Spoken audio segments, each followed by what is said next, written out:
Yo, what up, boys?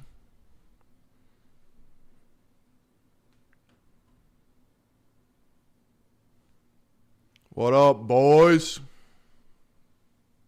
Nah, chill. Chat,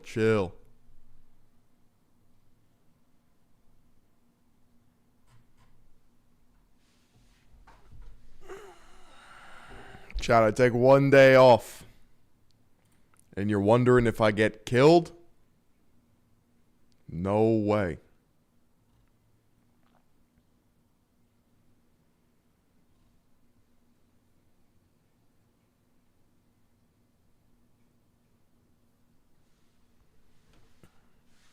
Chat, how we doing? How we feeling? How was the weekend?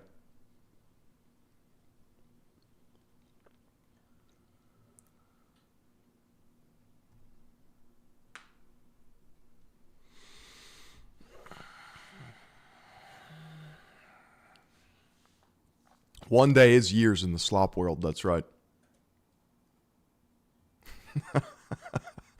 Not having my head on a swivel, huh? My head's always on a swivel.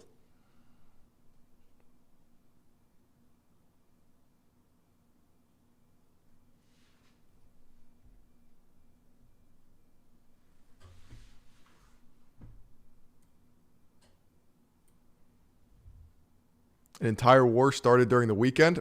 Yeah, I saw that. Not ideal. Not ideal. We went to war with Iran. An hour later, we got him.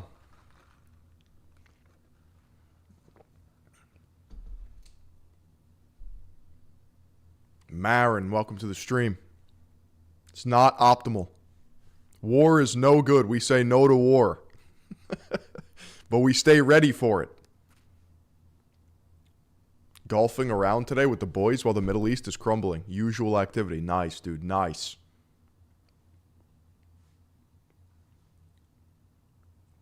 I saw this one meme. It was like, dude, did you hear what's happening in the Middle East? And then the response was, my rent is $3,000 and I'm working 6 jobs.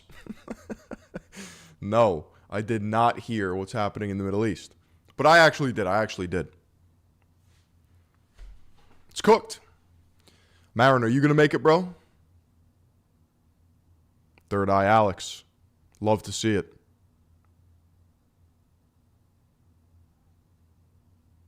Suboptimal world conditions.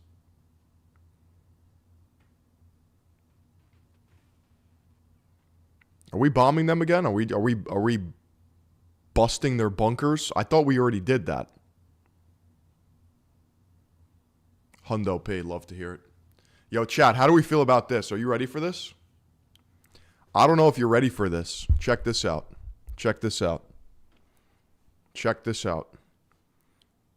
Slap that on there. Take that off here.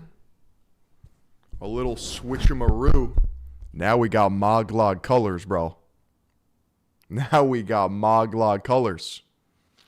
Just like that, we can do a skin change from the green tip to the red tip.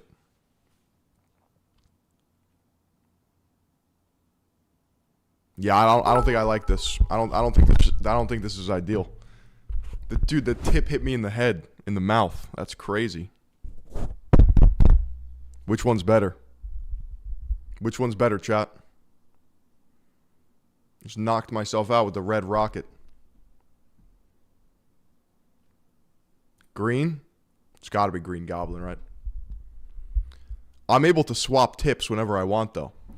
Turbo Tolgus with the 500 kicks. Wicked.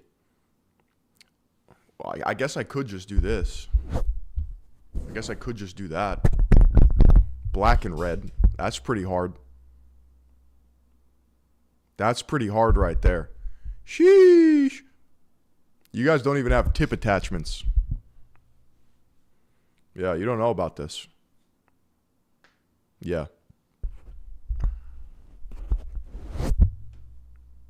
No skin?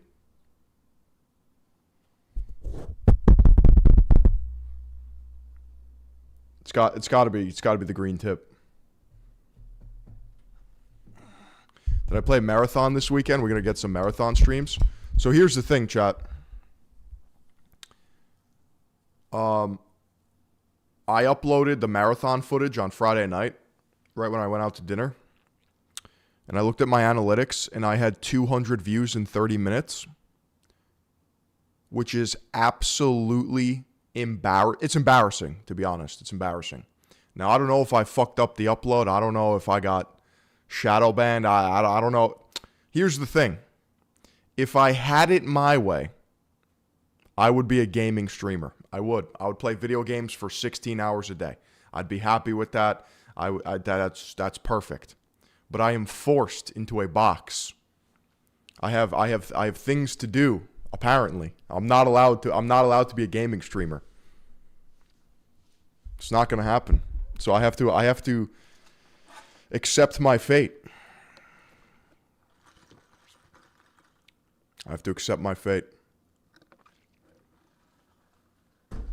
I don't know what to do. I'm like the Joker, you know? Didn't he want to be like a performer or some shit? I just want to be a gaming streamer.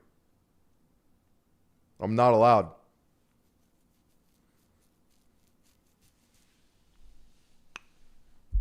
I'm not allowed. Dark Souls did fine. Dark Souls did fine. Marathon did not. Yeah. No, it could have been... So, YouTube has this notification thing where they only send notifications for 3 videos in a 24-hour block. So, stream counts as one. Another video counts as another. And then, like, maybe a short counts as one. I don't know. Doesn't matter, though. Doesn't matter. We're over it. We're over it. I'm too early. I'm too early to marathon, obviously. I'll tell you what. That game is a lot of fun. Game is a lot of fun. I don't like Arc Raiders right now. Me and Arc Raiders are beefing. Yeah, they had to limit it because of the shit posting. It is what it is, chat. It is what it is.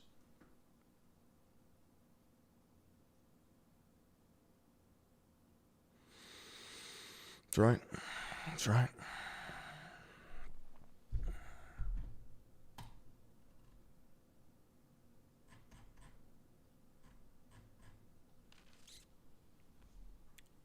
Come to India? I'm good on that. Thank you for the invite, though. Can't be going to India these days. Can't be going to India these days.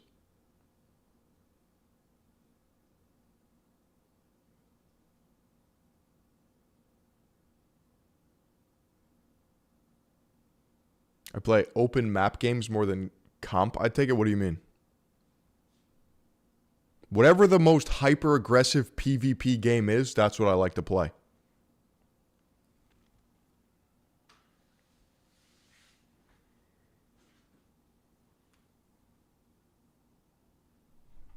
Yo, is that Philion?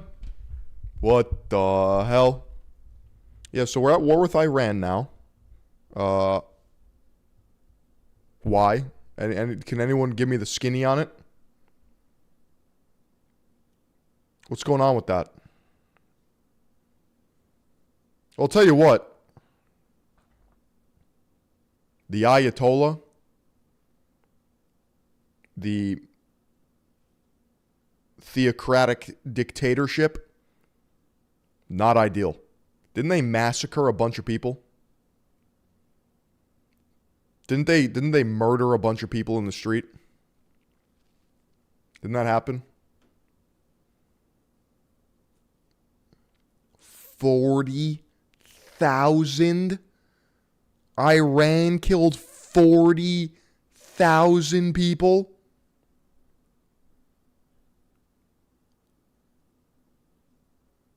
What?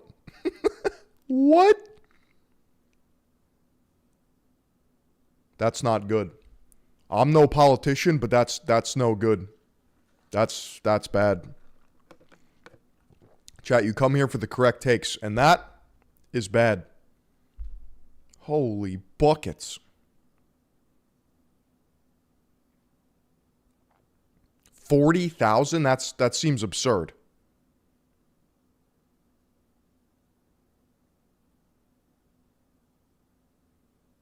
Does that not seem, that's like,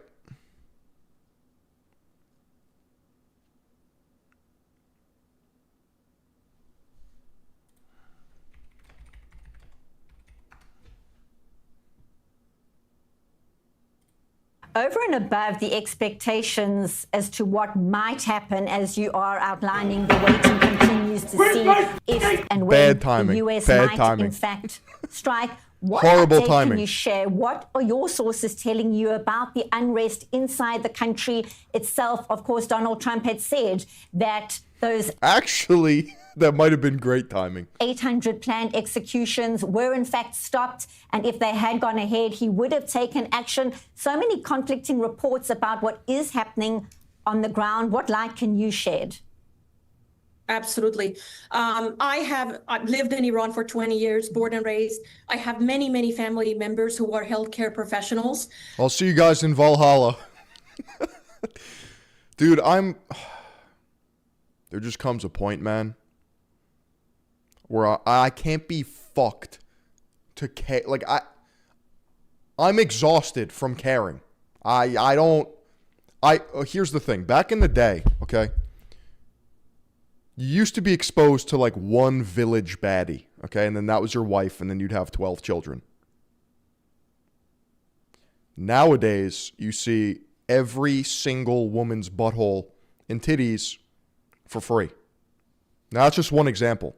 That's just one example. I'm going to extend this to the world stage.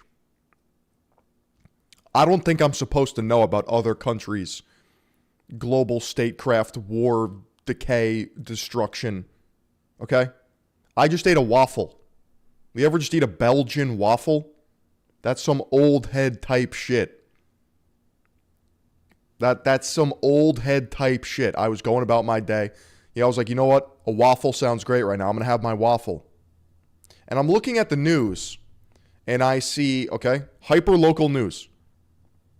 I see dead old man discovered in blizzard snow by cops, meaning like he was like shoveling or some shit, died, and then he was discovered like 5 days later by the cops because he defrosted. I saw man stabs woman 56 times. I saw lawsuits.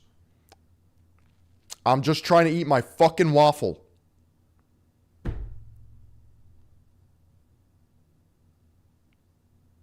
I don't think I'm supposed to know about all this. I don't think we're equipped to deal with this. And all I can tell you is that over the phone, they cannot stop crying when they want to explain and describe what has happened in the past 2 weeks, especially on Thursday and Friday. And even, frankly, it's hard for me to speak. What am I going to do about it? About this now. The scenes that they have seen is that thousands, probably hundreds of thousands of people have been injured. We have the estimations go between 20,000 to 40,000 people dead. And we know that at least from... They want me to engage in the outrage economy. I'm going to start saying, I am not going to engage in the outrage economy. I'm not going to engage in the outrage economy. Conservative figures that 8,000 people have been blinded by bird shots. So people are in a war with... They used to pay squires to travel 7 days to relay a message to another kingdom. That's what I'm saying. We need to go back. We need to go back. The Islamic Republic of Iran right now. It is our unarmed 92 million unarmed civilians in the hands of a state that's armed to its teeth and is isolated, is hated, is cornered, and it will do anything to survive. So it's not that they can now get overthrown and like get on a ship and go somewhere else. It is the matter of life and death for the regime. So what I am hearing from what people are telling me is that situation is... Iran funded a ton of terrorist groups that caused the death of massive amounts of deaths of American civilians and military. Oh, I'm aware. Really, really dire. It is like every day after 3 o'clock, nobody leaves their house. It is... Watching this just accelerates mental illness. Just go outside and live in nature. So true. So true. I'm over it. I'm over it. An unannounced curfew going on in the city. They are They have orders to shoot to kill. There are live ammunition used.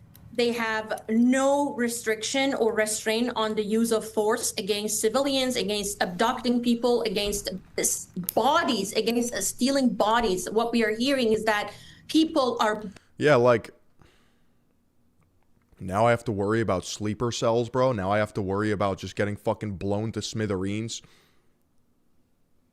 by some retard. Like,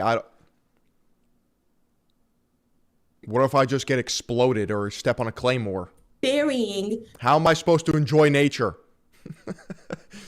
Their loved ones in their backyard, in their garden, fearing that... Did you guys hear about that? The sleeper cells? Is that true? Is that true?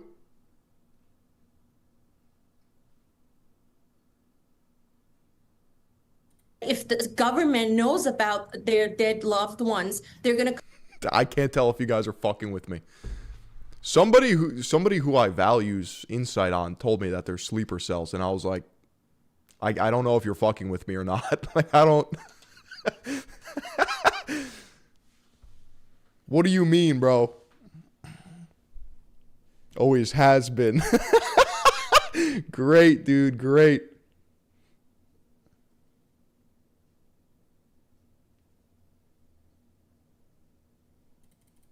Property of Allah. Oh my God. I have some breaking news. Fox News Phil is back, baby. Fox News Phil. I want to bring this in now. I've been telling everybody about the Austin mass shooter. How am I doubting that? What's good, my boy? Thank you, bro, for the 5. Because I'm telling you, I'm on waffle time. I'm on waffle time. I just want to eat my waffle. And now we have a picture.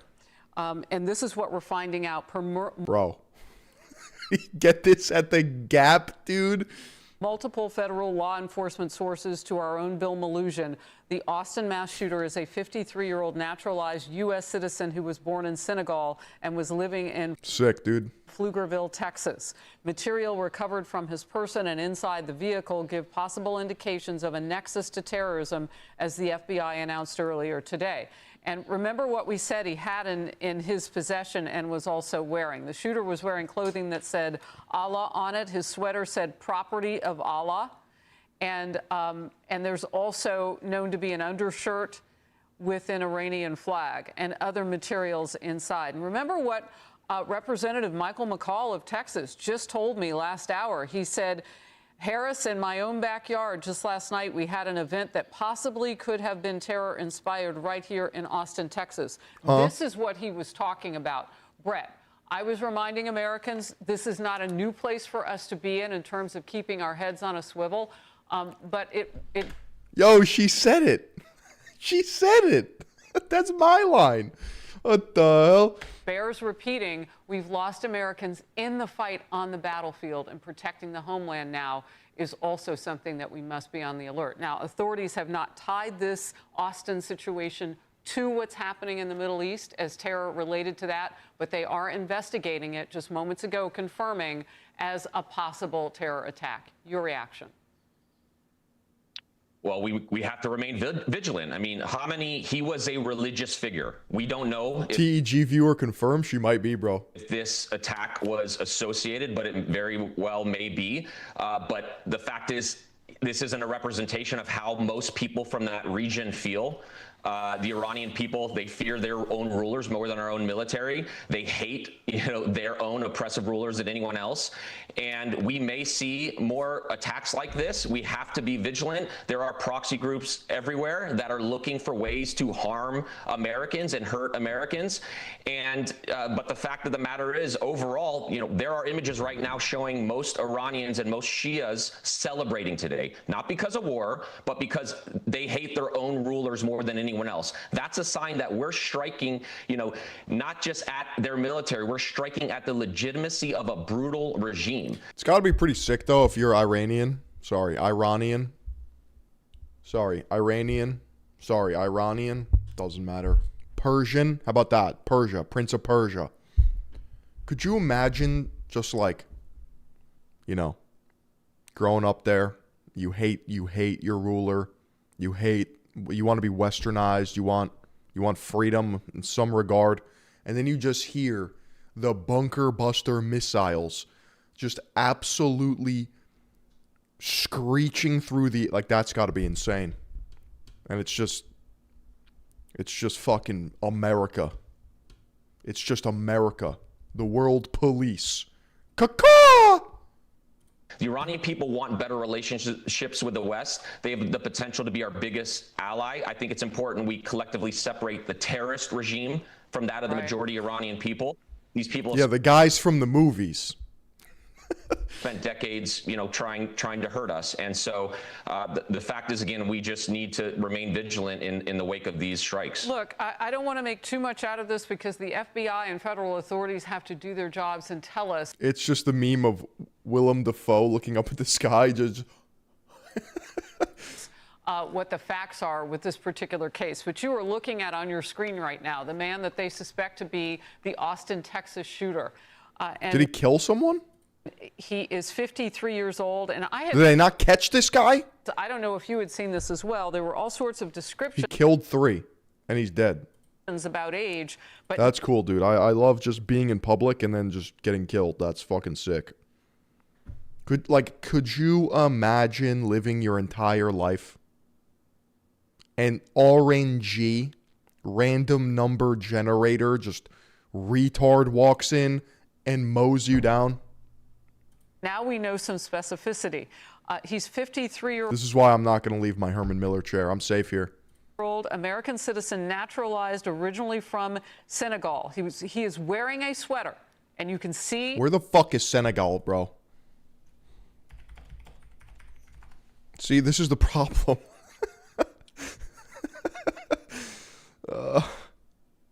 Here we go. You know what? It doesn't even deserve to be brought up on the screen. It doesn't even matter. Here, a sweater that says "Property Who gives of a Allah" fuck? with an undershirt in the Iranian flag. I want to ask you about this. We had a tremendous amount of people come across the border, and I can't ignore this because this is just fact, Brett. There are a lot of people in this country, we don't know if they're being radicalized. Maybe some came in and they participated in that or led the way or have become something different while they're here. But it matters letting millions of people come in and you have no way to vet them. And that's what happened under the Biden administration. We're catching up. I'm being radicalized again. I might have to put on the red filter. I might have to put on the red pill filter. But a lot of those people are still here. Your thoughts? I feel the rage inside me building. Well, with that, as well as what's going on overseas, there's been a seismic shift in global security, right? That regime over there in Iran is, fragile after decades of corruption. But what is this guy? He's from Senegal. He's not even Iranian. Is it like the Muslim thing? Is that what's going on here?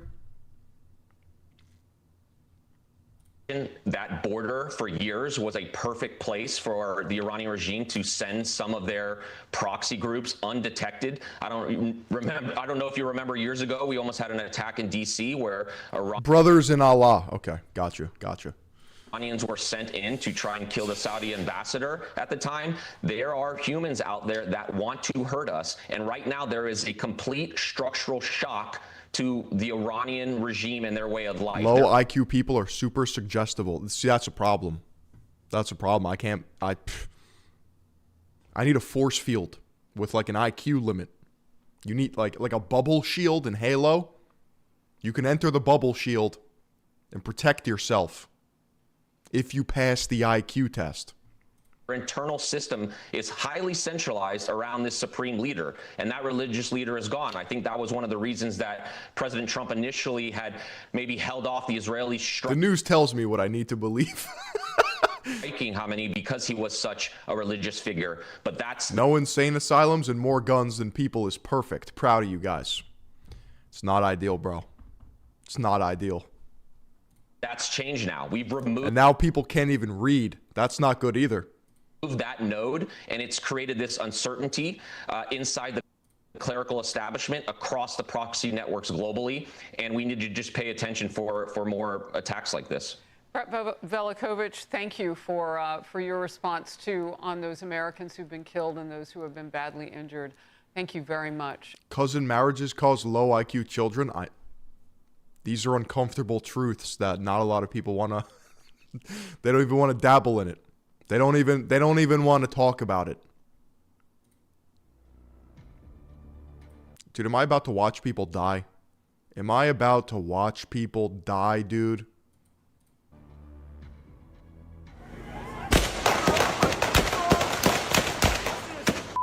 New disturbing details are emerging about the murderous gunman who shot up a Texas bar in a possible act of terrorism that left 2 victims dead. From the disturbed killer's motive, possibly being linked to vengeance over the U.S. attack on Iran, to revelations about the gunman's criminal past.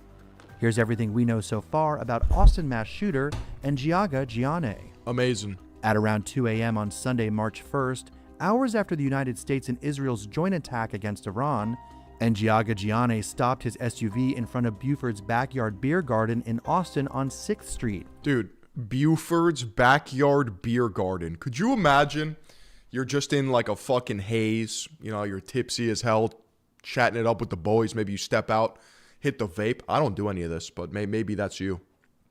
I mean, I've been to bars before with the boys, chilling on the back deck, just, yo, life's pretty, bang! Like, oh my God. Oh my God. What is this PvP ass world? What is this simulation, bro? Now I'm in a Call of Duty mission. Now I'm in a self-defense situation. A bustling hub of nightlife near UT Austin's campus. Was the shooter even Iranian? No, he was Senegalian. Gianni began shooting out his front window with a pistol, striking patrons on the front patio, according to Austin Police Chief Lisa Davis. He then parked his car, got out, and began shooting at people walking by on the street with an assault rifle, the chief said.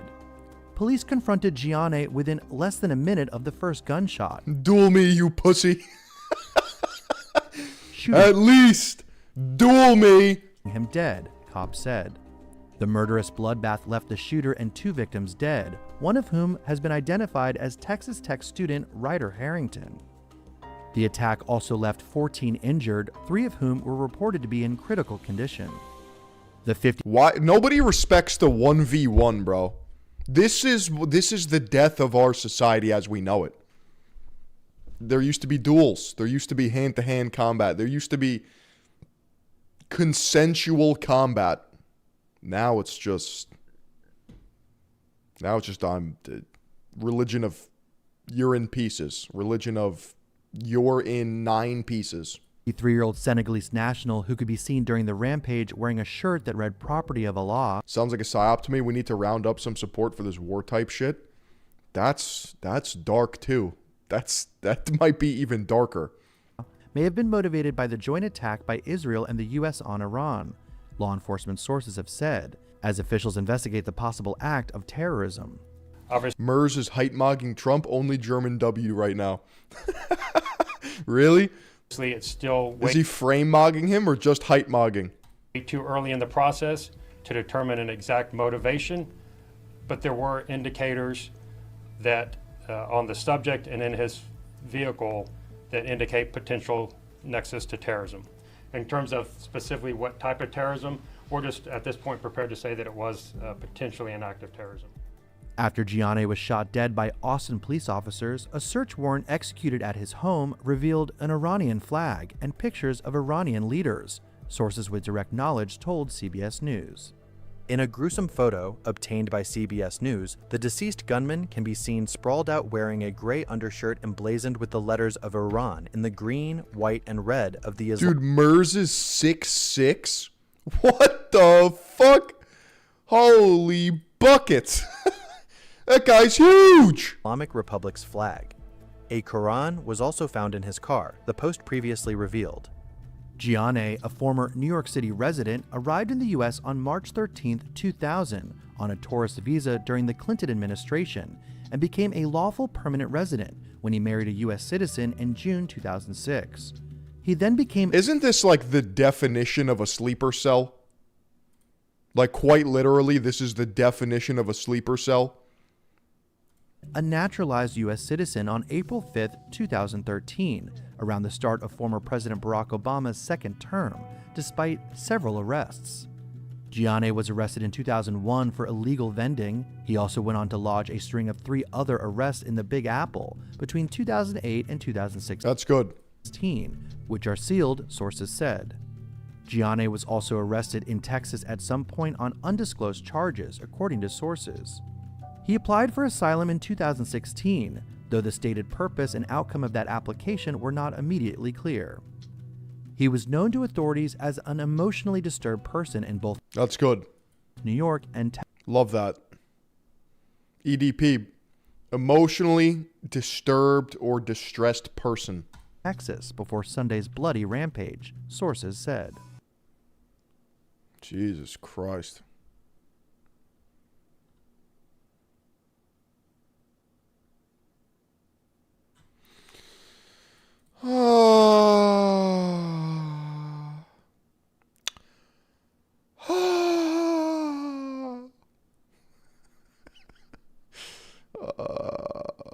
Sure. Let's see it.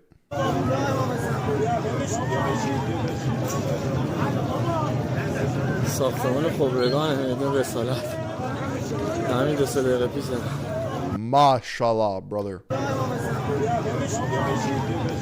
The assembly of experts made up of 88 top clerics were together in the holy city when the building was targeted overnight. ساختمان خبرگان میدون رسالت Is this post-strike or pre-strike? I thought I was going to see a missile fly in. خبرگان میدون رسالت همین 2 دقیقه Tips on how to stop smoking and vaping? Dude, you're asking another man for advice on how to stop sucking something? Come on. But I'm told by a senior Israeli I just can't stop sucking it. I can't stop sucking on it. Please, you got to get real. official that the Israelis just struck the Supreme Council gathering where the Iranians were meeting to choose a You're sucking off a clanker like a USB stick. new supreme leader. This is a significant Have you tried conversion therapy? development and again speaks to the Breathe air! Yeah. Hold on. Andrew Tate, breathe air. If you're so fucking stupid, it didn't cross your mind at some point that permanently sucking on this vape was going to damage you in some way, you deserve what happens to your dumb ass. Breathe air. You don't need a vape. Have you ever seen anyone with a vape? Have you ever sat in a room? So we go, wait, let me just go. My vape's done charging. Load it up. Breathe air. Breathe air. Welcome. You don't need a vape. My vape's done charging. Load it up.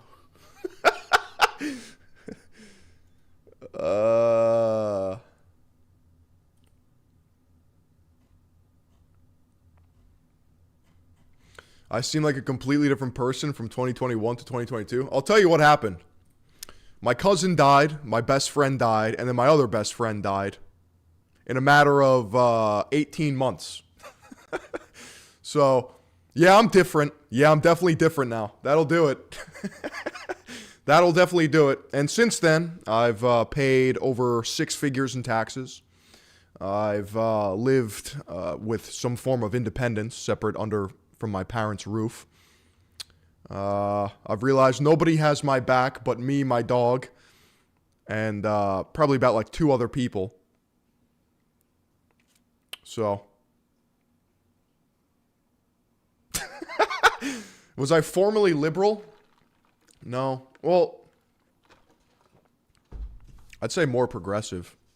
But I think in times of uncertainty and struggle, people automatically resort to more conservative things because they're harder, they're more ground, like they're realer, they're not as abstract. So maybe that's part of it.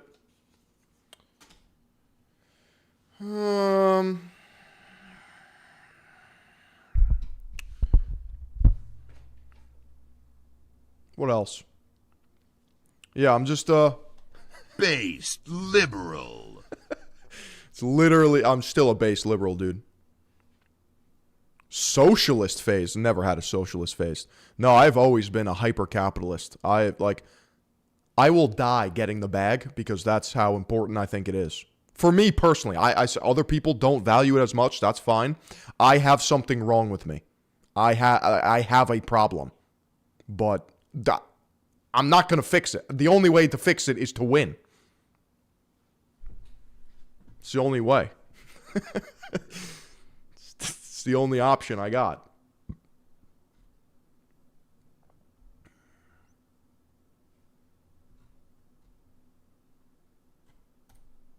And what I mean by this is that Iran is not our enemy.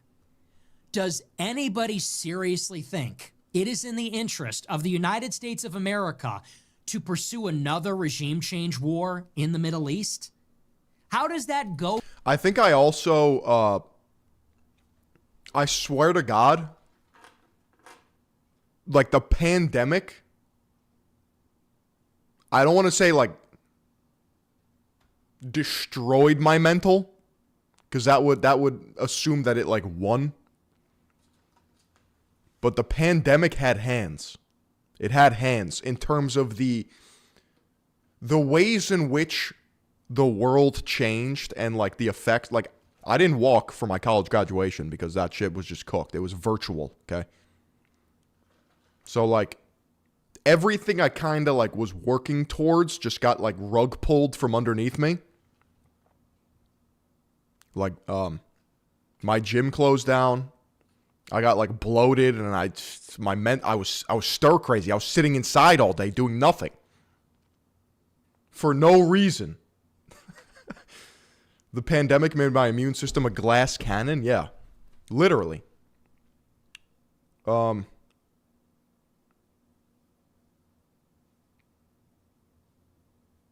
I don't want to wallow in it, but I feel like I'm right. I should be allowed to be rightfully pissed off as to what happened because my immediate adulthood was just not real. That was no, prior to the pandemic, nobody ever lived like that. Ever.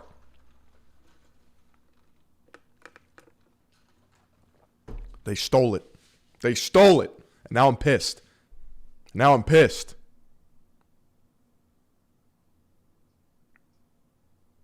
Like people saying, like my 9/11 was COVID. Is that crazy? I don't think it's that crazy. Because I will never forget.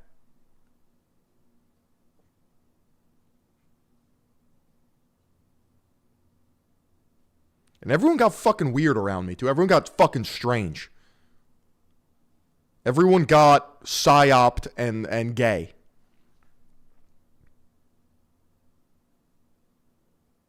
So. For us, we just got out of Afghanistan. We just got out of Syria. We are aiming to get out of Iraq. This has just happened in recent years. What's the record there? Afghanistan belongs to the Taliban. Syria belongs to Al-Qaeda. Iraq doesn't even want us there. It's a fragmented country completely. Libya is a failed... The pandemic is kind of when everything like went bad. Like... not saying like OnlyFans is ruining the world, but it might be. It actually like gooning went parabolic. Okay, I would say political radicalization also exponential. The world is still fucked from it. Yeah, the isolation is now different.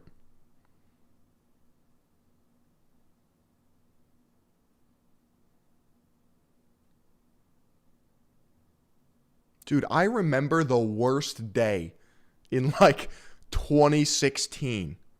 Like the worst day ever. I have vivid memories. Getting into my car. Well, it was a loaner car because my car got crushed by a tree. Like, well, this is what I'm saying. Like the worst day ever. I was in a loaner car. It was February. The sun was weirdly shining. And I was heading home from school, which I hated because it was gay. And I put on some music and I was like, I'm going to hit the gym. Life is honestly amazing. And that was the worst day. I remember it was like a horrific day. A loaner car is when your car gets fucking totaled. So like the dealership gives you a fucking spare car.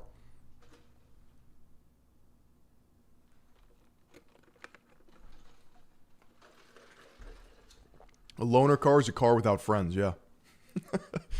Yeah. I pulled up to pick up my friend to go to the gym. This is one of the friends that died. Like my best friend, he died. Not ideal, suboptimal.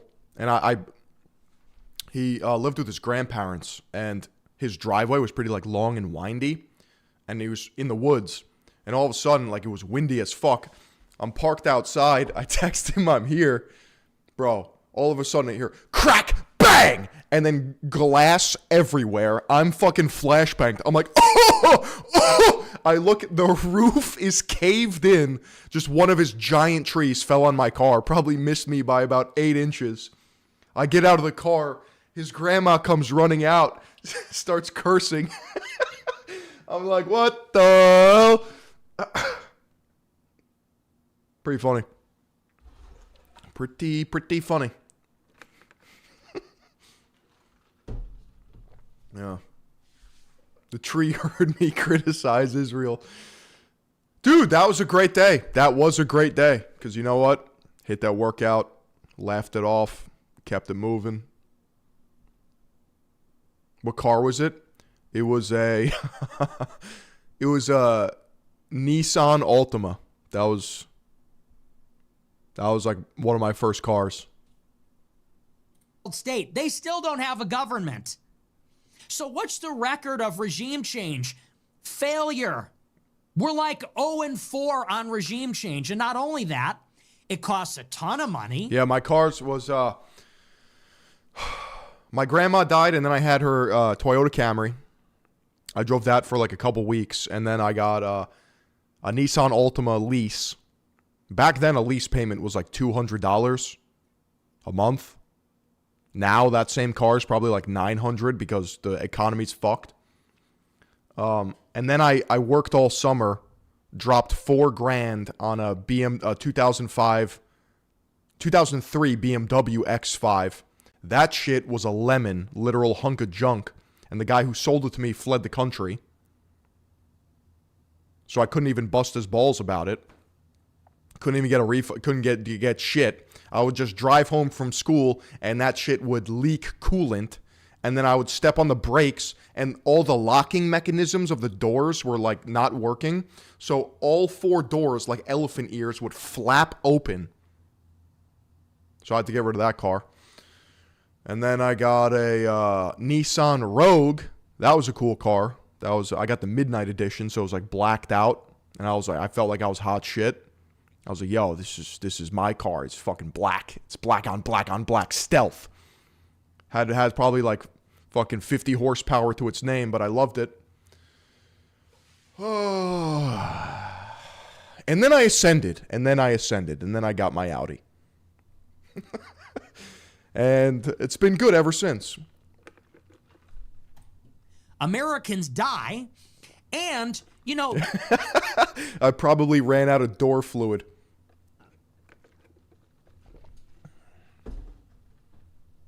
This stuff is also fungible. S4. Meaning, everything that we use and lose in the Middle East, we can't use in the Indo-Pacific. We can't use in the Caribbean. So the United States does have fights that are in our interest. And those fights will be for the first island chain. Those fights will be for the Caribbean and Latin America. But everything that we use and then lose, all the money, all the equipment, the lives, the morale, all of that is buried in the Middle East with nothing to show TDI or TFSI, I don't even know what that means. For it, that is all opportunity cost that we're not going to be able to use in a future conflict that might actually be. Is Fuentes 17 or 37? Dude, he's right in the middle. He's my age. He's 27. It's a V6 twin turbo. benefit us. So this is an extraordinary... It's got like 360 horsepower. ...liability. Who possibly would think that this is making America great again, or putting America first, or part of any kind of golden age? It isn't. What we were promised is rebuilding a 50K car. No, it was like a 62,000 MSRP. Because I was done with cars, bro. Because I was done with cars. I wanted something that I could sit in and be like, finally, this is mine. I can feel speed. America, rebuilding American infrastructure, regime change in Washington. It doesn't. Yeah, no, it was a lease, and then I bought it out. It doesn't matter who runs the Middle East. It doesn't matter who's in charge of Iran. It matters who's in charge of the federal bureaucracy and the permanent state. Isn't that the entire conceit of MAGA? As far as a 2.0 liter four-banger, no, it's a twin turbo 3.0. Is to take the entrenched elites out of the powerful positions and replace them with representatives of the people? And so who would think that in Trump's second term, after his third run, after getting shot in the head, indicted, all these things, he's taking us to war in Iran to die, to spend money. I love how we're talking about cars and he's ranting about Iran. What do you guys want to talk about?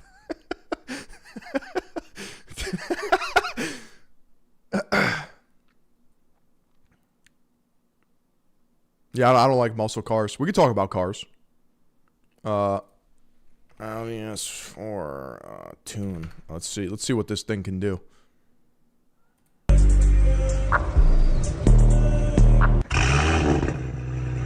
Chat, should I do this to my car? I feel like I need to do this to my car.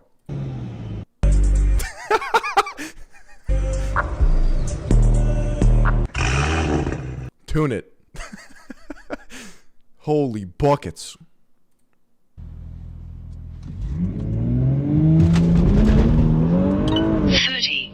Jesus Christ. These are the right topics, bro. This matters. Fuck Iran, bro.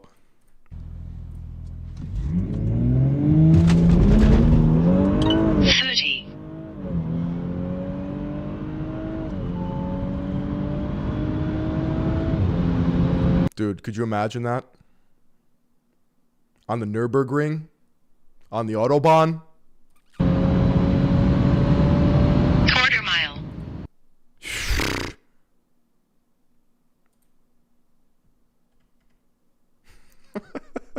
Hell yeah, dude.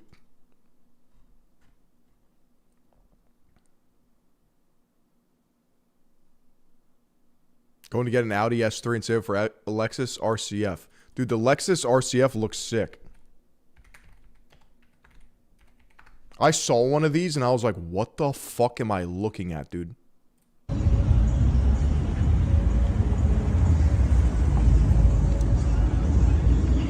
No, that's the LC500. Where's the RCF? Yeah, this.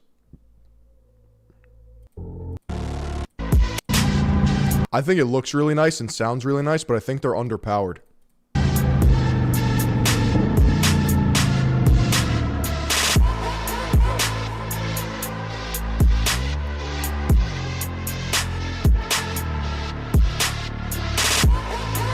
I'm soy facing right now, so true.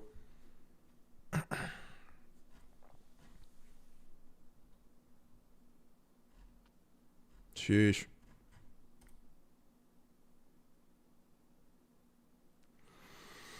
Did you guys see Bill Clinton answer for the Epstein files?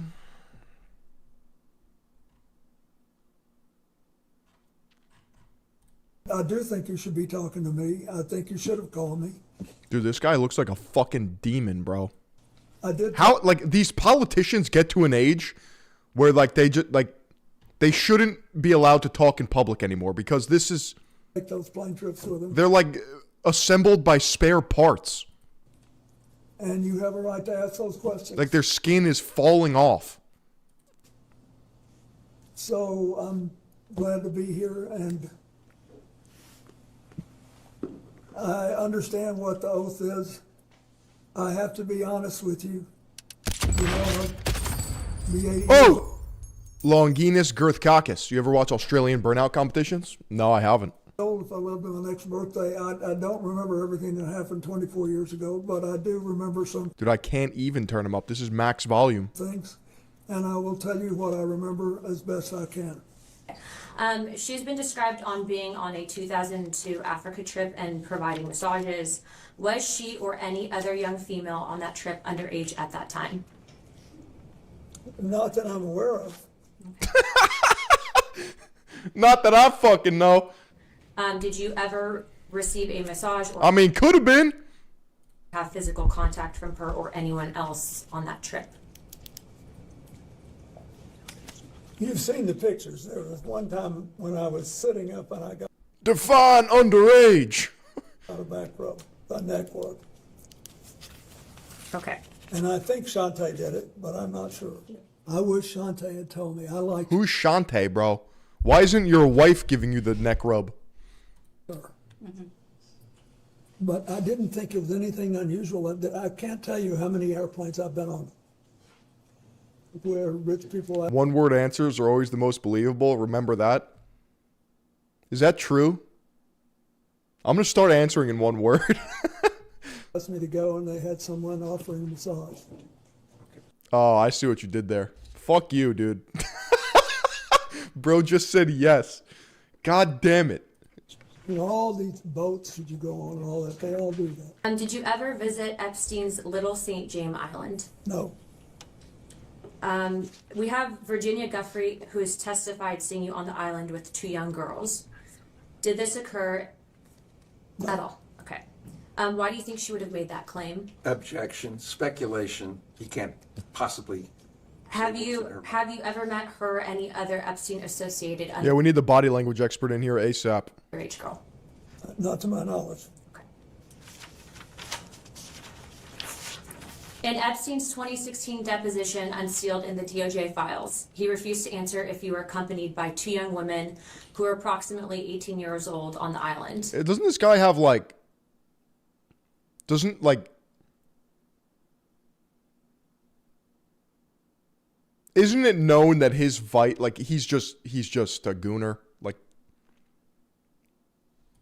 Were any such women potentially underage with you? I know you've stated that you were not there, but did you have any interaction with the said Objection to the foundation of the question. He's already stated he was not on the island. You're now asking about a claim of the Fifth Amendment by Jeffrey Epstein. Okay. Is it possible, and in your opinion, that you and or your wife were targeted as a means of an intelligence gathering operation? Object to the by form of the Jeffrey Epstein and question. Ghislaine Maxwell? Object to the form of the question. No. he did a language analysis? Holy shit. Objection to if he knows that they were targeted. I believe that's what she asked. No, she said it's impossible, so she's asking him to speculate instead of asking him, does Do he you know? Do you know? You know what's always crazy? Like this guy was like he was the president. That I wasn't born yet, so I don't. That doesn't compute in my head. And they still refer to him as like Mr. President. If you were targeted at any point? I don't, but I don't. I'd sort of be surprised, but I'm not. I don't know. Mr. President, before we left off, I asked you to characterize your relationship with fucking injection. Mr. Epstein. I asked you if you considered him to be a friend. You said you did not. Is that right? He was president from 93 to 2001. You were born? Oh. My entire youth was just George Bush, Obama, and then the Trump angle. Like, that's just it. I said we were friendly and we had a cordial relations, but I didn't know him well enough because we had almost no contact beyond what I described. At this time, I'd like to introduce what will be marked as Majority Exhibit 13. And this is Bates marked House Oversight 000126. And while it's being passed out, this is a letter from a book of letters, which it's his 50th birthday. Jeffrey Epstein's 50th birthday. Questions. Honestly, he looks better than I thought. It's probably the hair. It's probably the hair. He's probably on some peptides. Mr. President, do you recognize this letter? And for the record, does this appear to be your handwriting and signature? It is. And why did you write this letter? Why did I? Because I was requested to contribute a nice letter for his birthday book. And who asked you to write the letter? I don't remember. Would Miss Maxwell have asked you? Know. Every president since the advent of TV has had great hair. Well, I think someone on my staff asked me. Reagan had an insane hairline, right? Now, there's a word that our committee has not been able to He had a Norwood 0. identify, and in our defense, the Wall Street Journal has not been able to identify. Imagine being on his staff. Can you please read the Do I take creatine? I do not. letter for the record? Yes. It's reassuring, isn't it? To have lasted so long across all the years. Dude, I know people, I've had people tell me that they take creatine, and I'm like, for what? Why? I don't even think you can bench 155. Why are you on creatine? Of learning and knowing, adventures and errors, and still to have your childlike curiosity, the drive to make a difference, and the solace of friends.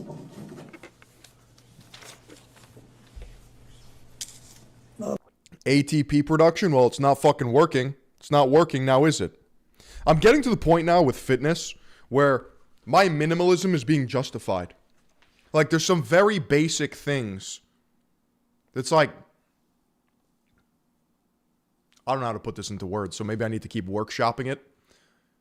But all that really matters is the results and performance. I'm talking like hard numbers, right? Like just, we're talking like body composition, sure, if that's your goal. We're talking strength numbers, and we're talking like your output. Everything else has it doesn't matter. It just doesn't matter. A bad letter. And because we haven't been able to identify that. Like if you're a man and you can't bench, like if you can't bench 185, why are you on creatine? Like what? Word until now. What did you Which mean? word was it that you could not? Solace? You couldn't? No, errors. Errors. What did I mean? Do I think working out is a hobby? Me and my sister's boyfriend don't think it is, but she thinks it is. I immediately thought this is a Philly uncoded debate. It is a Philly uncoded debate, but there is no debate to be had. See, a lot of what I say, I have to try to put myself in other people's shoes. I can't imagine living life without working out. Like I just, what is that? What do you mean you don't exercise? Anybody who's lived. That's not a hobby. That's standard. In school, they would have recess, right, when you were a kid, because they knew that it's important. You got to go outside and play. You have to stay active. That's fucking protocol. 50 years, and then. Is it a hobby or something you simply do? No, it's something you simply do, I think. It can, like, I'd say hobbies are more specific, right? Like, I'd say, like, rock climbing is a hobby, borderline sport, sure, whatever. I would say painting is a hobby. And anything has made mistakes as well as progress. I just put it in line with, like, water, sleep, food, working out. Like, 4 pillars. Like, what do you mean? Done things. But for the record, you weren't referring to errors in judgment that Mr. Epstein had related to his... Speaking of, my Ohio Rogue bar is coming today. My plates are coming today. My pull-up system's coming today. I got 10 shipments arriving at my house. And the floor isn't done and it's not painted, so we're doing things a little out of order here. Inappropriate activities involving you. Absolutely not. I knew nothing about that. We have, as you know, in the files that were released, there were several photos included you, and we have an exhibit here. That's just one of the photos, and Exhibit K, Minority Exhibit K. Yep. Mlog update. Mlog update. All right, so I submitted the nutrition panel. Like when you look at the back of a product, it has the calories, macronutrients, micro, stuff like that, to the USDA, U.S. Department of Agriculture, almost 3 weeks ago. They have a deadline by this Friday to get back to me. So between today, Tuesday, and Friday, hopefully I'll hear. But by Friday, they have to get back to me. Otherwise, well, it's never happened that they haven't gotten back to. They have a hard deadline. They have to hit it, hopefully. So they have a deadline or what? I asked that question. And he's like, it's never happened. So we'll see. We'll have that passed around. And what we're trying to get at is some context for the public on whether you remember this photo. It's the official panel will read 220 calories, 27 grams of protein, 11 grams of fat. 11 grams of fat. It might be 12 grams of fat. And any zero carb. Or it might say 1 gram of carb. I don't know where that's coming from. Details you may. But this is all lab tested. There's no added sugar to it. It's people provide us about it. So do you recall the details of this photo, recall the photo being taken? No, I don't think I ever knew the photo was taken. Okay, and for those who can't see it, it's a photo of you in a hot tub. There's a person next to you. You guys know the picture he's talking about? The one where he's in the hot tub with, he's like gooning. Here, do you remember where it was taken? Where was it taken? What made me go to the home gym? One, I have the space for it. Two, the time save. And three, I don't have to subject myself to the RNG of random slugs in public. I'm almost sure that this pic, and I think there's an... I don't have to look at like old man ass while I'm trying to work out, you know? Adjacent photograph, which you probably... No, there's no corn syrup. ...have. That if people saw it, they would feel that someone was trying to con them showing this picture. But anyway, this picture was taken... old man blow drying his balls in the locker room. Brunei. You guys would probably know better because I haven't been to a public gym in quite some time. Like, how bad is it with like the broccoli heads, the girls wearing lingerie, which I don't know how I feel about, to be honest. Still bad, maybe worse.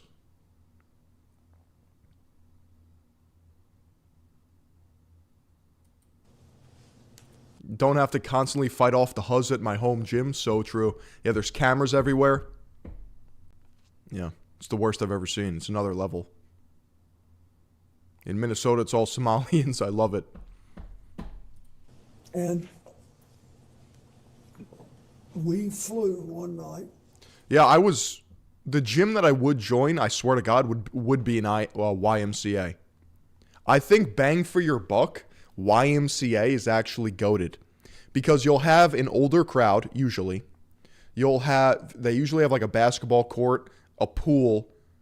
Not that like you use that all the time, but that's more than a regular gym. I feel like their equipment is like it's like old head coated, so it's like quality. It's there's no bullshit fluff.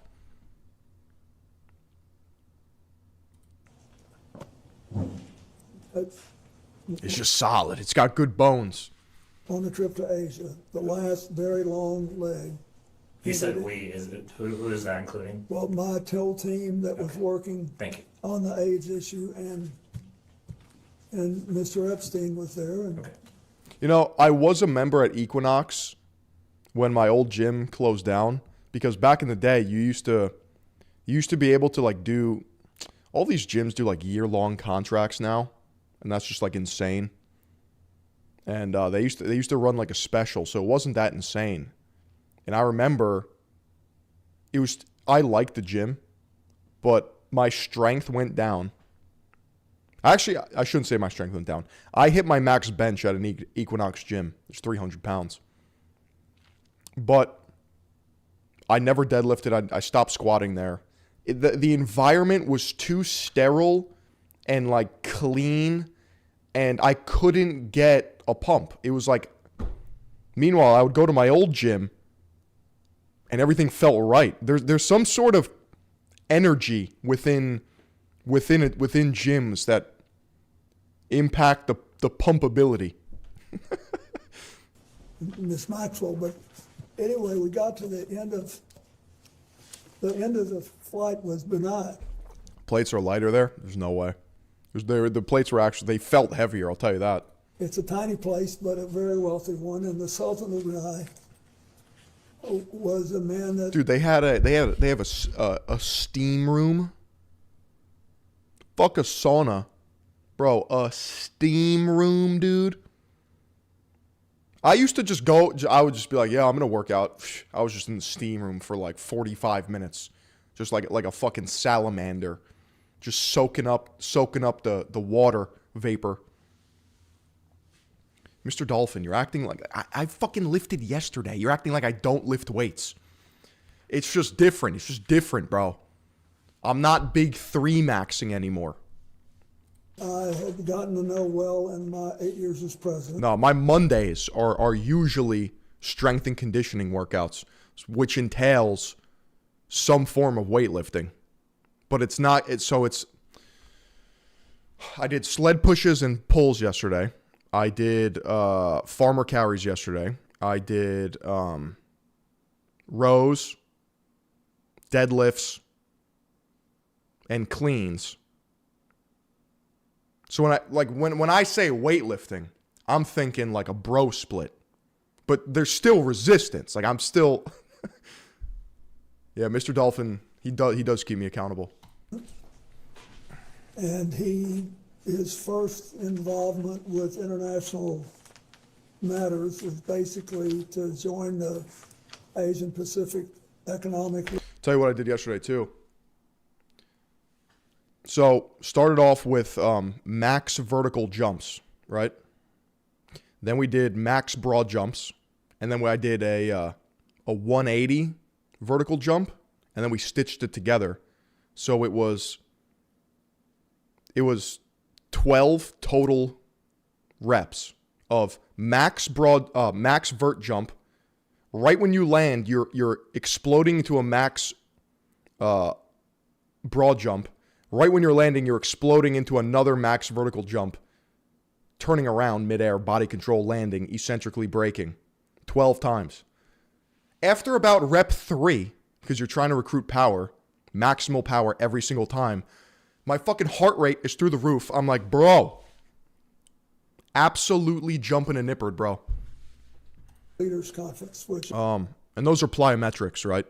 And I think plyometrics are quite literally, like if you were to put like a school of working out, right? Say it's like traditional strength training, bench, squat, deadlift, right? As one pillar, plyometrics is equally, if not more important. Nobody does them though. Nobody does them. Got started, and which he attended, and then he was very proud of that, and he hosted his. Only basketball players do them? Well, that's why they could jump so high. That's why they could fucking. Time came to host it. You know, you do these things in rotation, and it came at the very. You're not working out if you don't just hit biceps and leave. So me and my friend in college, we were both Italian, so we were fucking around, and we were like, dude, I don't want to fucking squat today. We were like, Guido pump, and then we were both like, fuck yeah. So the Guido pump was literally just going to the gym, hitting the craziest arm day ever, and then leaving. And I'd say you need a Guido pump about like I'd say once a week, once every 10 days. Gym tan laundry, 100%. The end of my term or maybe the next year. Anyway, he wanted. Some days you just have to do that. Now I don't want to talk about this. I want to talk about working out. We have any good working out videos? Let's see here.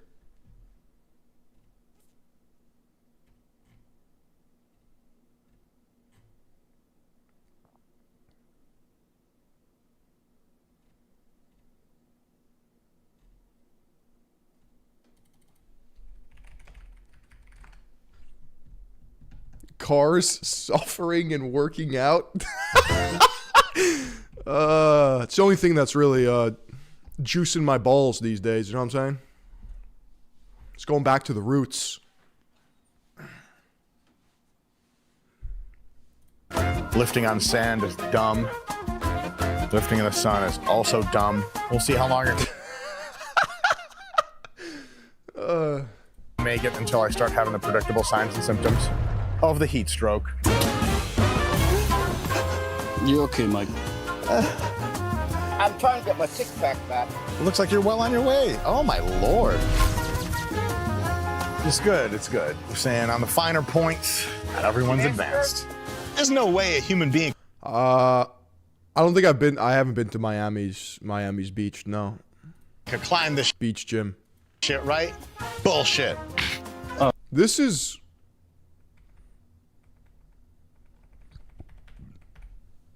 That's a crazy rig. Bullshit. Oh, good Lord. Are we going to witness a death? Yo, it's your boy, Dr. Mike. And my dad, Jared Feather, IFBB Pro. We're out here at Muscle Beach. Yo, he fixed his hair, remember? He had the strip. He had the landing strip. In Miami, South Beach, the Miami lifestyle, Beach. the hotels, the flavor, the parties, the women. Hey, the best. We're going to peep the scene, Muscle Beach, get a little shoulder and arm workout, talk to some people in real life. 3, 2, 1. Muscle Miami. Beach. Miami. Got it. Chat, if your boy asks you to get his back with some lotion, are you doing it? You might be wondering, if I go to Muscle Beach in South Beach in Miami, Florida, like, can I actually do like real workouts, or is this all TikTok bullshit? The answer is little column A, column B. So there's these without hesitation crates here. Now they got squat stands outside of them, and actually they have a decent selection of weights inside the crates. That's the fucking hack. Guys, what is going on here? You got dumbbells, medicine balls, actually very well-equipped plate racks with bumper plates, and some even some Thor's hammer type shit over here. Push-up handles, dip handles. It's kind of cool that they just have like a public workout space. It's probably pretty gross, but like, at least it's something. And little platform extenders. I always like high trust things, you know? Like, nobody's stealing this. It's just, you just put it back. It's just, you know? I just feel like we could use some more trust. For the racks, honestly, bro, hard to steal, to be fair. So true. Look at this fucking idiot running with an 80-pound plate. Not bad, especially if you have some Versa grips. You're well on your way here, so it's good stuff. Now we're in the way. Let's get out of the way, show you more of the gym. So here we have kind of the main weights area. These awesome little CrossFit. Dude, it's insane to me that like right now in Miami, it's just, what's the temperature in Miami? It's 77 degrees and sunny. Meanwhile, it's just insane to me that like I don't have to suffer in New York. I could just go to Miami. Everyone else is chilling and I'm just, holy fuck. John's kind of set up here, and adjustable racks. The rack adjustments actually work. I understand the snowbirds. Believe it or not, they're not just like rusted in. And if you're into really in shape older men, they got all kinds of that in Miami. So, oh, goddamn. Shit. See, I think like, no, I'll just keep my comments to myself. Benches, adjustable benches. There's like 4 or 5 of these floating around, so you can get you one, especially if you get in early. It works. A couple of different setups for bars too. We got a hex bar over here. That's real nice. And you got, you know what I'm saying, you got parasailing over there if you're interested in that stuff. Doesn't really have anything to do with the gym, but it exists. That's the gym. Now, there are some rings and some pull-up situations. There's no way a human being could climb this shit, right? Bullshit.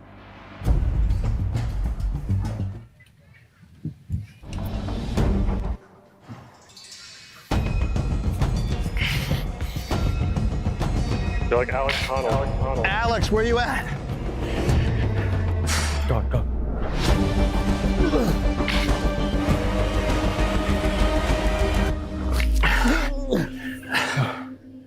All right, so as you can see, I can climb. What's next? His muscles have muscles. Off the charts. Jared and I have a PM session. Delts, side delts, and biceps. So what we're gonna do is probably do like 4 or 5 sets of lateral raises with dumbbells, superset. Bros, low body. Yeah, I don't, like, I'm just perplexed. I don't even know how you achieve this. The barbell upright rows. Nothing too crazy. We'll see how long I can make it until I start having the predictable signs and symptoms of the heat stroke.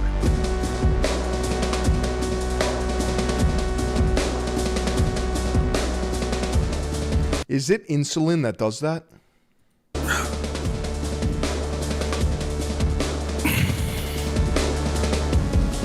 Chat, if I want to get nice and lean for summer, I have to start now, right? I can't wait any longer. I have to start now.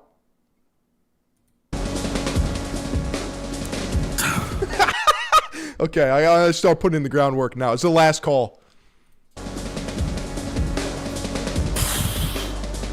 Ooh. Rule of thumb is same day. That's my birthday, tax day. Isn't that cool?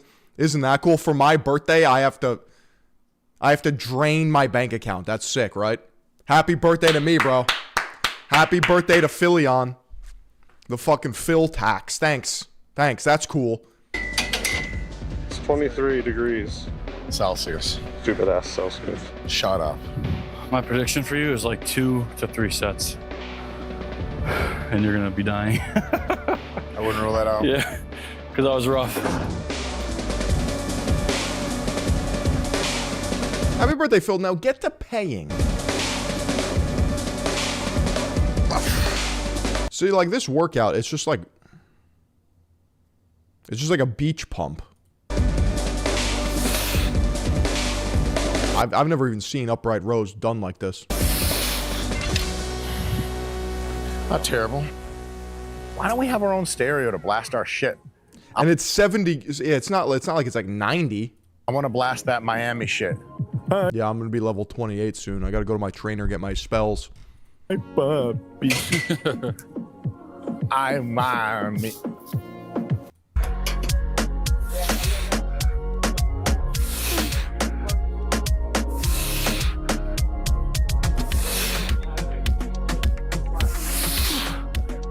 Can we fitness max today? Yeah, it's the only thing that's really stimulating my brain right now. I'm just getting the juices flowing, you know what I'm saying? You're okay, Mike.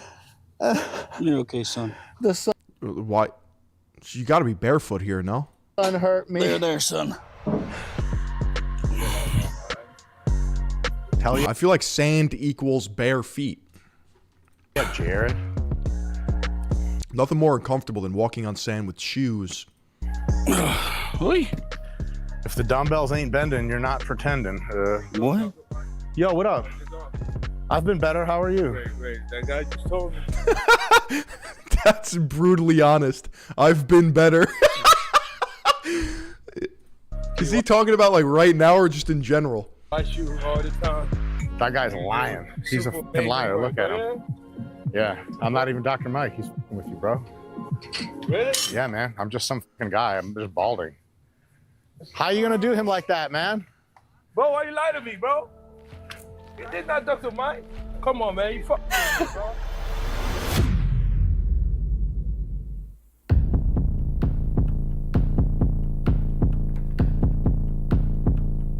And then incline dumbbell curl. Interesting. To get a farmer's tan even when his shirt's off completely. That's how deep these white trash roots go, baby.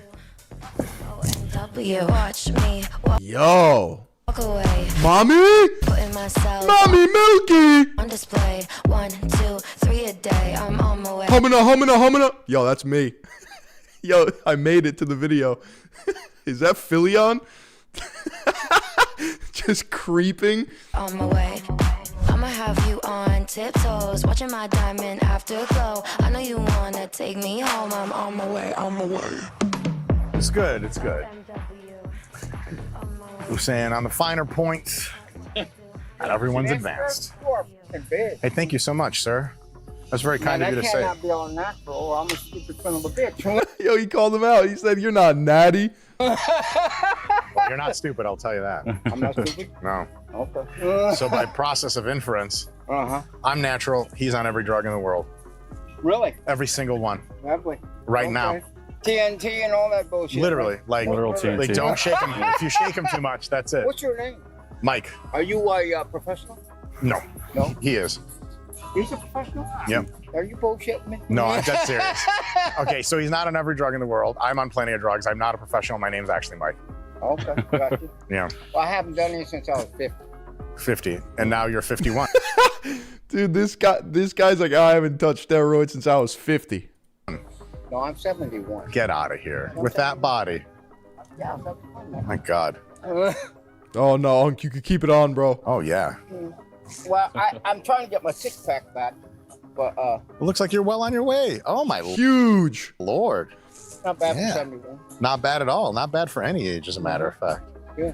I eat 6 times a day, taking about 250 grams of protein. Whoa, that's solid. What the fuck? Yeah, I love Very that. cool. Well, Very what I do cool. is I used to get high and shit. 250 grams of protein 6 times a day at 71. I don't do that shit no more. I get high off of feeling good. You know how that be. I still get high. You still get high? Yeah, oh yeah. Oh yeah, well. Well, what were you getting high on? That's a real good question there. Well, fucking alcohol, bro. Alcohol. When I was younger, it was acid.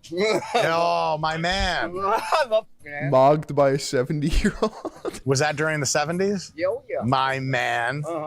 Window pane. Window pane. That shit will space trucking, baby. Hell yeah. I was up in that shit for 2 days. Hell yeah. 2 days.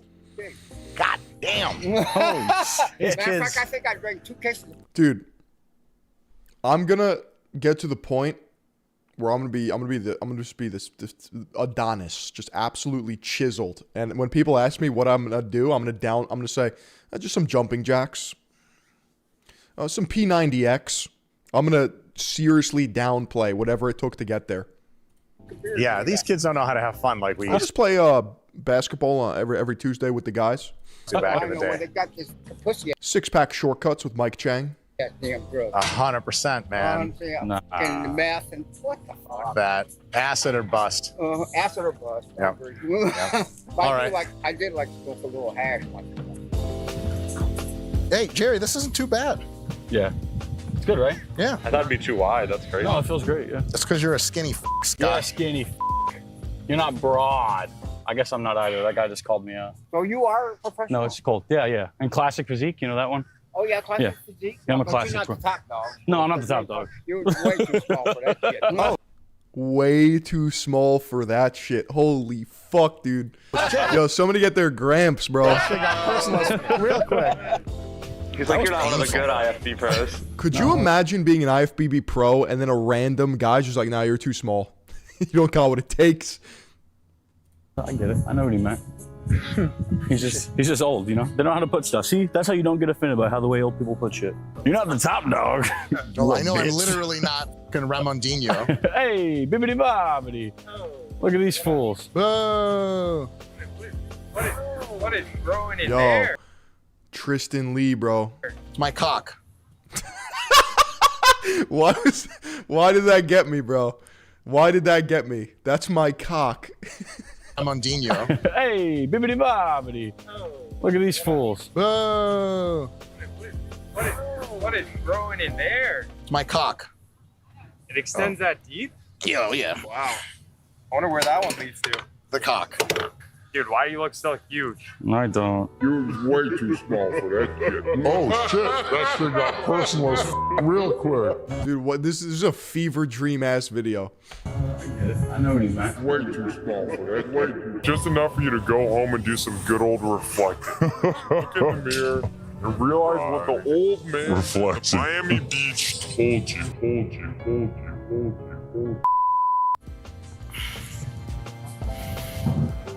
That chick is still stripping. Chad, I need to be in a PvP area where I can get ran up on by any fitness influencer at once and just chirped. Who the fuck is this guy? I'm trying not to laugh, Jerry. My bad. My bad.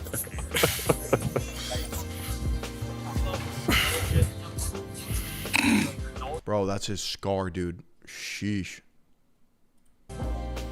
You nailed it. You nailed it. Miami is quite wild.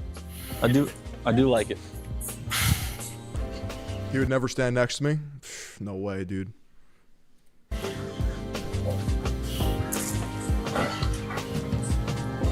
Yeah, that's the guy with like 3% body fat.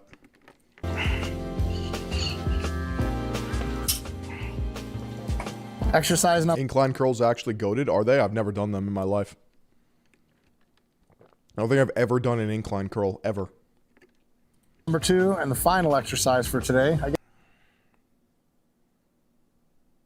guess number 3, if you count a superset as 2 exercises, in the RP Hypertrophy app. No physique update from Phil in years. Projection, methinks. Physique updates are gay as fuck. They're gay as fuck. Oh, the Lee brother. You can mire my physique. You can look at it, but keep your comments to yourself. Just think that's funny, huh? I don't see them laughing.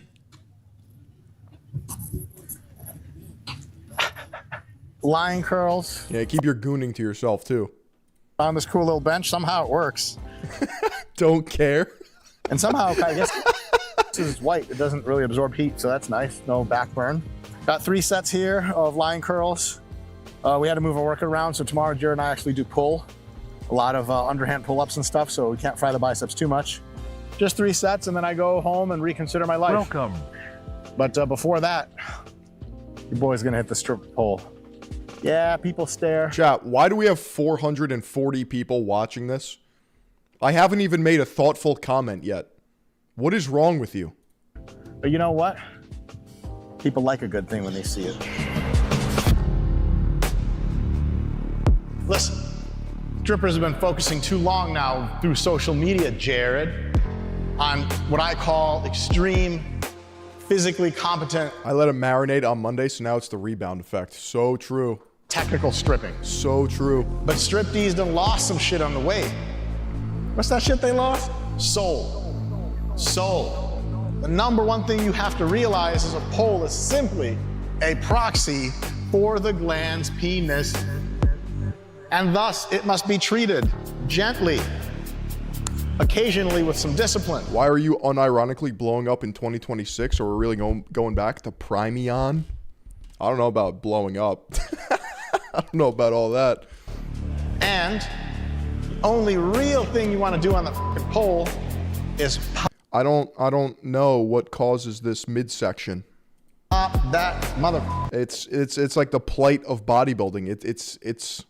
It doesn't look good. Pussy. From Canada. What do you think, Jared? Good job, son. Thanks, Dad. Great workout. Yeah. Yeah. You didn't die. I didn't die. I'm very proud of you. Still alive. Yeah. And content was made. Muscle Beach. HGH and insulin is it's got to be, yeah. Beach in Miami's cool. Check it out. Wear a hat, wear sunscreen, and stay in the shade. The organs get big. Jesus Christ. As much as you can if you're like me and feeling sort of weird now. But remember, the best post-workout is 8 Cuban sandwiches and 5 beers. Miami Beach, baby. We out here. See you next time. Oh.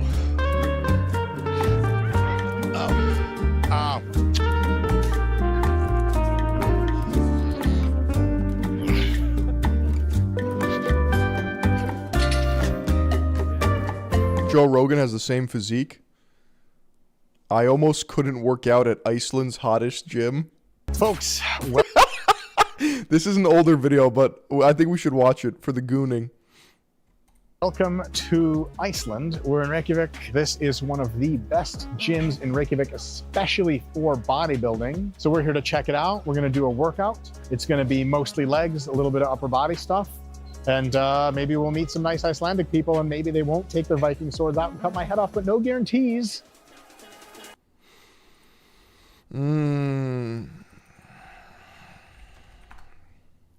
Welcome. My belief used to be, oh, Mr. Epstein. Yo, pussy is 0 carb. Badum-ch. All this GH and insulin use is why we're seeing these big abdomens on not just bodybuilders, but also on athletes. So, you know, you'll see track and field athletes who are insanely muscular, insanely lean, but they have huge protruding abdomens that do not appear to be fat, because you still see a 6-pack ripped on top of it, but from the side, they look pregnant. And again, the thinking was, well, is this just organomegaly, right? Are there Hold on, chat. Just gotta take this phone call quick, BRB. Give me 1 sec.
We back.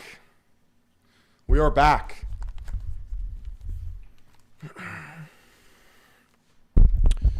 Yeah. I might get a UPS delivery. I might not till later, but we'll play it by ear. Organs just getting bigger. Now, you've talked a little bit about an alternative hypothesis, right? Yeah, I think it is multifactorial, but there is seemingly, I think the largest cause of it now is significant distension caused by the excessive food intake and the result of significant gastrointestinal issues that result from the absurd diet models. Because to get that many calories in, get that much protein, carbs often, and especially peri-workout when you're using. So it's distension. I mean, I guess that makes sense from like just constantly eating till you're like so full. Or no, does that not matter? Insulin, and you need to make sure you don't go hypoglycemic in your workout. They'll be slamming like, 100 to 200 gram shakes that have hydrolyzed whey in them, branched cyclic dextrin, plus aminos, plus creatine, plus glutamine, plus this. And oftentimes they're essentially in a state of, like, I'm sure you've had a cheat day where your stomach was like incomparable to, days when you're fasting, for example. It's a massive difference. Fasting, you could do a vacuum and see, completely invert your stomach almost, versus when you have a giant cheat day and just go off the rails. You couldn't. Chat, do stomach vacuums work? I feel like that's like, is that like a, like if I train stomach vacuums, will I like get snatched? Keep your stomach in for the life of you. You have to be flexing just to keep it not looking like you have a gut when you're sitting down. Like, that is a perpetual state of reality for bodybuilders who weigh that much to sustain. No, they don't. That food intake and the physiques that they Is it just for posing? have, because it's not a normal amount of muscle to hold, so it requires a not normal amount of food to accommodate the nutrients required to grow further or even like sustain it. Like, there's a good example of that is Ben Pekulski. He makes, I think more health-focused content now, but he's a former... It's gay, I'll tell you that for free. high-level IFBB pro. I think he won the Arnold Classic even at one point, and one of his biggest criticisms was his... But there's different ways to flex your abs. Did you guys know this? It's fucking odd.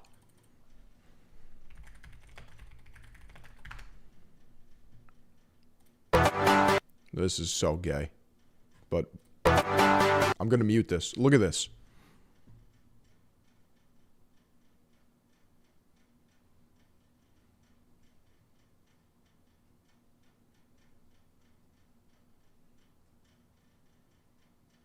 How the fuck? Chad, how do you do this? Chad, how do you do this? Am I missing... Do I have a 12-pack and I just don't know how to flex it? Jack, can you cycle through your different ab attachments?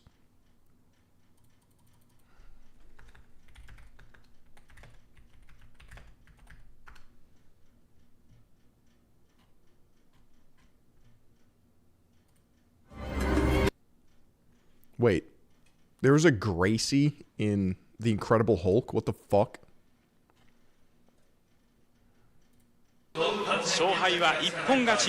Dude, I don't know anything about the Gracies. These oil boys won't stop bubble maxing? What the fuck? I feel like we just found it. I feel like we just found a video. I feel like we just found it.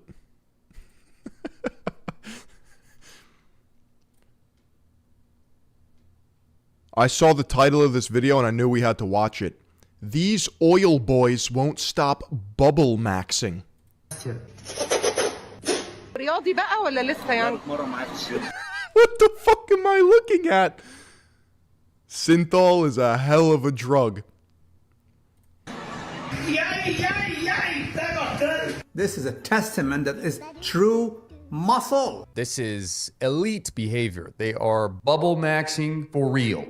Disclaimer, this video is educational and informative in nature. Do not contact anyone shown in this video. Also, this video is discussing steroids. Do not use steroids. This is entirely for educational and entertainment purposes only. You want to know something more terrifying than my crippling depression? AI. And you want to know something that is working in the face of AI? These homies right here. Because they literally stand in the face of... Why does this one-shot the third world? Like, instead of spending money on oil, literal synthol, why don't they just hop on test? Surely it can't be that much more money.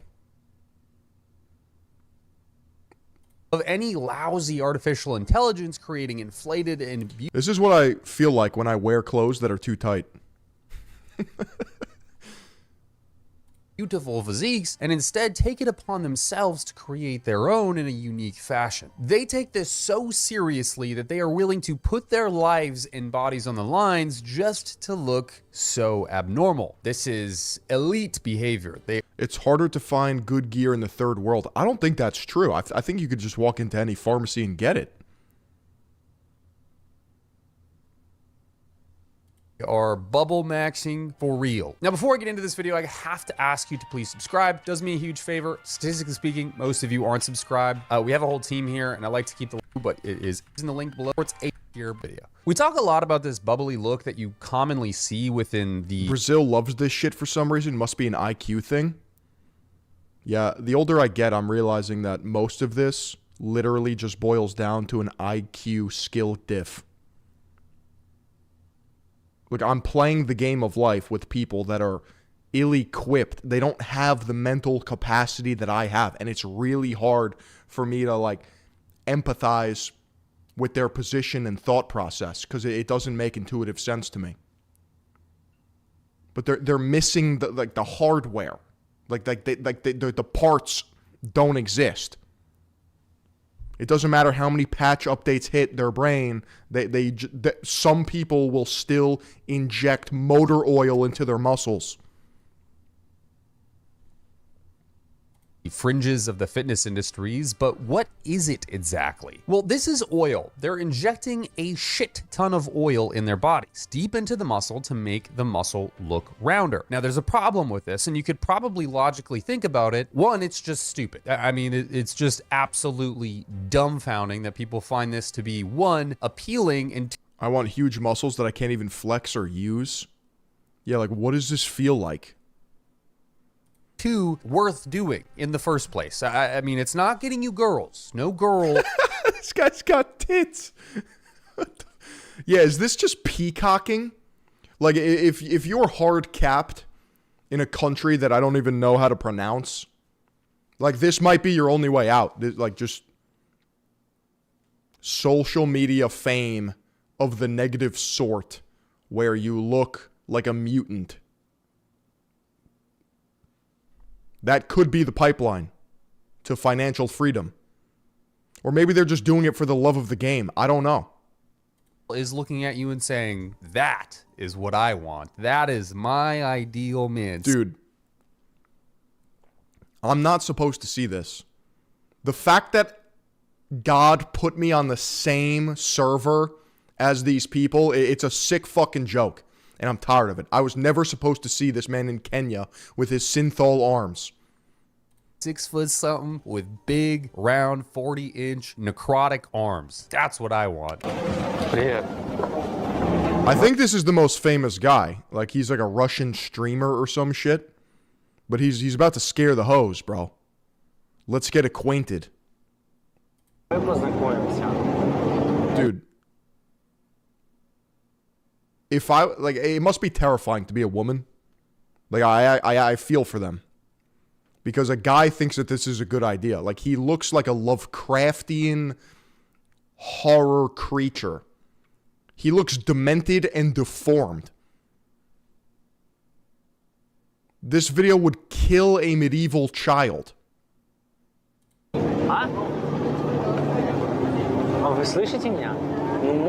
like, I'm calling the cops. I'm closing my eyes and spraying and praying. Like, this is... I would fear for my life if I was this girl. красивая, простая.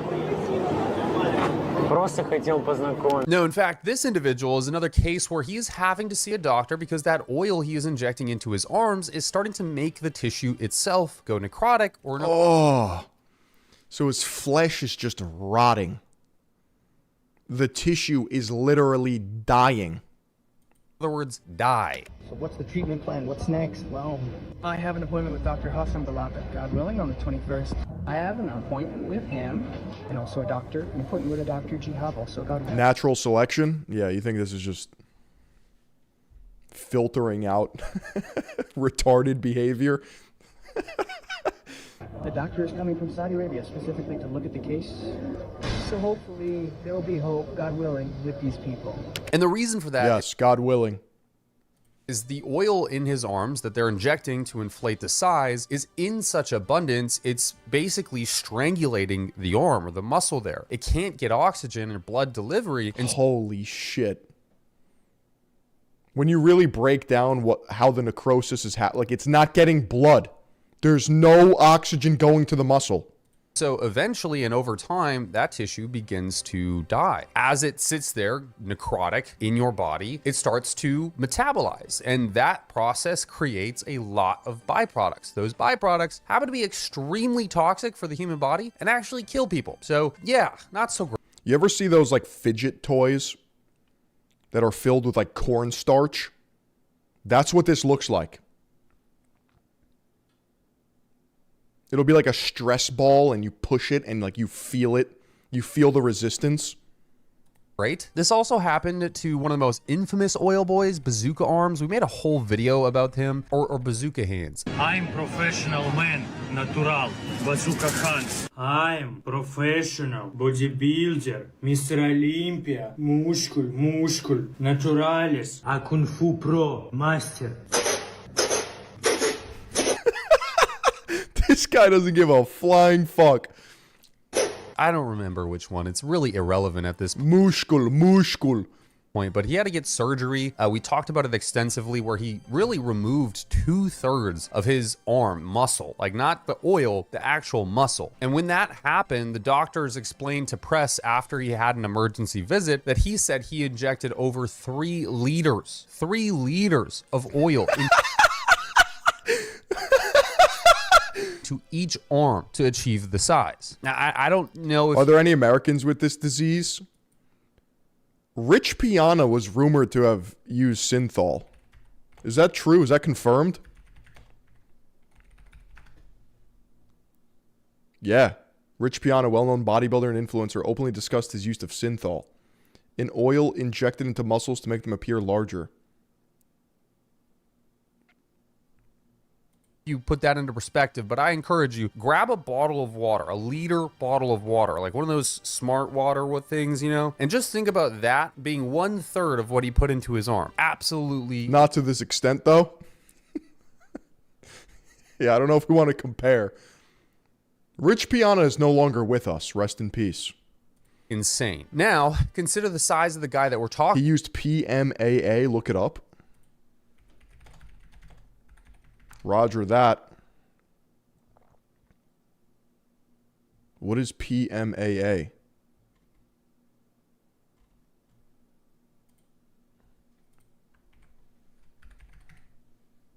I don't even know what that is. About here, and the comparison to peak Bazooka Hands or arms or whatever, knees and toes, and you can see he's almost bigger, very considerably bigger. Not only that, but he has oil in other places too, like his traps and all over his body. This is literally like the most bogus anime face-off where like one oil boy just opened up his domain. I want to see them fight, and then I want to see them, if they hit them like a critical hit, I want to see the oil explode like a cartoon. Can we sanction a bubble boy boxing bout? Expansion, and it disenables the other oil boy from... Mr. John Bravo investigated it. Tell me what PMAA is. It's microplastics? Yeah, we got an oil spill in the ring. Clash of the Gladiators.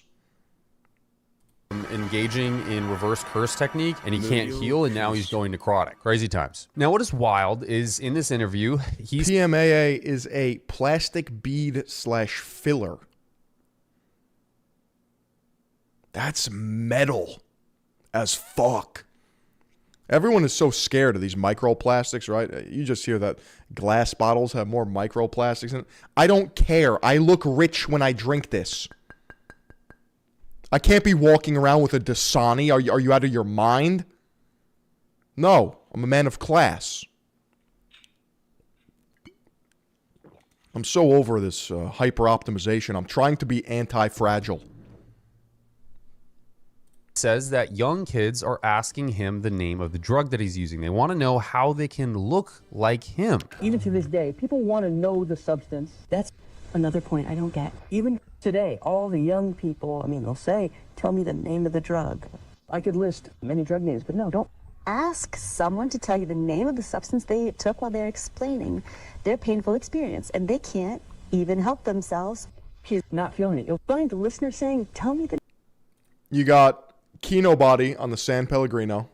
You got Ashton Hall on the Saratoga. Here at Third Eye Global, we drink Mountain Valley or Aquapana. But I feel like for branding, I need to pick my water of choice. Do we pivot to Pana? Chat, do we pivot to Pana? It's the Medici, Tuscany, Italian spring water. Liquid Death? No, that's for posers. Name of the drug. When in fact, there is no drug. And it would be a lot easier to say, hey, this guy's just blasting steroids, but the delusion goes so much further. He's just pumping his arms. There's tap water in that Mountain Valley bottle, isn't there, Phil? You're hiding microplastics in your balls, aren't you, Philion?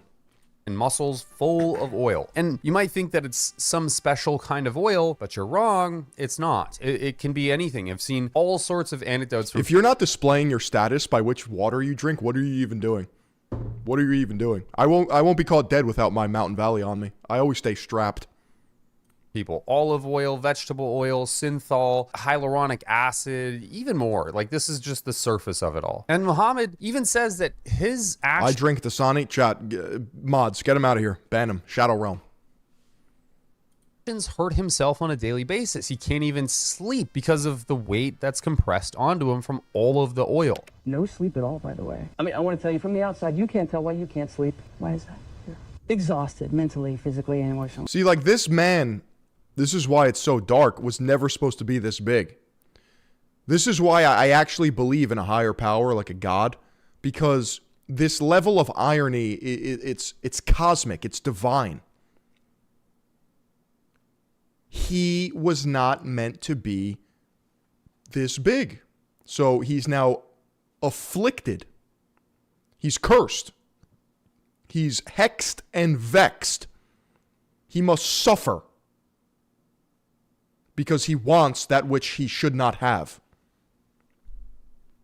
Man, it's not just you that you've destroyed. I didn't just hurt myself. I hurt those behind me, whether my children or my family. I destroyed your whole life completely. The genie granted his wish, but at what cost? The price for that mistake, but I didn't pay it. Oh, the hubris. Those behind me paid the price. And they're still paying the price to this day. Which is a really good point, because if you think about it, if you have bags of oil all over your body hanging around in muscle. Do you think it like sloshes around? You think when you get up, you just hear like fucking water sound effects? Like, how can you even lay to get comfortable? Like, that just sounds uncomfortable. Dude, I just saw a video of a bodybuilder lay down in bed. Hey, yo, pause. Hold on, let me finish my sentence.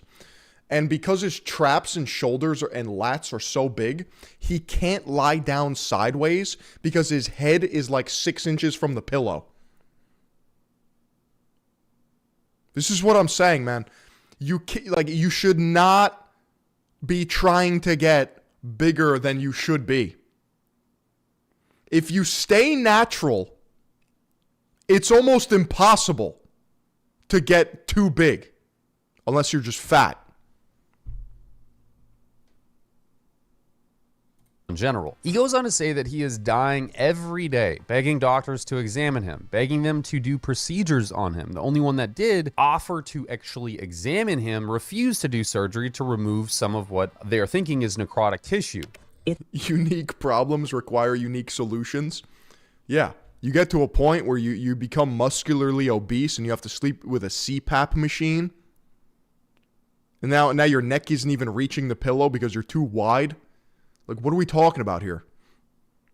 It's important. Why isn't a credible doctor speaking out? What are you afraid of? I'll sign a waiver. Mahmoud, the man with the biggest muscles in Egypt. Muscles is... What are we talking about here? That's not muscle. That's not high-quality contractile tissue. No shot. That's stolen valor. Define muscles. Oh, I'm dying every day anyway. Take a positive step. Examine me. Yeah, they're using the word muscle loosely. Doctor examined me and refused surgery because there must be reasons. Body is bull. He was scared it wouldn't succeed or become a media thing. After agreeing, he backed out. He said he couldn't operate. A cosmetic surgery to look, cosmetic fix. It was plastic surgery. Yeah, I had to get plastic surgery. And I have talked about this before, but this happens in a lot of... Dude. Look at that. He's got a fucking pumpkin. He's got a fish bowl in his arm. It has to be IQ. It has to be. Like, this body dysmorphia. They have no regard for aesthetics. You see, the Greeks and the Romans understood this thousands of years ago. Look at the statue of David.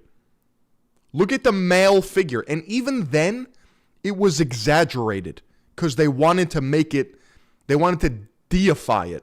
They wanted to make it godly. They wanted to make it hyperbolic. An ideal form that still blends into the natural perception. But like, if you have a brain that understands like simple things like proportions, symmetry, aesthetics, like, how do you not look at this and think, holy fuck, something's wrong with me? Because the forearm is absolutely mismatched to this. And this doesn't even, there is not a proportion where this would ever look good. This looks like a tumor. Third world countries, and I don't really know why. You don't often see this, at least extreme measures of oil injection within the United States. Here we have a guy in Brazil doing a very similar thing, injecting his muscles full of oil to look inflated. Dear me, people, rumors seems to be right after all. What the fuck? He's got an inventory slot for his water bottle, bro. I mean, after oil, that might just be motor oil. That just might be straight up gasoline.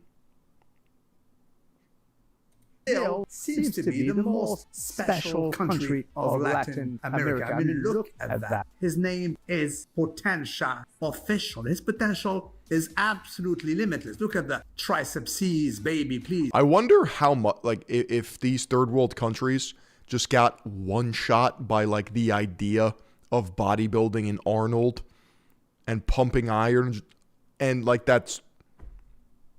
they think that this is their version of that. Look at those exercises. This is front lateral raises with the supinated. His hairline is shoe polish.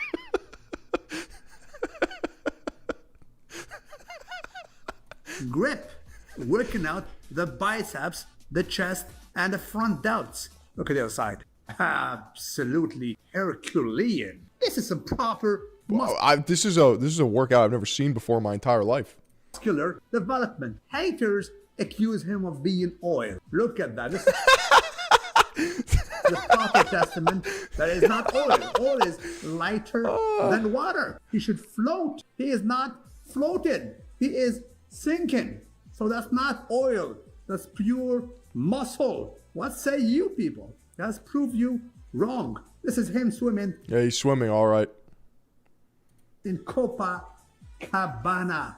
The water is so clear. This is Brazil.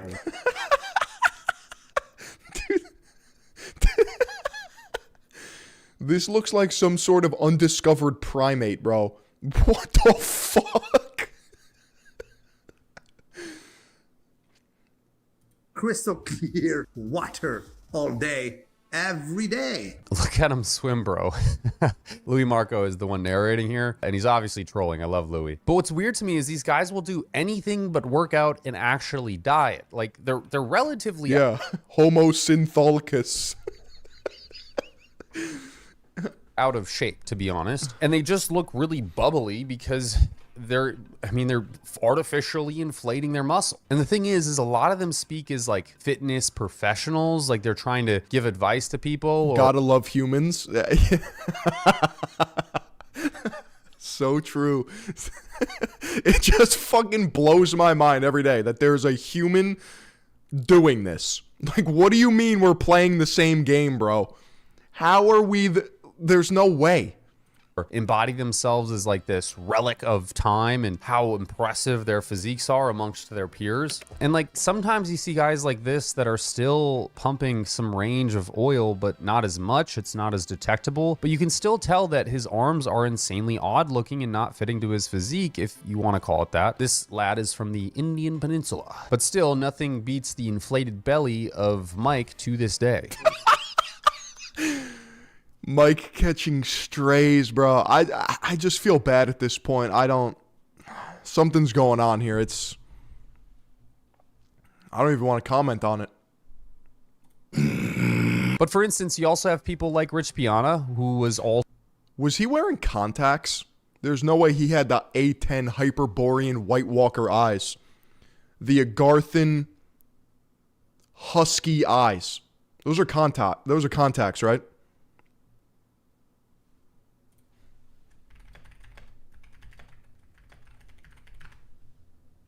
Yeah, he wore colored contact lenses. Crazy blue contacts as part of a costume.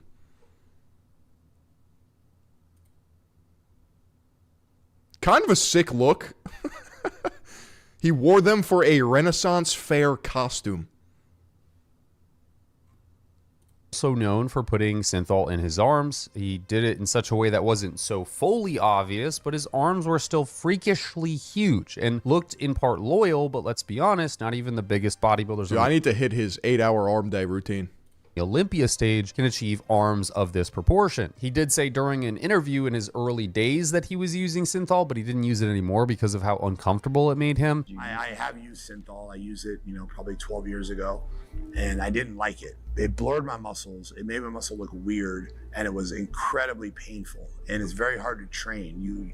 You're almost guaranteed going to have to take some painkillers while you train because it's so painful. A lot of people called bullshit on that, and very likely it's accurate to say that that's bullshit because, quite frankly, your arms just don't look like that. Even if you're massively hypertrophied, they just don't look like that. Now, it's honestly a sad thing because taking steroids and ignoring your health is one thing, but injecting oil in your body where it is clearly... Like, I would quite literally rather just take steroids. I don't even think steroids are bad for your health in comparison to this, which is a rare Philly-on take. I am never pro steroids, but if I had to pick, bro, there's actually a purpose to roids, and they're actually effective. This nerfs you. A very straight path to necrosis. Rich Piana has that Scar Lion King physiognomy. I have never heard a more accurate statement in my entire life. Oh my God. He literally looks like Scar. Product tissue developing. No matter what you do, it's crazy because you can use steroids and you can stop using them. Dude, this is Rich Piana.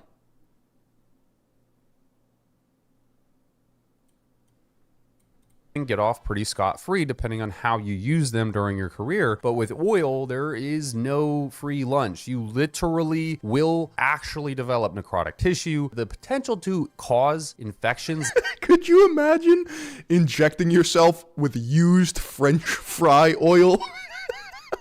Not even butter, but straight up oil. Locally is massive. Not worth doing, in other words. But these people are so delusional and almost sociopathic in a sense that they have to inject the oil to appear bigger than anybody. I think that would be psychopathic, not sociopathic.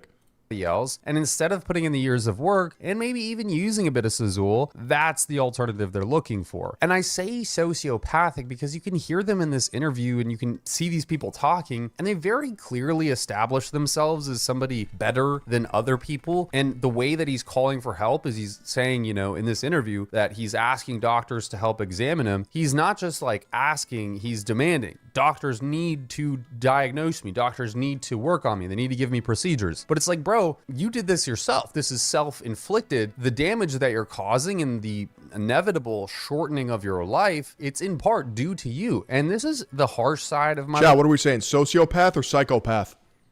Does it even matter?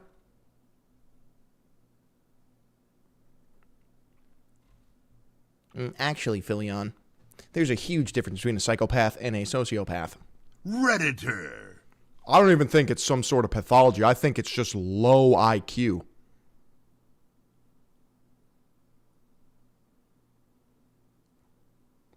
I think they're synthol paths. You think it's autism? How are they dumb enough to make this decision and smart enough to know how to use a syringe? It's a great question. I think about that a lot with people that use steroids. Beliefs, which is like bodily freedom, right? I think you should be able to do whatever the hell you want to do with your body as long as it doesn't hurt other people. This is the harsh... I don't agree with that. You know, I've seen some people in public where I'm like, yeah, you shouldn't have done that to your body. In fact, I would rather it be illegal for you to do that to your body. You just made yourself chopped, my guy, my girl. Holy buckets. You are now assaulting my senses with your stupid decision. Thank you. Thank you. Hey, you, thank you. Like, some people don't utilize their free will for good things. Side of that. Yeah, you have to face the repercussions. If congratulations. You're a fucking grenade now. you want to do dumb shit, you pay the dumb prices. And I want you to conceptualize this, and the only reason that I know anything about this subject is because I used to inject Synthol. I talked about this in previous... What? Holy! No way, bro. I knew roids, but I didn't know it was Synthol. Holy lore! Coach Colton, what are we doing, buddy? What a fucking twist! Let's run that back. Dumb shit, you pay the dumb prices. And I want you to conceptualize this, and the only reason that I know anything about this subject is because I used to inject Synthol. I talked about this in previous videos as well. When I was trying to... Bros oiled up? Be a professional bodybuilder. I did my arms like crazy trying to grow them. Not anywhere near to this degree. Not anywhere near at all close to this. But I would put, 3 milliliters into each head of my tricep, each head of my bicep. And those injections have to be deep, and you have to use a larger needle. And let me tell you what, it is a messy. Yikes! Endeavor. I am talking like graphic. Like someone... Oh! Oh! Oh! Would walk into my bathroom after I was doing that, they would think that... See, you already know I will never touch roids. Because I would fucking pass out the second I saw a needle with... no, dude. Just vasovagal, just knockout, honk shoe. I was trying to kill myself. There would be blood. There'd be several needles all over the place because if you're thinking about it. So this Connor Murphy reenactment, this is also dark, is apparently him trying to tell people how Leo Longevity died. Think about that for a second. Talk about sociopath, psychopath. I brought this up in the other Connor Murphy video, but we're treading in some deep waters here.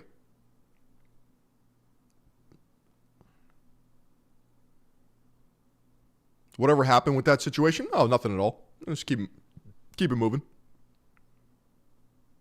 You have, 5 injection sites just around your arm that you're pinning oil into. And so if you want to understand Thailand, the show that absolutely nails it the best is White Lotus. You're either looking for something or running away from something. Those are the only two people in Thailand. Use 5 different syringes or 5 different needles at least, and each of those sites is highly vascular and capillarized, so you're running into blood vessels and popping them, and it just goes everywhere, all to achieve. White Lotus is a white woman TV show? I mean, what are we talking about here? What are we talking? Am I not the target audience?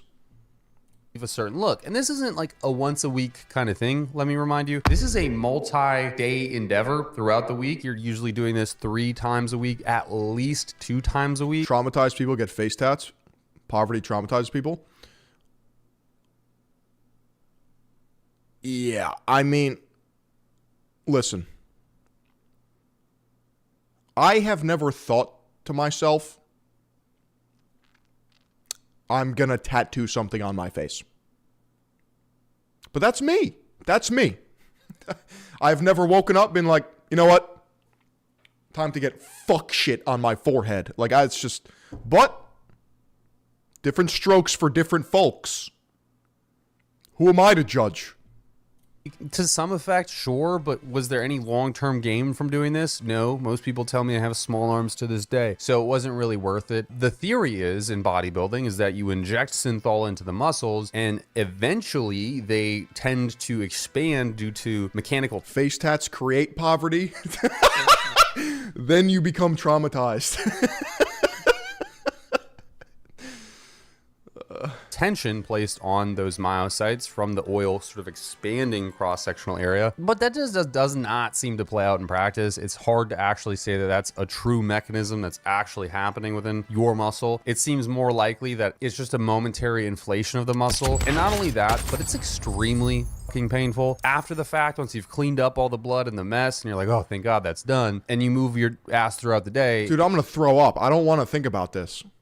It's not like it just goes away. That pain is there. There is just a sack of oil sitting in your muscle that's inflaming it. And when you move around, when you engage that muscle tissue, it is painful, brother. It is so painful. I only did it for like 12-ish weeks, and to be honest, it was probably one of the lowest points of my entire life, like trying to enlarge my arms so much so to win a pro card in bodybuilding, and I didn't even get close, to be honest with you. So it is what it is. So yeah, I mean, if you're ever considering, injecting swaths of oil into your arms, I probably would suggest not doing that. From all yuck. I feel like we as humans, we don't say yuck enough, like kids. They're like, yucky. That's appropriate. Like you got to say, we need to be saying yuck more. Yuck. all standpoints, it's pretty much a bad idea. Confidently, I can say that. And I think you could too. It doesn't take a rocket scientist to figure this out. Injecting any kind of foreign body deep into muscle probably ain't the sweetest idea. I think I'd rather be a fat fuck than whatever this mental illness is. So true. There is aura in being fat sometimes. Back in the day, being fat and portly, that was strength and vigor, and you had an abundance of resources. It's true. Yeah, for your health long term. This is Mental Illness Manifest. The crime? Injecting oil? Some succulent soybean oil? nor is it going to really improve your sex appeal to the opposite gender. Likely, you're just going to get looked at kind of funny. But I'll catch you in the next video. I hope you enjoyed this one. If you did, maybe think about clicking like, subscribing, and just leave a comment down below. I love to read them. They're sometimes nice, sometimes they're really shitty. And Kevin James is peak male. Did you guys know that he was like, he wasn't always the mall cop? Like he was a wrestler, and he's like apparently cracked at jiu-jitsu. This is what I'm saying, bro. You got to stay dynamic. They think he's mall cop. Kevin James is not. He's not mall cop. Kevin James is pretty sure he's a weapon right now. Yeah, he looks maxed. Look at that. He shaved the head. Damn. He's on that Joe Rogan protocol. Sheesh. Chat, it's never over. You can always reinvent yourself.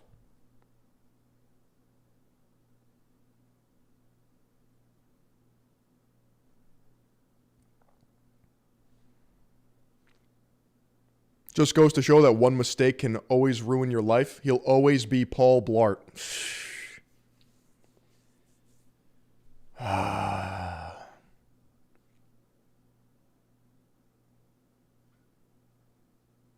He's barrel-chested, built like a pugilist. Yeah, I just don't know if I ever want to be referred to as a power lifter or something of that sort. It's like, thanks, I'm just cooked.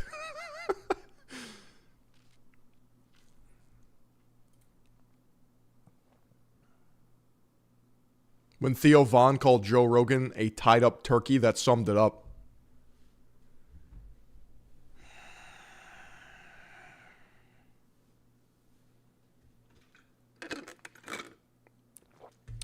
There's a lesson in there. Somewhere. He's back to being fat because of filming in Italy? What is he filming? Another Paul Blart movie? Hateful, but that's okay too, because I also read those ones. Okay, bye.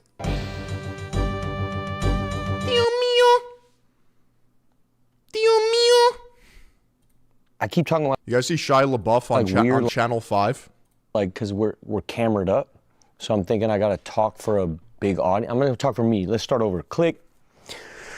Start the whole interview over. Dude, I always read chat. Start the interview over, bro. All right, we're here. Shia LaBeouf live, New Orleans, 1 week after Fat Tuesday. How are you? Chat, you know what's kind of gay about me? If I were to get tattoos, why do I feel like I would put them on my thighs? It's kind of gay, right? I know some of you definitely have thigh tats. You doing 1 through 10? Blessed. Okay, so that's a 10. It's a 10. Yeah, bro, I feel good. I mean, you know, man, I got shit I got to answer for, but overall, I feel good. I came out here heartbroken. I speak to you now as a man who... Marin, I always read chat, bro. Filling my heart up. Put on my lower back. How long have you been in New Orleans for?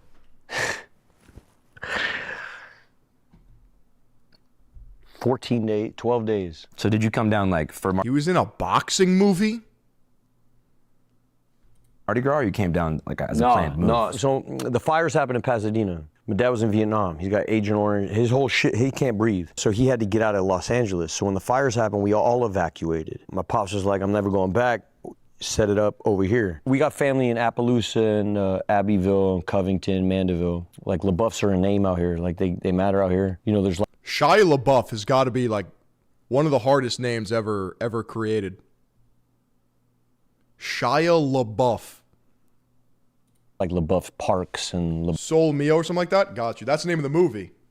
LaBeouf cemeteries. There was 3 brothers that really mattered out here. Early days, and I kind of never paid attention to it. I had a grandmother who was a lesbian, so she ran off with Ginsberg as a beard in the 50s. Ginsberg liked to beat... Marin, I'm going to crash out, bro. I'm reading chat. From the Bay. Yeah, and there was a whole beat thing going on, and she dipped off with them, and then she found herself on some gambling casino. It's a long story. Her name was Jacqueline Joy Ginger LaBeouf. She was a friend of Allen Ginsberg. So her family was deeply Catholic out here, and they didn't fuck with her being gay. So she had to...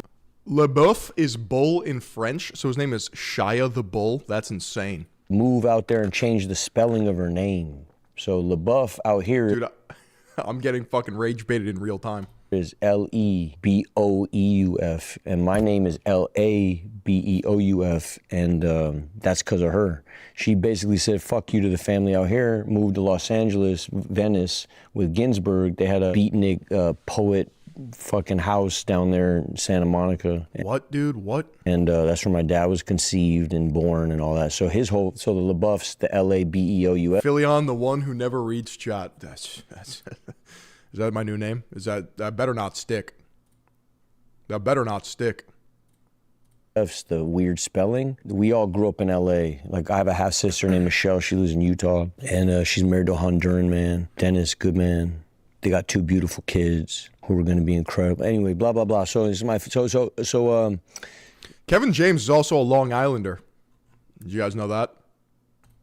2 different families. You got the LaBeoufs for real, the Cajuns for real out here that I'm trying to get to know little by little. I haven't looked at you in a long. You know what the most overpowered thing about like Maslow's hierarchy of needs and just like having resources and money and fame, mostly money and resources and security, you can just pursue hobbies. You can hobby max. Long time, sorry, bro. It's okay, bro. You're leaving. Stay humble. Never. I'm gonna let greed corrupt me. Dot. Yeah, that's no good though, huh?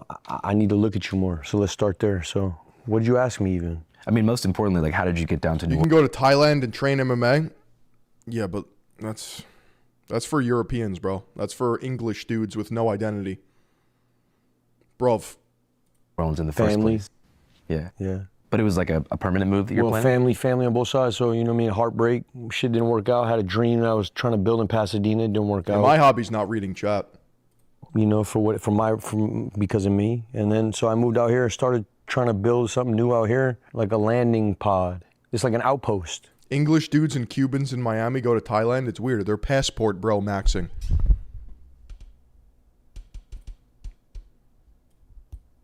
They go on holiday, bruv.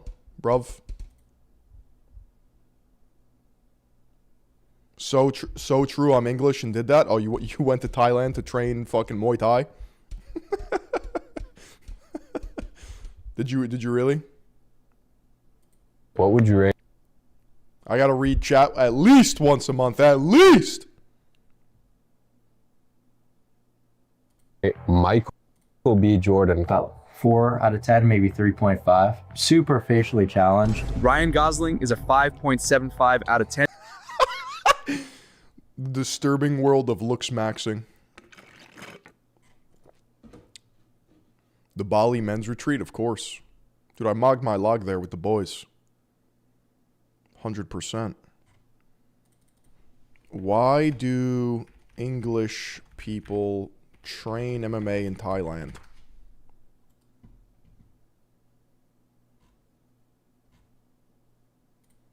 Over the last 2 months, I've put in some hard, good, solid rounds with 2 separate guys. I'm gonna run that back and then tell me about, training in Thailand, okay? I'm gonna run that back and you tell me about training in Thailand, okay? Over the last 2 months, I've put in some hard, good, solid rounds with 2 separate guys who... Pause. That's gotta be the biggest pause I've ever heard in my entire life. Who both have been in Thailand for an extended period of time. We are talking about being over there for like a year. They came back, they told me... You know what my problem is too? It's like, I don't know who this guy is. I could be waffling out of my ass. But like, being a professional, but not like unless this guy's in the UFC, it doesn't matter. Like, what are we talking about? You know? It's like, why pursue... Like, you could be a world champion at like what? Like kickboxing? But what the fuck is that? But like what? Like, he's got 10 belts on the wall, but I don't know who this guy is. Some stories about the training. He's wearing pink shorts.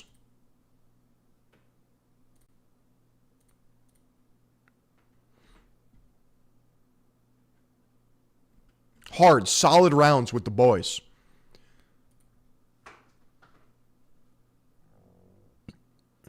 Some hard, solid rounds with the boys.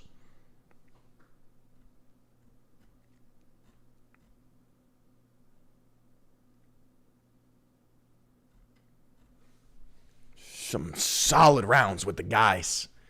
Hard rounds. Just pounding each other. Just pounding. Pounding, yeah? Too far? Not far enough.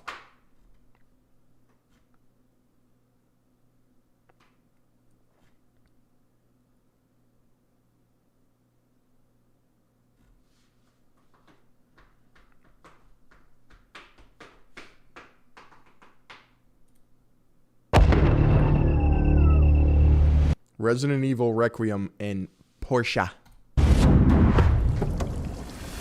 Bro, Leon can't drive.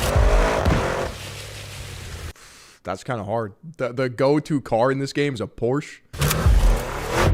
Chat, do I need to play Resident Evil 9? Not let this How man long drive. will the Porsche Don't crash survive, that though? Cayenne, He's Leon. gonna crash. Leon can't drive. And they gave him a Porsche. Who gave him the keys to a turbo GT? It's okay. Chat, do I buy a Porsche Turbo GT? I'm here to help. Chat, do I just buy one right now?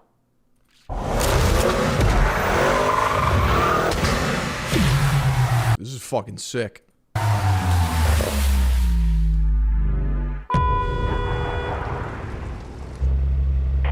might need a tutorial for this one. All right, let's get to work.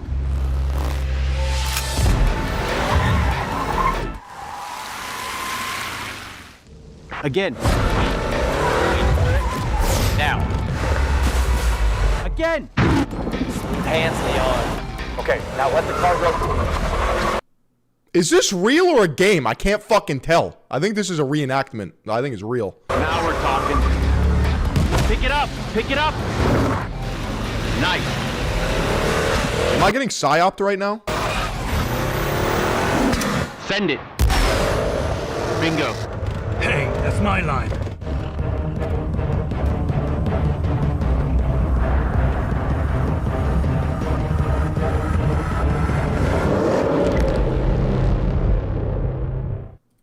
Damn, that was fucking sick. What's the fastest Porsche SUV? Oh shit, I got another phone call. Chat, one sec.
Back. We're so back. Oh.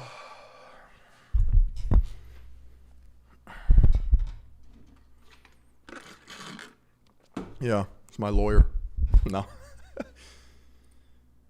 Yeah. What were we watching? I don't even remember.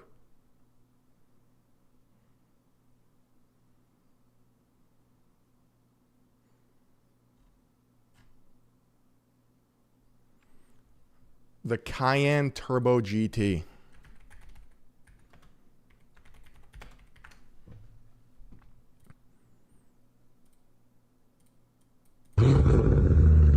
Yeah, I need one of these.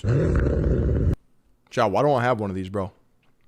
Uh-oh, another phone call. Suck, chat.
So, chat, yesterday, I helped out my grandpa, got him a new computer, right? So I've been playing tech support ever since. Now, I got him an iMac, right? There's a couple problems with, because he uses this as essentially an email device, email, basic web surfing. So the problem with iMacs is that they come with, holy buckets, Captain Naps, thank you for the sub. The problem with iMacs is that they come with the magic mouse and like the shitty fucking keyboard.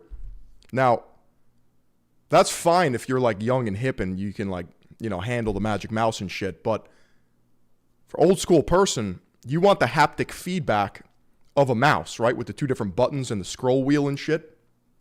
Especially because his hands are so big and calloused that like the touchpad and shit like that, it's not going to work.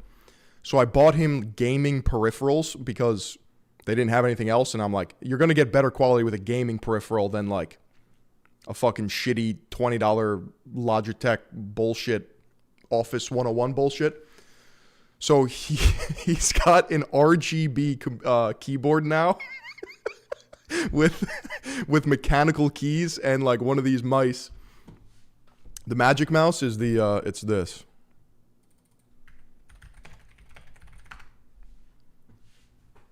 This thing. I use Apple's worst product. This is Apple's Magic Mouse and everyone trashes on it for a valid reason. It has some of the worst ergonomics you'll ever see on a mouse. It also costs $100. So you could get a really good gaming mouse for the exact same price. But the worst part is they put the charging port on the bottom of the mouse. So you have to flip it over, plug it in. Yeah, this thing is just ass. I mean, it looks cool. I would use it, but I'm not. Why do people still use the Magic Mouse? And yeah, I'll admit it, I used to use. But yeah, I was just playing tech support. I can't not answer that phone call, so.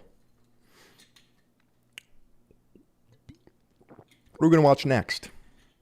What are we going to watch next? What's my mouse and keyboard setup? I have a, what is this thing? I have a G502 as my mouse. Or is it G503?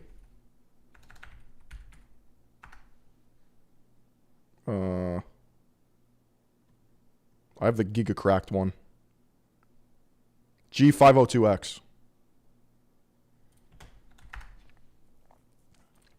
This is the Logitech G502X Plus, and I'm gonna be honest with you right from this. Holy! Kane 445. 455. With the 5 gifted subs. Holy buckets. Holy buckets. The keyboard, I have a... Jeez, what the fuck is this?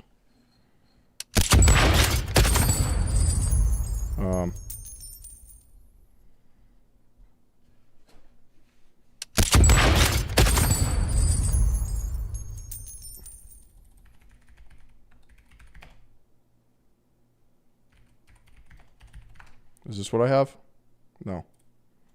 This is the Logitech G502X Plus, and I'm gonna be honest with you right from this. Which, I have this one. Do not buy this keyboard. The I have the Apex 7, I think.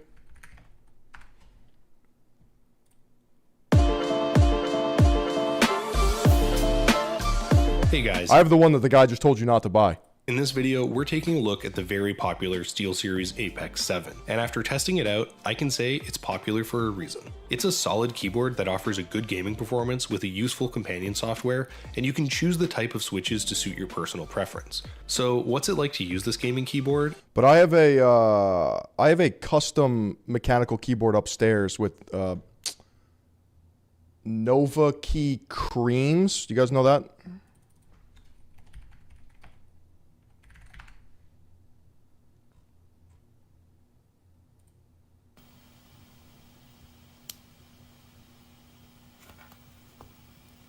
What the fuck is this called? NK Creams? A little sus?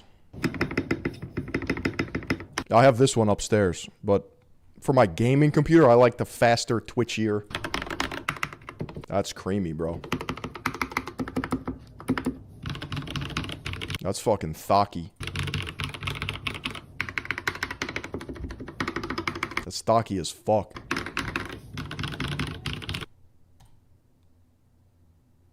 But I think the fastest typer in the world. I have another keyboard.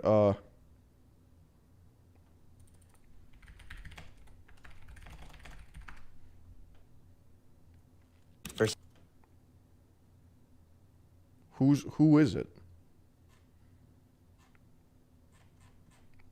I want to say it's a Steel Series keyboard, or what are the other keyboards, chat? Chat, I know some of you are keyboard autists.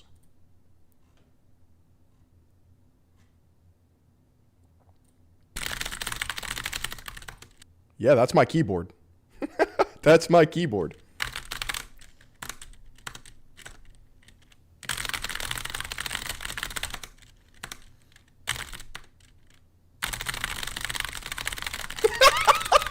Bro, what the fuck? What the fuck?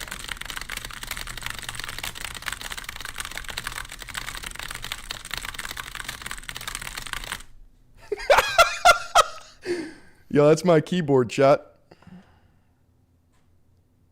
I think that's why I got it, because I was like, if the fastest typer uses this keyboard, then I'm unlocking some sort of power by using it.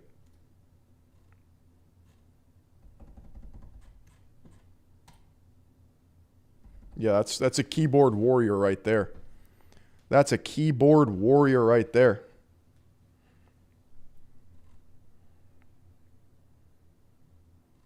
What do you guys want to watch next?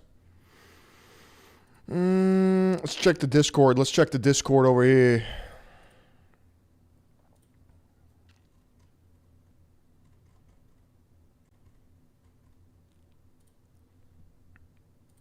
Do you guys know this guy? Hey guys. Do you guys know this guy? Malibu Fit?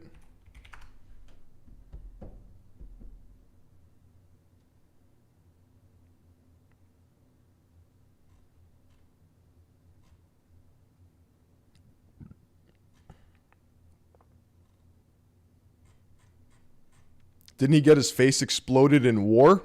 It's funny you say that, because the it turns out that was a lie. It was stolen valor.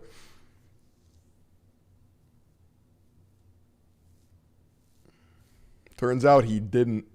What's up? It's your boy Malibu. Now this is one of the biggest risks that I've ever taken in my life. The rise, very fast rise, and downfall, perhaps the fastest rise and fall in the history of the fitness industry.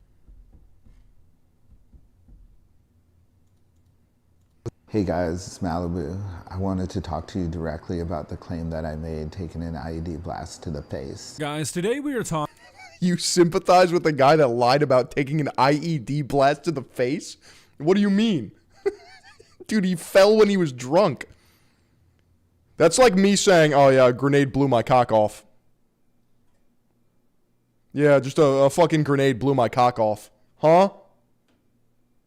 Talking about an influencer who has been caught in a lie that I honestly think might be the biggest lie I've ever seen any sort of content creator get themselves tied up with. Usually when we talk about influencers apologizing for things, it's like things that are very specific to the internet. This completely transcends that, and I don't think people really know how to react. If you haven't heard of this yet, Malibu Fit Max is a fitness influencer who over the last few days has found himself in the middle of a everyone sucks off the new fit. Like, who is this guy, bro? Malibu Fit Max. That's the name of. So the cool thing about fat though is you can lose up to 5 pounds a week. Am I allowed to go hard on this guy? Coach Greg, in today's video, none other than a natty or not on a guy that everyone's been talking about, the fun-loving, happy, charismatic, This guy just appeared out of nowhere, bro. positive Mr. Man himself. His name is Lee Markham, and on Instagram, Malibu Fit Max. Bro just hit 1 million followers on TikTok. 1 million followers on TikTok. Who the fuck is this guy, bruv? Getting a ton of followers overnight is a great thing, but you know what's even better? Being able to give back, and that's what we're gonna do today. We're about to meet Jeff, a veteran who could definitely use $1,000 to help him. He goes to school over here. This is actually my alma mater right here. I got a graduate degree from here about 10 years ago. We're gonna just get in there, we're gonna find Jeff and hear all about his life. Nice to meet you. Good to meet you. Awesome seeing you today. You're retired Navy, correct? Yeah, I retired Navy 2002 after a little over 21 years. You know what the Army... $1,000 for such a huge check is wild. Yeah, just hand me 10 hundreds, bro. You know, with a rubber band on it. You guys always say to you guys, yeah. right? You know, thanks for the ride. There's a crazy one for you. What's the largest Navy in the world? The U.S. Navy? No. Chinese Navy? No. What's the largest Navy? U.S. Army. Okay. It's $1,000. This is from our partnership with Militarize.com and Retask. So what are you going to use it for? Probably to pay down a credit card. I've already paid off one credit card, and I've got another. Don't worry, Philion. You'll be at 1 million followers one day. Yeah, it's so cooked, bro. You can lie about an IED blowing up your face, and you get 1 million followers. Meanwhile, I've been in the fucking trenches with the boys for 10 goddamn... Yeah, I'm over it. I'm over it. I'm fucking over it. Sorry, I just had to blow off some steam. I gotta get more creative with my fucking lies, apparently.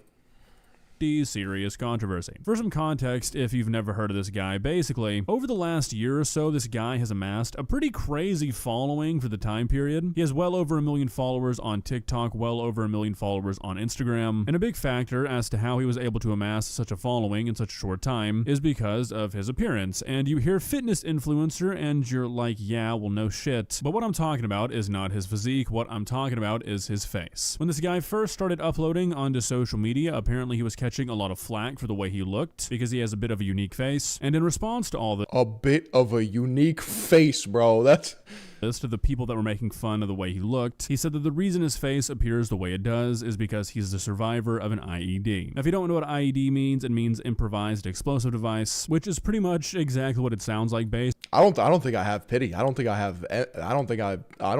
the empathy is working on me. Basically, all you need to know is that it's a bomb. That's all that really matters for what we're talking about. Hey, guys. Let's watch it. Let's watch it, bro. This is one of the strangest situations I've ever seen on social media.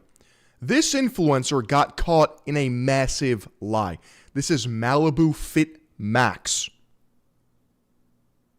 Hey guys, it's Malibu. I wanted to talk to you directly about the claim that I made taking an IED blast to the face. Guys, today we are talking about an influencer who has been caught in a lie that I honestly think might be the biggest lie I've ever seen any sort of content creator get themselves tied up. For context, this man allegedly fell on his face while he was drunk and told everyone that his face looks like that because he took an IED blast to the dome, which is stolen valor. Because there's actual veterans out here suffering from injuries of IEDs or improvised explosive devices. That's like me saying, yeah, a grenade blew my cock off. That is an insane lie. And he's at like 1 million followers, and everyone's like, oh man, I feel bad for this guy. Where did he come from? I've been in the game for over 10 years. I got to get more creative with my fucking lies. Maybe that's why I don't have enough followers. It's because it's impossible for me to lie. Usually when we talk about influencers apologizing for things, I need to get blasted in the face, apparently. Like things that are very specific to the internet. This completely transcends that, and I don't think people really know how to react. If you haven't heard of this yet, Malibu Fit Max is a fitness influencer who over the last few days has found himself in the middle of a pretty serious controversy. For some context, if you've never heard of this guy, basically, over the last year or so, this guy has amassed a pretty crazy following for the time period. He has well over 1 million followers on TikTok, well over 1 million followers on Instagram, and a big factor as to how he was able to amass such a following growing in such a short time is because of his appearance. And you hear fitness influencer and you're like, yeah, well, no shit. But what I'm talking about is not his physique. What I'm talking about is his face. When this guy first started uploading onto social media, apparently he was catching a lot of flack for the way he looked because he has a bit of a unique face. And in response to all this, to the people that were making fun of the way he looked, he said that the reason his face appears the way it does is because he's the survivor of an IED. Now, if you don't know what IED means, it means improvised explosive device, which is pretty much exactly what it sounds like. Basically, all you need to know is that it's a bomb. That's all that really matters for what we're talking about, and Malibu claimed to be the victim of one. Now, yeah, I face tanked the bomb. Huh? How is that a good lie? obviously, once people started to hear about this, there was a pretty significant amount of people that kind of started to rally around him. You know, I feel like it's a pretty universally agreed upon thing that making fun of the appearance of somebody who was disfigured as a result of a bombing is a pretty shitty thing to do. So naturally, people started to sort of rally around him, and that is kind of what helped catapult him into social media fame, which would be fine, that is, if it was the truth. Recently, to make a long story short, another influencer named John Dorsey, or Goob_U2 on Instagram, got into Malibu's military medical records and found out that he was never that is next level petty. The victim of an IED. He just got drunk on base and fell on his face, and that led to him having to get some facial reconstruction surgery, and that's it. He did serve, and from what I can tell, he was actively deployed, but he was never the victim of an IED. He literally just fell. Technically, that could be pretty funny if he just owned it, but you never want to apologize. See, it doesn't really matter what you do, it's how you react. But I'm putting you guys on elite social media game here. This is what you do in this situation. No, you fucking retard. I didn't take a bomb to the head. You think that my IED story was real? You're a clown. Then you just win. I made it up, and you bought it. You're a sucker.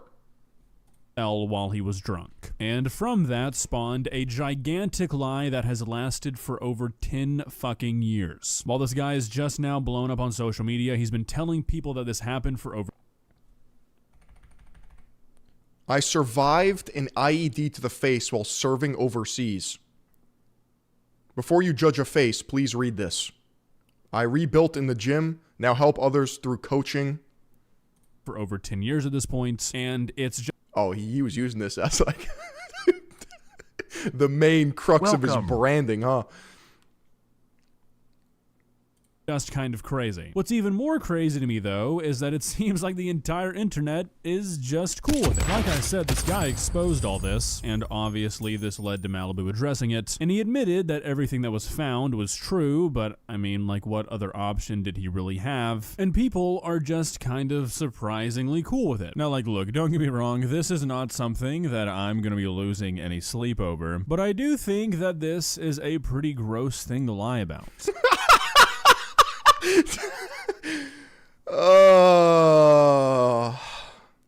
I hate TikTok and the hive mind that is that platform.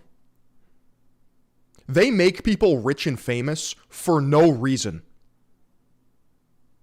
It seems extremely disrespectful to anybody who has been the victim of an IED, and it just seems like a pretty bizarre thing to latch on to. Now, the reasoning that he gives in his apology video, which we're going to look at here in a second, is that it was because he was like new to the public eye and people were giving him a lot of shit for it, so he just said that as a defense. But, like I said, he's been lying about this for 10 years, so I don't know if that really, like, makes sense. Also, given something that we're going to look at later, it's pretty ironic that this guy's defense is I was being bullied, but we'll get to that after we watch the apology video. So here we go. Please subscribe. Hey guys, it's Malibu. I wanted to talk to you directly about the claim that I made. He talks like a valley girl. You know what I'm talking about? An IED blast to the face. Before anything else, I want to be clear. I did serve between 2005 and 2010. That part of my life is something that I've always been proud of.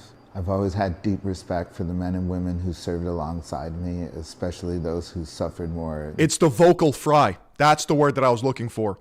It's the Kardashian, California angst. It's all up in the throat. Yes. My name is Philion, and you should watch the live streams on kick.com/Philion. We're the most based and true grassroots movement on the interwebs. He's oozing. He's not talking. There's no conviction. You guys couldn't tell that this was a lie? Shame on you. I don't trust that voice.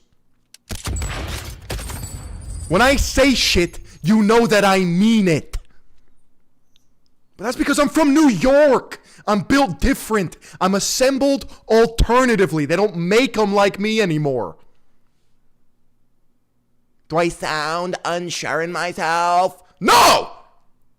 Than I ever have. Okay, so this is something that I feel like is really easy to say once you've been called out for something, but I find this really hard to believe. I feel like a person who truly has a lot of respect for IED survivors would probably not be parading as one on the internet. It just seems a little bit contradictory. You know, this is like saying you have deep respect for cancer survivors. Here's the thing also. I don't know if this is like a Catholic or Christian observation, but it seems like people who virtue signal, especially on social media, and they showcase all the good deeds that they're doing, are always involved in the most precarious shit. It's performative. You don't see me throwing hot dogs at homeless people and filming it.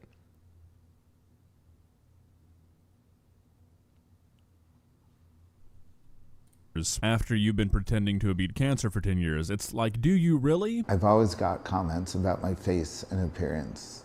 Some of them were harsh, and to be honest, I didn't handle it well. Yeah, the Bible does speak of this. It's like, is it even charitable if you are profiting off of it? Not that it's a competition, but it seems like a lot of people attach themselves. And the only reason I bring this up is because he's a veteran and he goes around and he like supports other veterans. Sure, whatever, dude. I don't like the charity porn on social media. What I care about is your interpersonal kindness. That's all that matters. It's not a shield.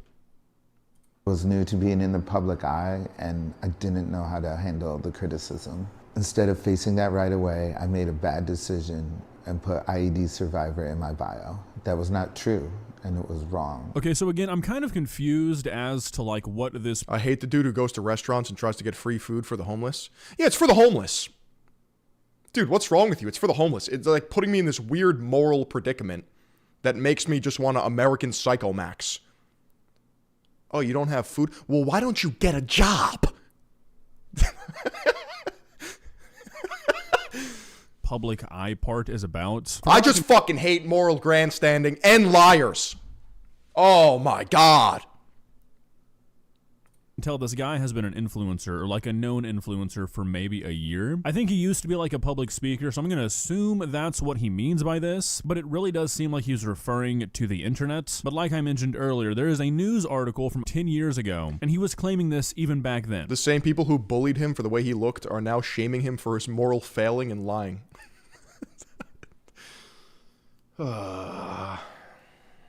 Can't win.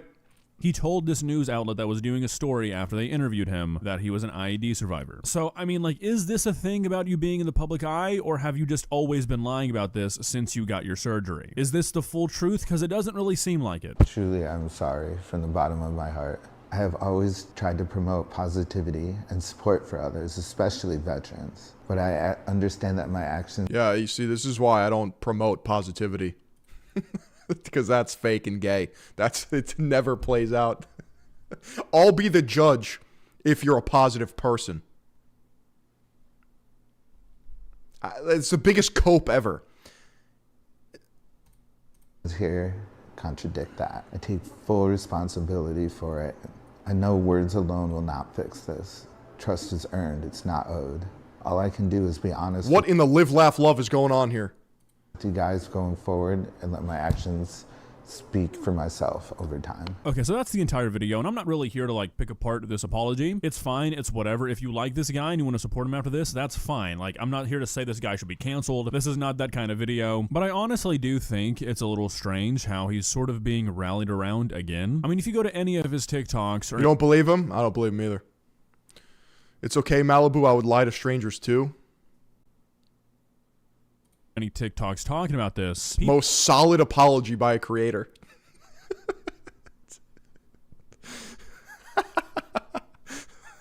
Look at all these fucking slugs, bro. They think they're owed an apology. Forgive the man who admits his mistakes. Bunch of clowns. People are defending this guy tooth and straight glazing him.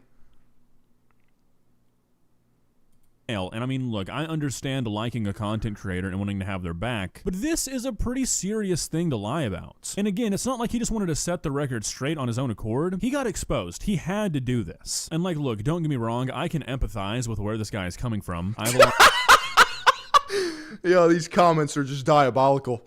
of friends in the military, and stuff like this is really not all that uncommon. Guys get deployed and they get injured in a way that they don't really think is cool, and they feel emasculated and they feel like they have to make something up because falling on a military base is not very heroic. Obviously, that doesn't mean that lying about this shit is okay, and I think it's actually very harmful, but I can understand the mindset this guy was. I'm just perplexed as to how these people even string these lies together. Like, do they not have immediate friends and family being like, dude, I know you didn't get hit with a sticky grenade. Like, I know this guy.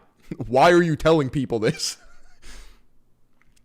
It's probably in. But I bring that up because I feel like a lot of people are taking that and they're being like, oh, well, the emotional reasoning is understandable, so you have to be okay with this. And you don't. No, look, it's fine if you are. I'm not saying that this guy should lose his platform or be canceled or anything. It's your prerogative to accept an apology, but it's also people's prerogative to not. And I feel like a lot of people who are coming to this guy's defense are forgetting that. It is perfectly acceptable to be like, you know what, I'm not really okay with a person claiming to be an IED survivor for over a decade and then using that to build a platform. That's a pretty offensive, egregious lie, and it's okay to not be like, that's fine with me. And real quick. Yeah, so if he's, you know, all supportive of veterans and stuff, what happens when he goes and meets an actual veteran that's been blown to smithereens? And he's using that valor as his own fucking social media rise story.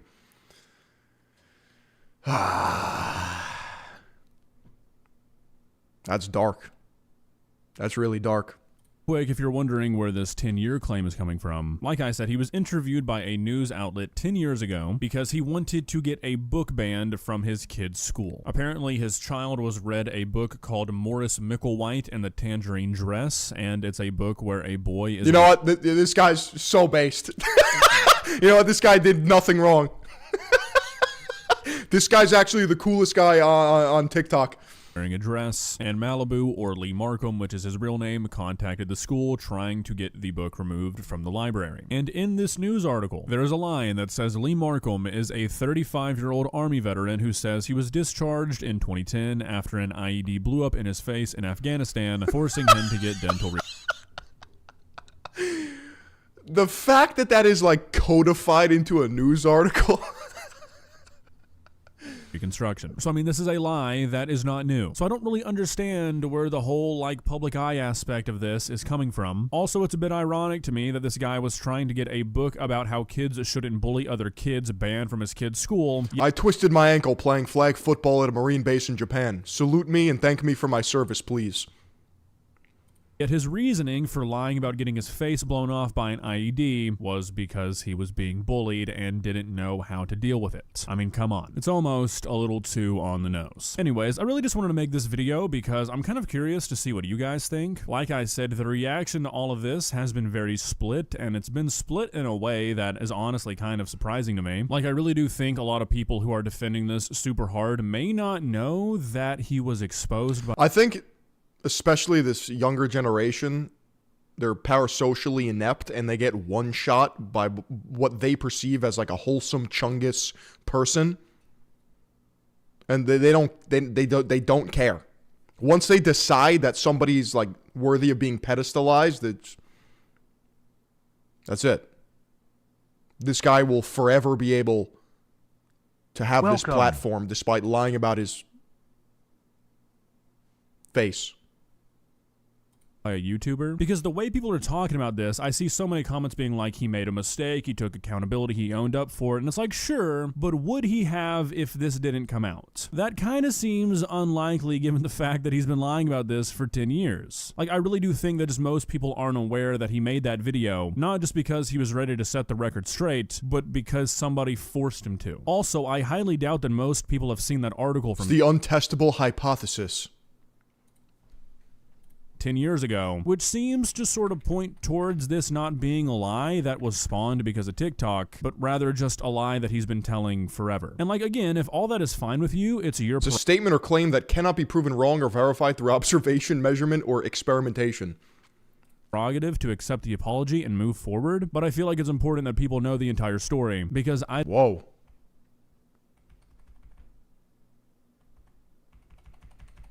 It looks like he also had gynecomastia surgery. That's my hypothesis. So, very clearly, there's some level of dysmorphia here that is quite sad.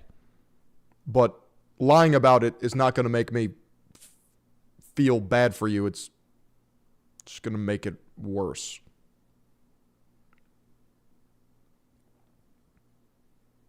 the entire story, because I don't think it's really being told. Well, guys, what are your thoughts? Like I've been saying, if all this is cool with you, I'm not saying that that should not be the case. All I'm saying is that I think— Look up high versus low context culture. Americans are way more likely to believe things at face value.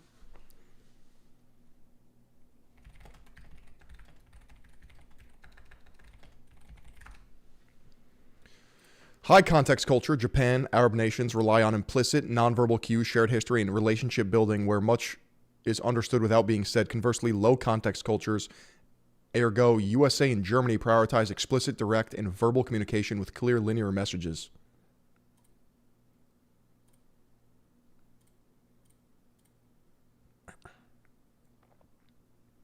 Fascinating. You should really look at So are you calling me retarded? Is that what's going on here? You're calling Germans and Americans dumb? That's crazy. The information, because I think that most people just haven't, because it's not really out there yet. You know, the difference between somebody lying about something for like 6 months to a year and then deciding that they want to come clean so they tell their audience, and somebody lying about something for at least 10 years, being exposed and having to tell their audience, are two completely different things. So, I mean, just Dude, I don't trust anything. Especially strangers on the internet. Keep that in mind. Not everybody has to be cool with this. It seems like the general sentiment right now is that if you aren't cool with this, you're like a hater or you're not letting a person grow, and I don't really think that's fair. A 40-year-old man was lying for 10 years about being an IED victim and only told his audience that it was a lie after somebody exposed him for it. I don't really know how much growth we can really attribute to that if we're being honest with ourselves. What a Looney Tunes ass situation. Quite literally.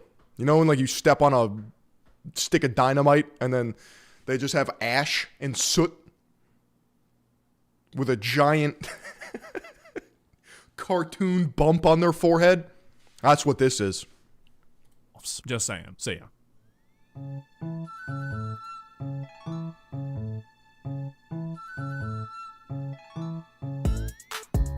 In America, your word means something. A man who can't keep his word is a slug. If you don't have your word, then what do you have?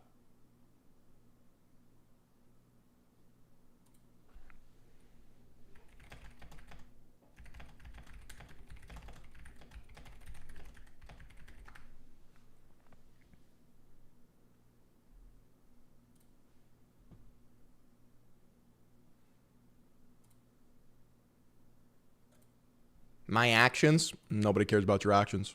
Nobody cares. Nobody cares. Turns out nobody cares about your actions. Chat, what do you think about this situation? Bro, you can pay for like 10,000 comments and like for like $300. I don't know. I think a lot of the internet is 100% inauthentic. Yeah, no, it's pay to win. It's bought and sold. It's completely fake. I mean, we do have a dead internet. We do have a dead internet.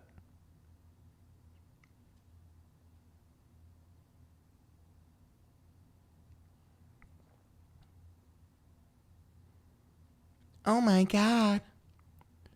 Holy buckets.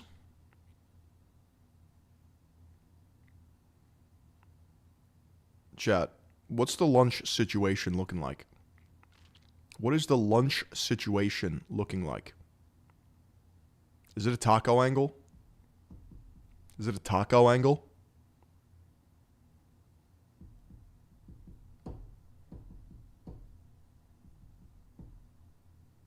It is Tuesday. Fuck, it is Tuesday. Sheesh.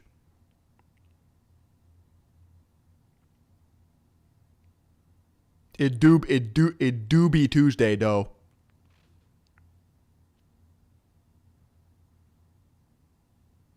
It's a taco angle.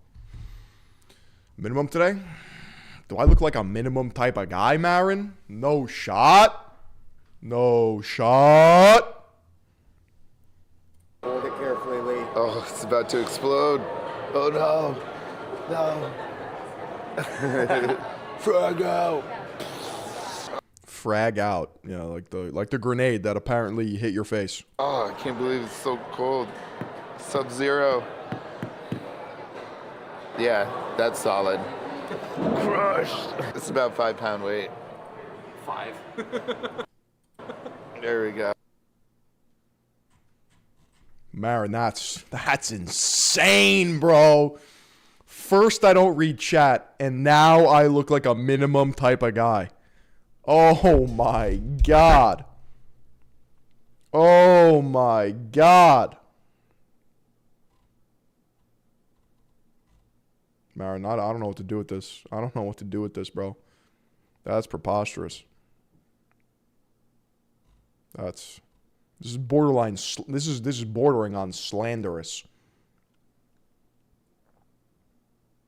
A day in the life of an shitificator. You can call me a shit maker. My job is to make things shitty. The official title is an shittificator. What I do is I take things that are perfectly fine and I make them worse. More specifically, I feel like this guy comes to my house every night while I'm sleeping and just does this to my house. I make it shitty. I come from a long line of people making things shitty. My father was an shittificator. His father before him. The penny farthing. His father before him. So yeah, it's a proud tradition in our family, making things shitty. Lifetime ban? No, not yet. Not yet. Hard work. I could tank it. I could take it. And it's not very cost efficient to do it like this. I can only be in so many places at one time. So I needed a way to scale up the business without working myself to death. Marin, you don't have your audio on. And just when I needed it, the solution lands right in my lap. Enter the internet. All of a sudden, I didn't have to move around to make things shitty. I could just Dude, this is who I deal with on the internet. In one place and make things shitty for way more people at the same time. And that's when things really started to move. Got a favorite website? Let's fill it with pop-ups. Preferably scam. Enjoying a video? Video's gonna put me to sleep, dude. Holy shit. Chat, is my attention span cooked? Is it me? Stop glazing me, Zohan!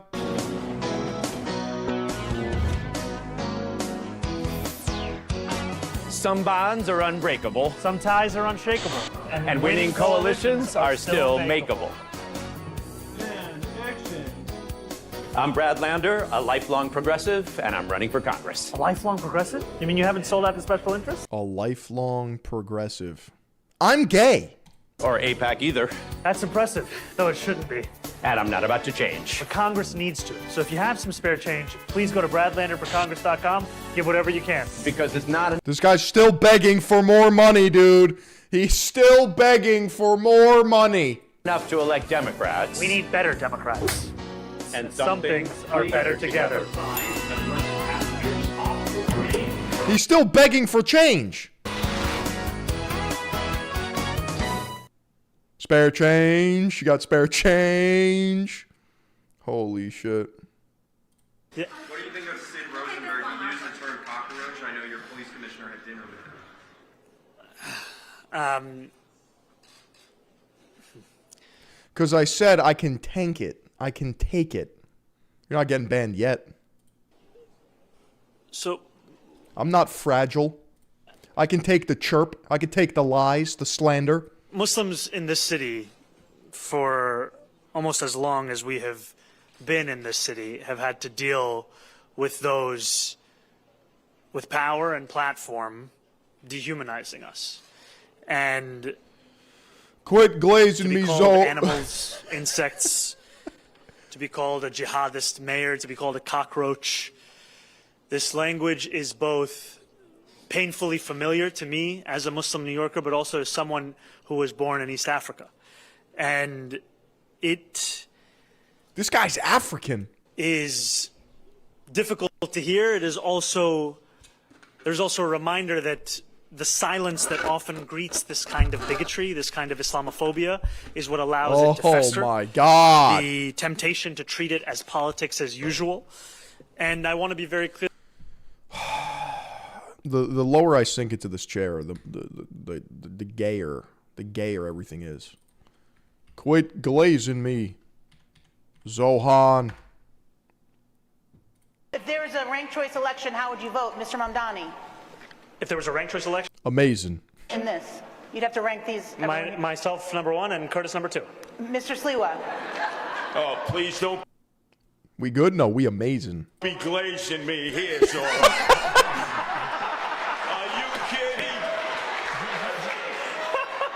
Mr. Sliwa, do you have an I answer? support ranked choice voting, but I'd only vote for myself. Mr. Cuomo? I love that Zoran and Curtis take it I forgot about this guy. idea. I don't know. I'm I look so short, dude. I'm like 5'6". just enamored with it. I would just rank myself. If there is a Quit glazing me, Zohan.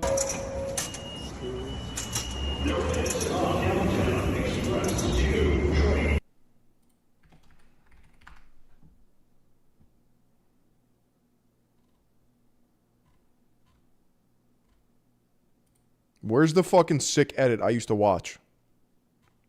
Where's the sick edit of Curtis Sliwa I used to watch?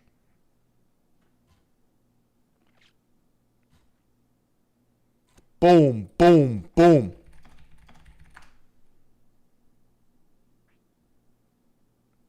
I guess it doesn't exist anymore. If I read chat, it would be easier. I never read chat, bro. It's fucking call me Helen Keller. Helen Keller. This bitch was lying. After her 7th lesson, she was able to speak the sentence word by word. I am not dumb. Jesus Christ. The Joe Rogan Experience. Like, I remember we were doing a new material night one night. And That's the machine! Got off stage and you walked up to me and you go, did you really not know that Helen Keller and Anne Frank weren't the same person? And I was like, yeah, I used to think they're the same person. Bro, did you, you know what I've been reading? That Helen Keller was a fraud? Yeah, okay, hold on. Let's start here, okay? So, okay. Is that a Zapdos? Is that a fucking Pokemon on his forehead? I heard Stevie Wonder could see. Okay? And there's footage of him doing seeing guy shit. Like what? Pull it up. Yeah, There's pull it up. Like, all sorts of stuff and some very Jamie, interesting pull it up. stories people have told too. Shut the fuck up. Yeah. Like, there's Boy, a video. that's a great secret. To keep that secret for so long while you're still alive. Helen Keller's dead, and it just leaked out in 2026. Dude, I brought a blind guy on stage one time in Hartford, Connecticut. I was like, he was with a fucking smoking hot chick. He probably didn't even know. And I said, I go, dude, what a waste. And he was like, what? And I go, you got a beautiful chick, but you could just, I mean, wouldn't a fat one feel better? Like, because you're all touch, right? And he goes, no, man, I can feel her face. And I went, what? And he goes, she's gorgeous. And she was. Oh, he could feel her face. So this is when I was young. He knew the PSL. And there he knew the facial symmetry. No rules in comedy, and no one had phones. So I said, hey, man, come up on stage. I want you to feel people in the audience and rate them on a scale of 1 to 10. Oh, no. And fucking the confidence of these chicks. I'll do it. And gets up, boy. feels her face. He's like, 4. And the crowd was like, this guy's good. He could have worked at a fair, Joe. I mean, he was so fucking good. He was so good. You have to have footage of Stevie Wonder shaking dude's hands. Come on. There's one where I saw where he comes up on stage and Stevie sticks his hand out to the side. Chad, is that a fucking Zapdos? Guy's like, hey, what's up, Stevie? Yeah, but I mean, he would hear people and know that they were to the side of him. I don't know. That's what I heard. But then I think that's what happened with Helen Keller is, right? The story Helen gets Keller, bigger. It seems like it was fraud. It seems like she probably was like visually impaired. It's his gay hat brand. Okay, when someone attempted to shake hands with Stevie Wonder, I pray this. Oh, it's a joke making fun of it. Okay, so not. No. Oh. But I did find, so there's a bunch of compilations of people, like this is from Drink Champs, these Stevie Wonder stories keep getting wilder every time. Shout out. You ever had Drink Champs on? No. Let me hear some of this. Stevie's not blind stories. Stevie Wonder be FaceTiming on everything I love. Stevie Wonder does FaceTime me. Come on, man! I can't make this shit up. Come on! I was in there chilling with I was getting my hair done with my hairstylist. He gonna tell us a story. And my phone and my. Philion has the phenotype of someone who's a quarter Jewish / Mediterranean, the rest British Isles Nordic. It's like a very interesting phenomenon. Where do you see Jewish on my phenotype?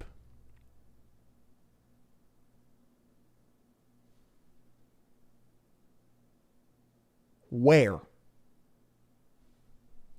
Hairstylist like, did I say Stevie Wonder? I said, yep. I went boop, and he was like, I've been looking for you. They think it's the nose, but they don't know the Roman nose.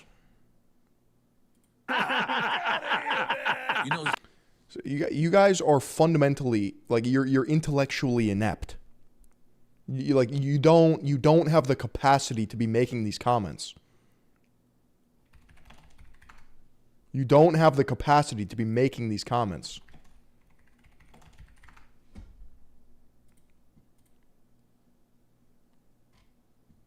Snoop Dogg said that Stevie Wonder's FaceTimes him.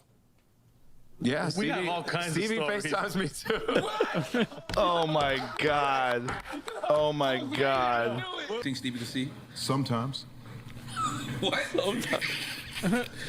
Shaq said he rode in the elevator with Stevie and Stevie pressed the button. We lived in the same building on Wilshire. All right. I just need to describe this story. You can park in front. You can park in front, or you can park in the bottom. I'm already in the elevator. So you say Stevie got out his car, Dolo? No, but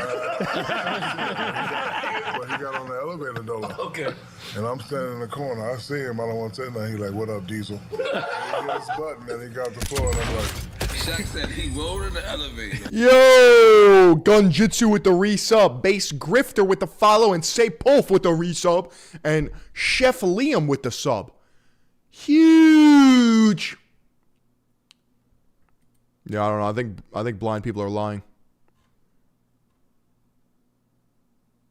And Mr. President, moving.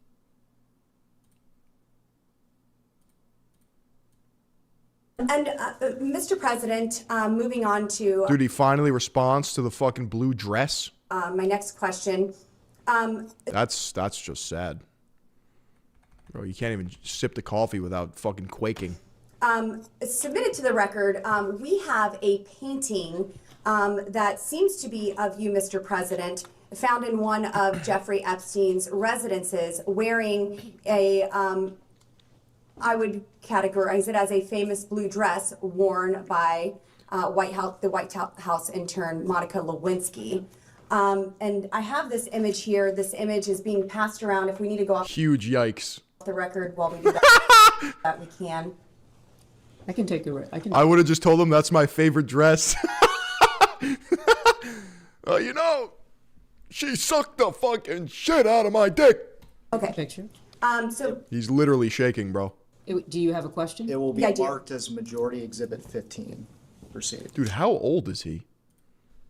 How old is Bill? Oh, he's only 79? That's kind of young. thank you.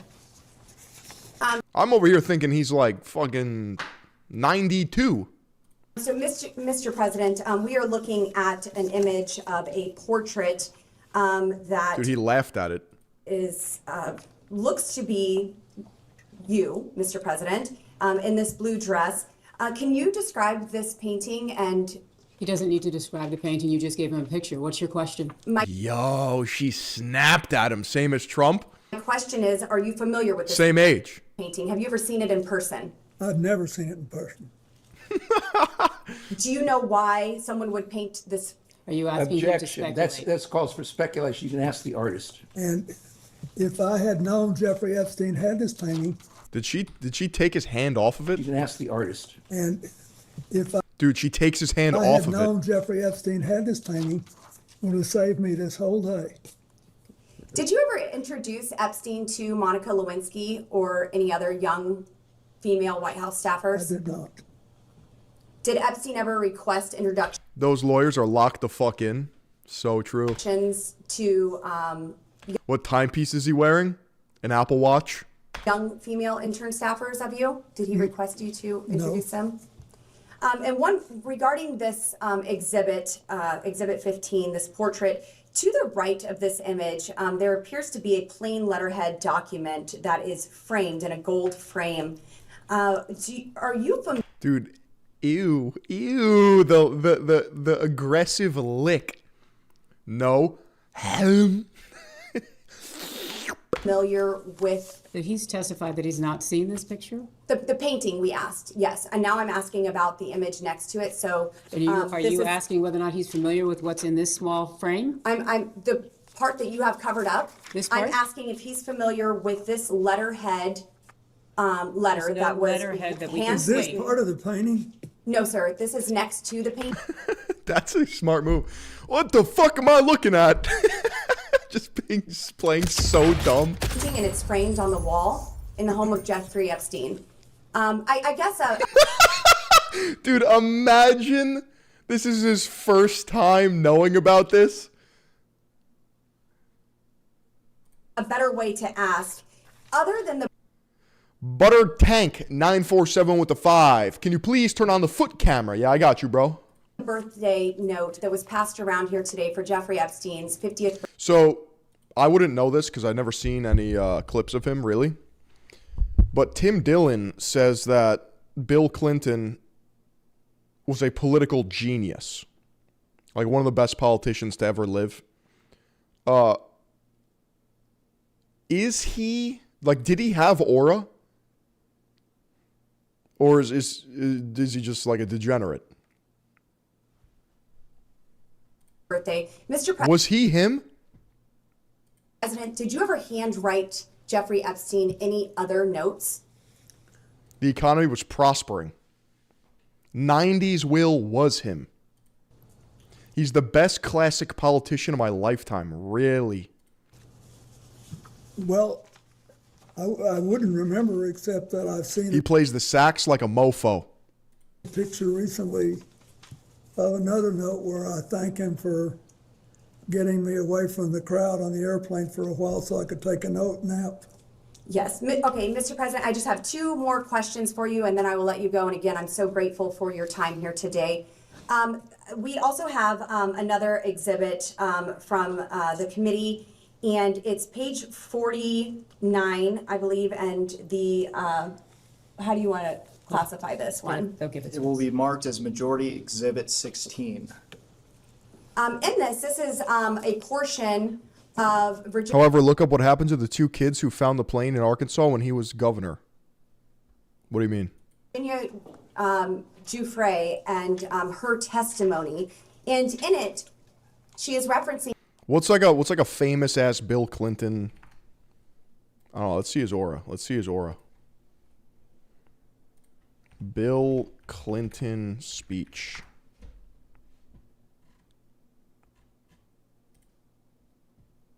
8 years. This has been a time of dramatic transformation, and you have risen to every new challenge. You have made our social fabric stronger, our families healthier and safer, our people more prosperous. You, the American people, have made our passage into the global information age an era of great American renewal.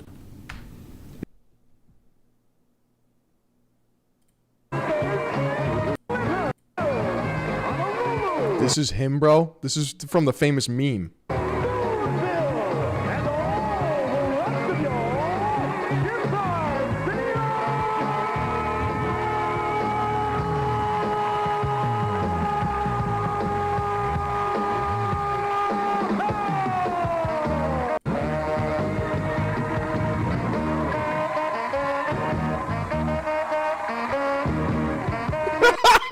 Yo, he might have aura, bro.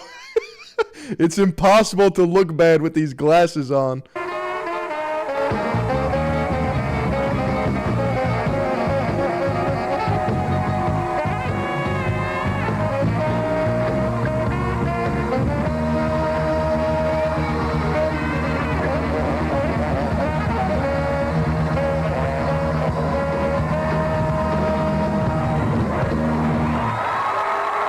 Damn, dude. Damn. You, Mr. President, and says he, Mr. Clinton, told me long ago that everyone owes him. Can't lie. Can't lie. That shit was tough. That shit was tough. Favors. They are all in each other's pockets. She's asked, I'm sorry, maybe that wasn't you that you was referencing, Clinton. I'll start over. He told me long ago that everyone owes him favors. I believe that's referring to Mr. Epstein. They're all in each other's pockets. Sorry, could you, so what line are you starting at? Yes, ma'am. I am starting at the first line, and I do believe I incorrectly said that. Chat, I'm going to go rip a piss, grab my tacos. BRB.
You know what's kind of funny?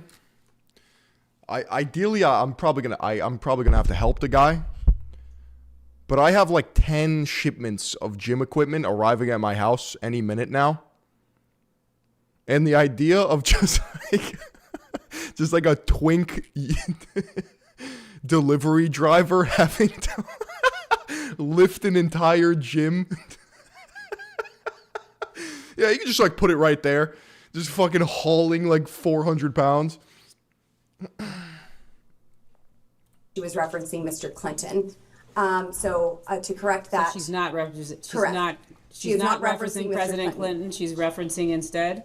Who? I believe this is Jeffrey Epstein. That Like, do you think they get like the jacked UPS drivers or FedEx drivers to do those shifts?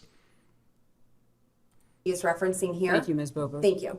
And then she's asked, would you say you asked him why Bill Clinton was here? And Virginia responds on the island, where he was here, on the island. And she goes on to say, excuse me, can you clarify who JS is? Can we look and see who JS is? This says V and then it says JS. So yes, is this I will get you that name. I think if I wasn't a YouTuber, I would be like a delivery driver. That's got to be a good job. It's got to be a good job, bro. But this is a conversation between two people, or is this a transcript of a deposition? This is a transcript of a deposition. Will we do kick only at some point? Time again? Stream Lawson Morrison's doing YouTube. What do you guys think? What do you guys think? Kick only? Yes, Thank you so much. It says telecon at the top. Doesn't appear to be a deposition. It says, what do we have this as? I'm not objecting. No, that's fine. And we could go off the record if you want, just to get this. I don't have this. So this is, go ahead. Yeah, we'll go off the record.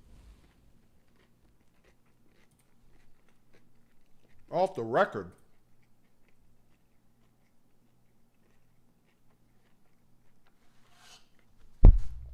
We can go back on the record.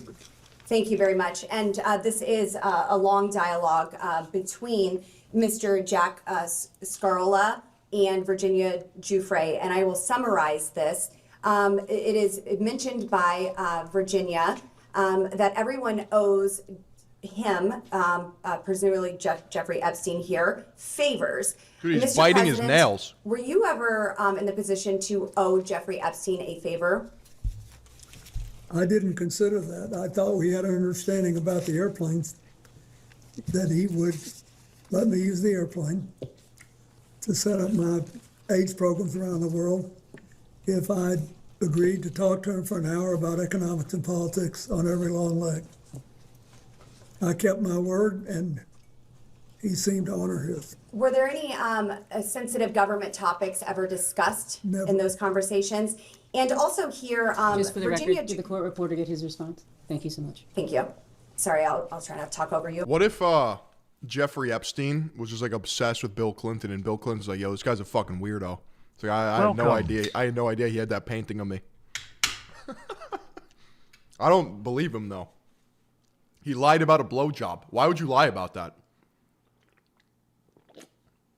Yeah, she hit me with the gluck. Wrapping up here. Virginia Giuffre is also asked in this document. The same one you handed us? Yes, ma'am. So we should be looking at? This is 1, 2, 3, 4, 5, 6, 7, 8 lines down. JS is speaking. Were sexual orgies a regular occurrence on the island at Jeffrey's house? Yes. My question, Mr. President, were you ever aware or engaged in any of these sexual orgies? Are these on the island where he's testified that he's No, not ma'am, been on the I island? was never on the island. Were you ever on any island in the Virgin Islands? To travel for a trip with his wife, which is on the public record? I'm With sorry, Jeffrey what's your Epstein? question? No. You were never in the Virginia Islands, In the Virgin Islands with Jeffrey Epstein, no. Okay, thank you. Dude, the fact that some woman is like, did you ever like participate in orgies? Like what? In past public statements, Yo, why is she kind of bad though? Why is she Welcome. kind of bad, though? Kick only would go hard, but you're the CEO. I'm liking the dual streaming. As in 2017 speeches and interviews, you described Pizzagate as a baseless conspiracy theory, alleging you and others ran a child sex trafficking ring from a Washington pizzeria basement. Have you reviewed any 2025-2026 Epstein files that were released? Maybe we do like Kick only on Fridays or some shit. Some incentives for people to come on over to kick.com. You know, a little Friday action, a little Friday. That you believe reference A or little exclusivity. relate to those specific 2016 claims regarding the Podesta emails, Comet Ping Pong Pizza used as code possibly? I'm sorry, does You're this asking relate- her about whether Excuse me. she's reviewed emails in the Epstein files. files, which relate to the wacky Pizzagate You scandal. could characterize it however you want. I just would like to know if she's familiar with any of them. So excuse me, your question is about whether or not she has reviewed any emails in the Epstein release files about Pizzagate. Correct. Pizzagate was totally made up. It was an outrageous allegation that ended up hurting a number of people, that caused a deranged young man to show up with his assault rifle and shoot up a local pizzeria. I can't believe you're even referencing it. You should be. There are connections to the language. I'm Well, not the talking QAnon about- people believe there are, so I don't know what QAnon have at people it. believe. Have at it. But you've accused certain parties, and I think even right now today, of promoting slow walking or information in ways that fuels conspiracies. In your view, did any Epstein-Maxwell related investigations or file handling pre or post? Yeah, simple no would have sufficed. Post 2019 contribute to or intersect with the spread of Pizzagate style theories about Democrat figures? Objection. I have no way of answering. That is the most speculation. ridiculously. Have you or your representatives identified any Epstein file content that has been Yo, misinterpreted? Hillary Clinton's hot. There, I said it. Hillary Clinton's hot. I said it. I said it.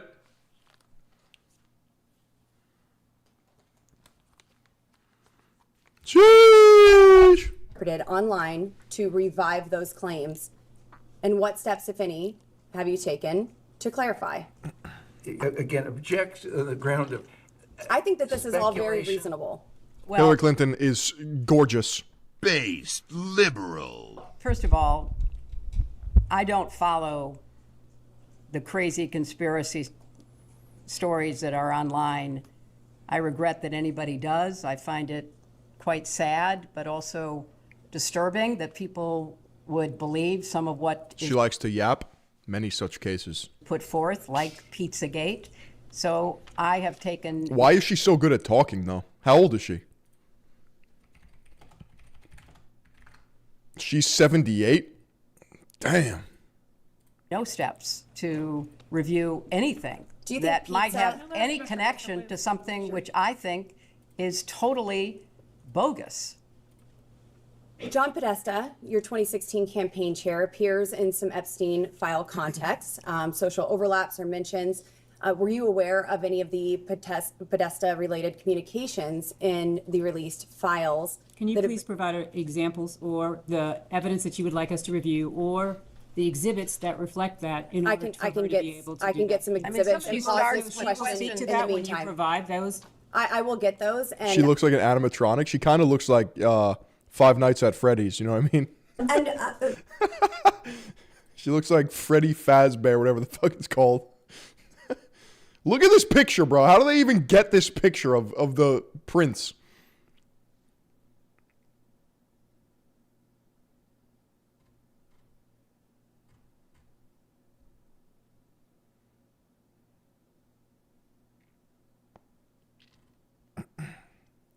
John, what are we going to watch next, bro? Any other fitness content? Any other fitness content? Fitness ball sack?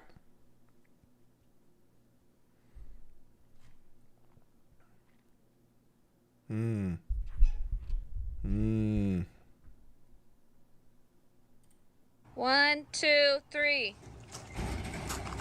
Hey, what's up, guys? Philly on here with my home gym. Hi, I'm Scott Watkins. We're in sunny San Diego, and this is my home gym.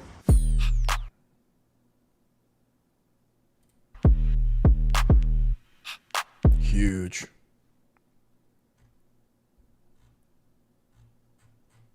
Did I watch Jesse James and Logan Paul? I skipped through it. I did.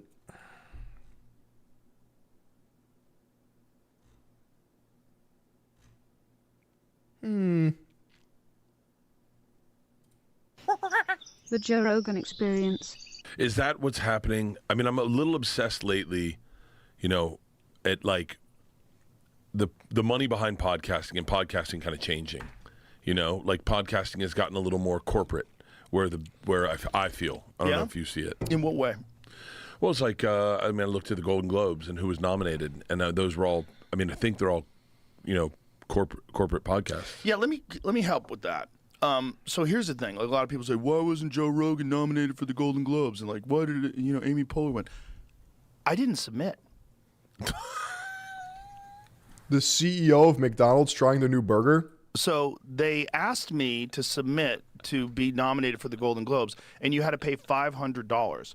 And the $500 is like for paperwork or whatever. I said, no. Like, I don't care. Dude, this is the CEO of McDonald's. Chris K here with, you've heard about it. Is this the Big Arch burger or whatever? Here it is, the Big Arch. This is something that we have tested already. It's in Portugal, Germany, Canada. I love this product. It is so good. I'm going to do It's not a burger, it's a product. What the fuck? a tasting right now, but I'm going to eat this for my lunch, just so you know. So here we go. First, holy cow. God, that is a big burger. We've got a very... Is that like a everything bagel seasoning? What do we got here? Unique kind of sesame, poppy sort of bun on it. We've got two... I've heard some people eat this and they're like, dude, it's fucking amazing. 2 quarter-pound patties. Chad, have you had the Big Arch? A delicious Big Arch sauce, and of course some lettuce. So, there's so much going on with this. First of all, let's try to get this thing... This guy's never eaten McDonald's in his life, dude. I don't even know how to attack it. Got so much to it. Just get in there, There's bro. also some crispy onions on here as well. I see those kind of coming out. All right, the moment of truth. That is so good. That's a big bite for a Big Arch. That is the smallest bite ever, dude. What the fuck? Distinctively McDonald's. Only McDonald's could do this type of burger, but it also is unlike anything else on our menu. It's a delicious product. You know, you've got sort of... Yeah, what is this physiognomy, bro? Is it Mormon? It's like the Brian Johnson-esque looking motherfuckers. Where they don't feel human. There's something uncanny about it. Like, grab the fucking burger and bite it. Why is everything so, like, yucky? Ew. They're soft. Cheeses and the gooiness, but those crispy onions as well gives a nice texture. And, of course, we've got the pickles. So I'm going to enjoy the rest. Is this guy Mormon? I guarantee he's Mormon. Who's the CEO? Chris Kempczinski. Chris Kempczinski.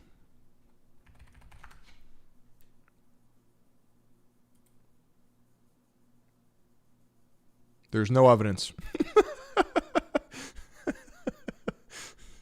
Rest of my lunch, but Big Arch, try it when you can get. He's Polish. I don't know. I've met some Polish people. They don't act like this. Get it. Ay, kurwa! And then they just fucking one-shot this thing. Chris K here with, you've heard about it. You're not going to believe this, but the CEO of McDonald's just made a fool of himself. More of a clown than Ronald McDonald. He wanted to do this, I guess, short video. I don't know why they don't lean into, like, the avatars of McDonald's. Like, put a man in clown paint, like Ronald McDonald.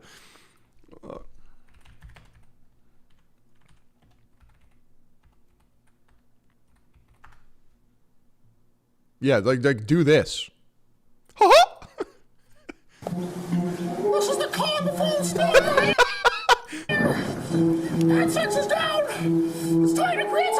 How's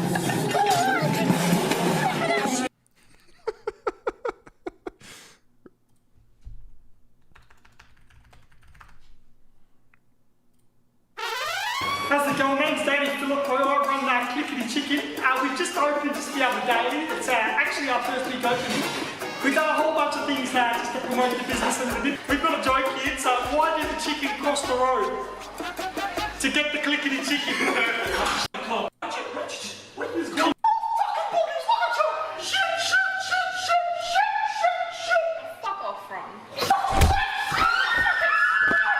Like they need to be doing this. Jesus, Ronald, do that again. I'm gonna. These fucking guys made Talk to Me, and what's the other movie? What's the other horror movie they just made? Come on, Boogie.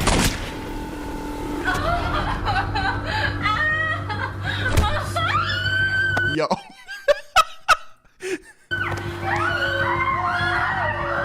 This is what McDonald's needs to do for their marketing. Bring her back. To hype up the new Big Arch burger hitting their menu.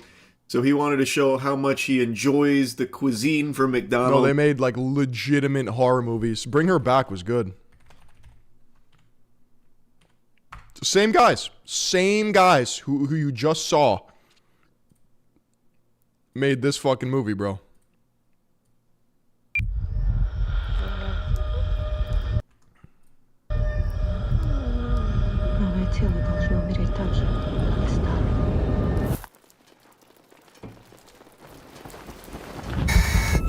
How did you cope with Kathy being gone?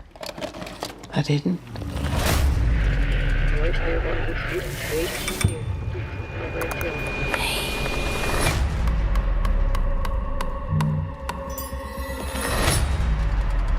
This is their new sister and brother, Oliver. Oliver lost his family just like you guys.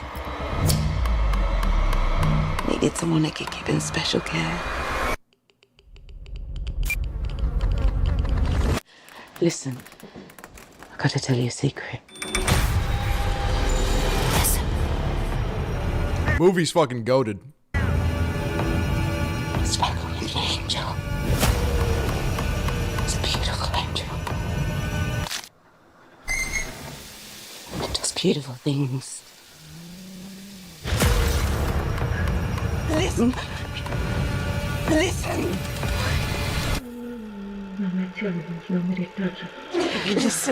Listen. Some people believe the spirit stays in the body for months after death. It's working! We can bring her back. Yeah, so chat, it's never over till it's over, you can make silly internet videos and then make actual art. Welcome. So they filmed a video of him eating his lunch, which consisted of the Big Arch burger. And this dude was acting like he was about to eat the Krabby Patty that killed the health inspector. He was like afraid of it. There was like actual fear and panic in his eyes as he was about to eat the burger, and he could only muster one baby bite out of it. And this is supposed to promote the burger, by the way. This coming from the CEO of the company, who seems like he is repulsed by it. Like it was a revolting experience for him. I don't understand, A, why they filmed it, B, how they watched what they filmed and then said, yep, that's good, ship it, we're gonna send that. Blows my mind. You know what's gonna blow your mind, though? Is the newest cheeky scent. It's license to clean. Sheesh. I have it right here. License to clean, baby.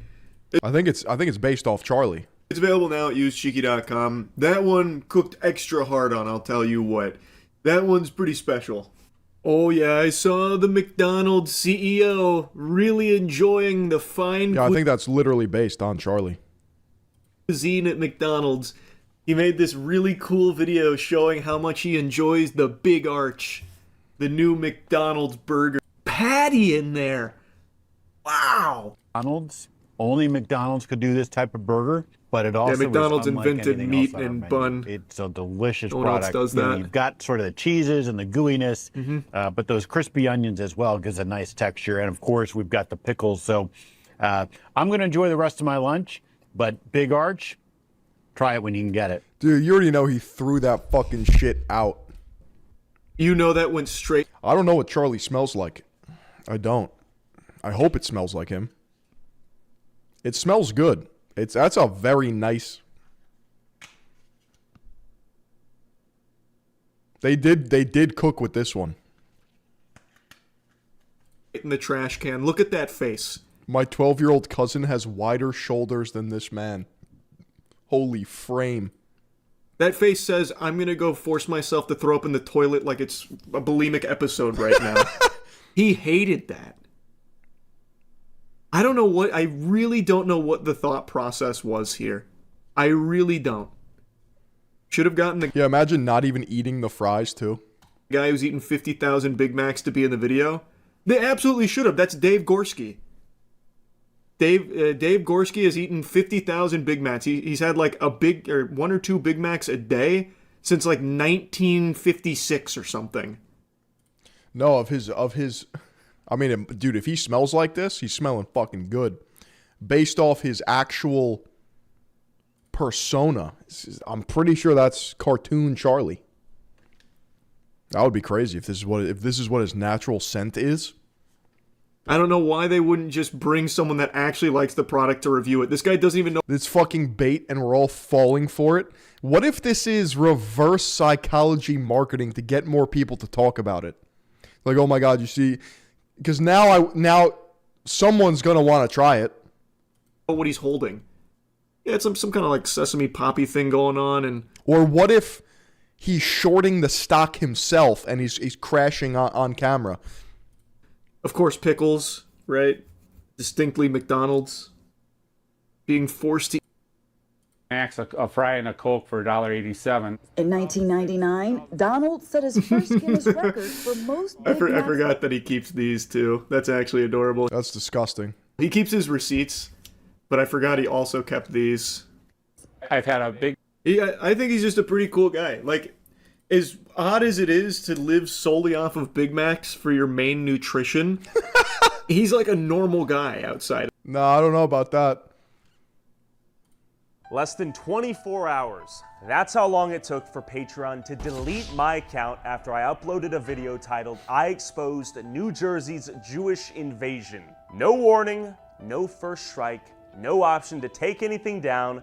Patreon account gone, deleted overnight. Over the last few years, I've made videos about every group of people you can imagine. Somalis in Minneapolis, Haitians in Springfield, Ohio, corrupt Christian megachurches, Pakistani Muslim gangs in England, incest families in Appalachia, Indians throwing cow poop at each other, drug addicts, pimps, prostitutes, and not a single platform blinked. But the moment I made a video about a Hasidic Jewish community in upstate New York that uses welfare to support families of up to 8 to 10 kids, sponsors pulled out. Old sponsors even called me demanding that I cut out their sponsorship from videos that are 2 years old. And the ADL even has the audacity to publish an article saying that my video harkens back to age-old anti-Semitic stereotypes for asking Hasidic Jews what they do for a living and if they're on welfare. How do they afford 8 to 10 kids? Here's what I've learned. When they can't call you a liar, they attack your name.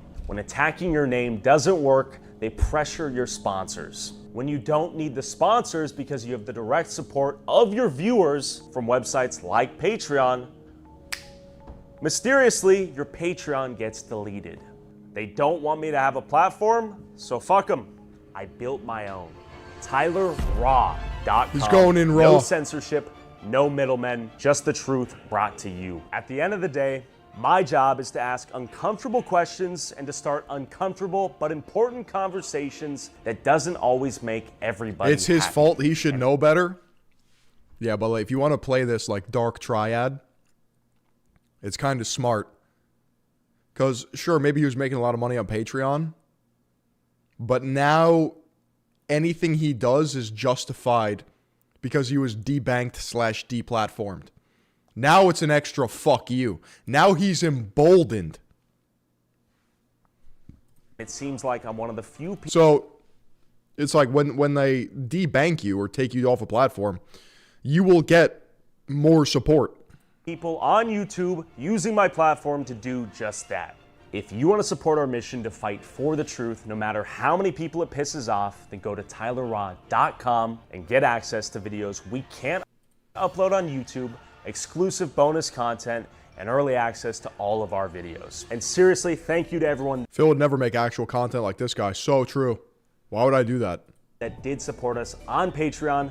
Believe it or not, there are many people that work on these videos full time, from the editing to the research to the filming to the thumbnails. And your support makes the difference, especially when a sponsor pulls out because the video's topic is too controversial. And rest assured, we're gonna go harder than ever in 2026. They can pull sponsors, they can delete accounts, but the show doesn't stop until I'm 6 feet under. And full disclaimer, I am not suicidal and I am in great health. Thanks for listening. You're not. I want to see how many views this has. 5.5. Sheesh. Sheesh. Less than 20. Pretty dangerous, not gonna lie. It is dangerous.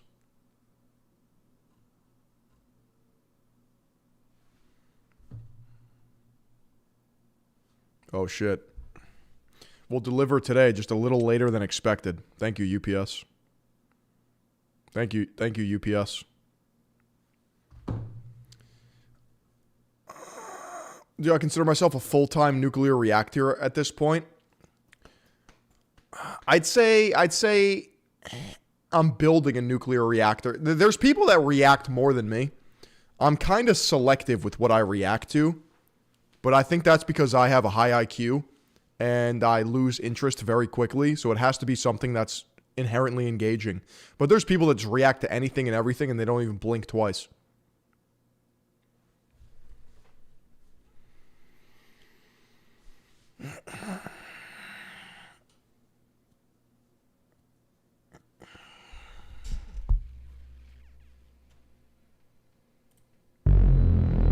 It's roughly 6 a.m. What's the Michael B. Jordan video? The Looksmaxxing one? You guys want to watch the Looksmaxxing video? 7. Disturbing world of Looksmaxxing. Over the last... Oh, this guy, bro. The fuck, dude, what's his name? Matt something?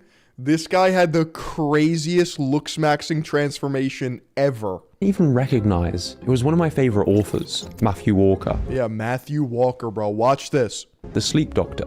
The male beauty and cosmetic industry has exploded over the last few years. So how did we get here? What makes a man attractive has always been multifaceted. Researchers recognize key traits.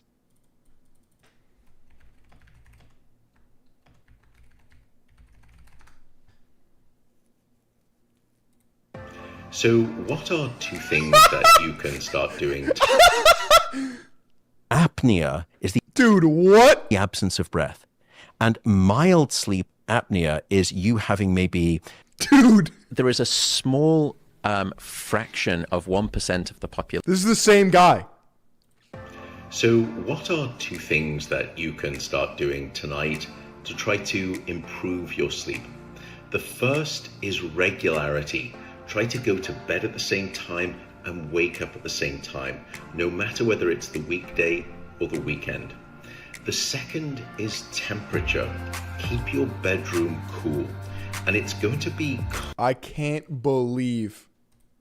Hi, my name is Matt Walker. I am a professor of neuroscience at the University of California, Berkeley. And I am also the author of the book, Why We Sleep. And I'm here... I can't fucking believe that this is what he looks like. Even if you're in bed for 7 hours, you're not getting 7 hours of sleep. Bro slept.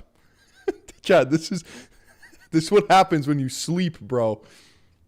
Close to 6. Correct. So to get at least the minimum, according to the CDC, of 7 hours, you actually have to be on average in bed maybe about 8 hours and 15 minutes. So it's a really astute point that we misconstrue the question of total sleep duration. How the fuck do you do this? Do I think he gets optimal sleep or is it plastic surgery? Bro, I have no idea. And this process of this, I think it's optimal sleep. Vent that we call falling asleep, I have to imagine is a process. It is a like process. everything in biology. Yeah. And that process involves in some way, as we talked about push-pull before, turning off, thinking, planning, etc. And now he looks like this. What the fuck? You might be the British man with the best hair. Now, if you think about what the fuck, dude, the latest libido drugs for women, things like Vyleesi, those will improve. Dude, his like eyes opened.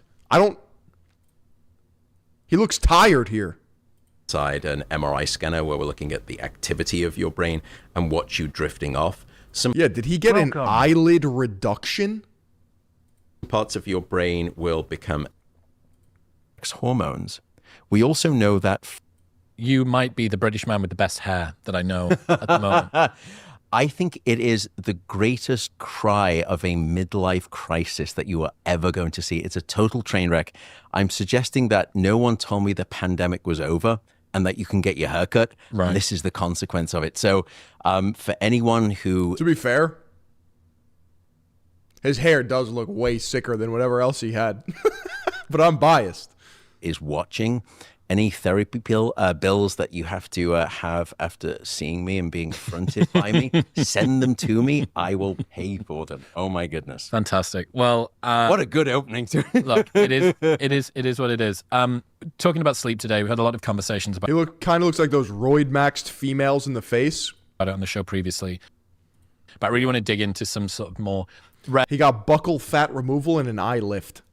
Insights that people probably know that they need to know but don't yet know. So just to get started, do I ever hate having long hair? No. How do you come to think about what good sleep is? How do we conceptualize good sleep? Yeah, it's an interesting question because I think everyone, most mornings, let's say you've got I'm just hair mogging everyone, bro. I'm hair mogging. Significant other. I never get hair mogged. You come down the stairs and you say, how'd you sleep? And I'll say, I slept well or I didn't sleep well. So everyone themselves has a subjective estimate of what this thing called good versus bad sleep is. Science is a little different though. And I can't believe he looks like this now. Matt, it's so good to see you, man. It is great to see you too. What the fuck? Thanks for being what the fuck? Out here and visiting me here. This is Absolutely. awesome. Yeah, it has been a couple of years. Right? Dude, you look amazing. Your hair looks awesome. Oh, well, yeah. I mean, for people probably not watching, 2 points. Firstly, you should probably not believe anything I say if I have a haircut like this. And number two, clearly no one told me that the pandemic was over. Yeah. You can get your hair. He already said that. He already said that line. Good. So I just had a moment. And I love it, dude. I love it. Here it is. It looks great. It looks amazing. I'll go with it for a while. I've threatened, probably my wife mostly, that a couple times I've tried to grow my hair out, and there's that awkward stage you got to get through. Oh, I went through it. Yeah. And it looks. He went through something else. So bad. And it's like, if you can't get through that, I couldn't get through it. But you clearly got through that it. period. I think someone at the gym, they came up to me and they said, you know what? You look like an older version of Kurt Cobain. Oh, wow. And I thought, you know what? You were so close with the compliment. Right. If you'd just gone to the end part, I would have loved you. 100%. It was the older part. I don't know. I'm so biased, but it's going to sound so gay. I love long hair on men. I don't know. I like the idea of it. Like the Targaryens in Game of Thrones. Are you fucking kidding? Like, the aesthetic is sick.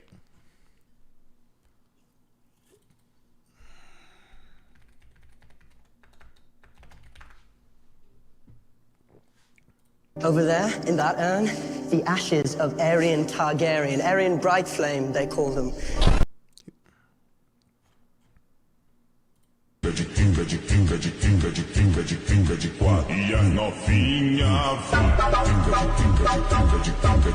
Bro, are you kidding me?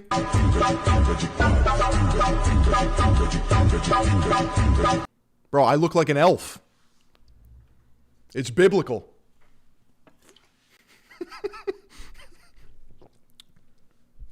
Slept for years and now looks like that. So true.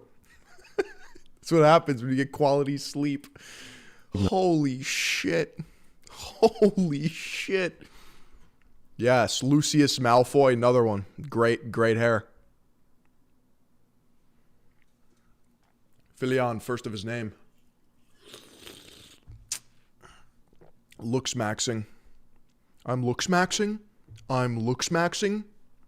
I'm Looksmaxxing. I'm literally Looksmaxxing. Well, let's watch this video. We gotta pull up Matthew Walker. No. What's a better Matthew Walker? I need the perfect comparison. And I'm here to speak about. I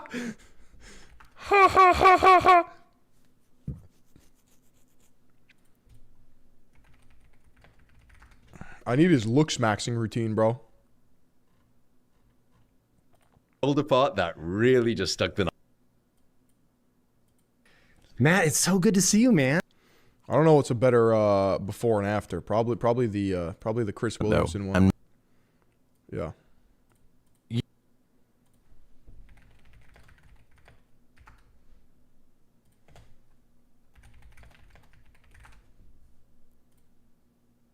There was a really funny comparison. Yeah. Look at this fucking picture, bro. Dude. You cannot make this up, bro. Holy shit. That is so funny to me. Bro slept. The fact that his entire brand is based off sleeping and like you could just be like, yeah, bro slept. Bro slept. Bro slept. He got a good night's sleep. He looks like fucking Mike O'Hearn now, dude. Holy shit. Oh.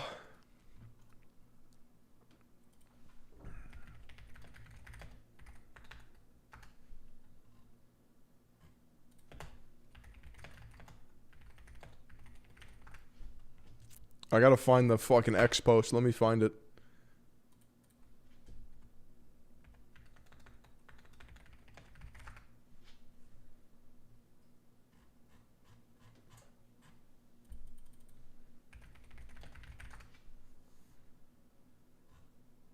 Matthew Walker, more like Matthew Sleeper, bro. Holy shit.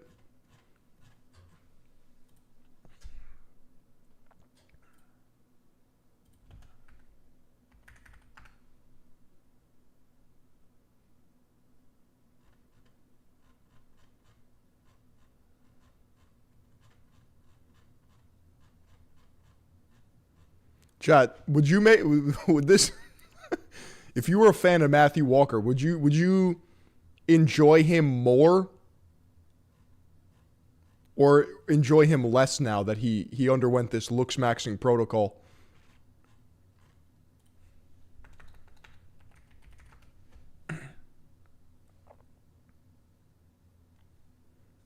Sleep changed his whole look with 0 surgery. That's right. It's the power of sleep, baby.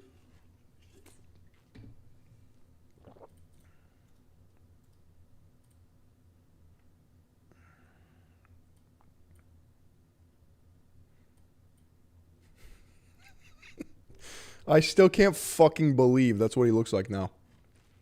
All right, let's get into it. All right, let's get into it. What the fuck happened while he was sleeping? Dude, a plastic surgeon must have snuck in.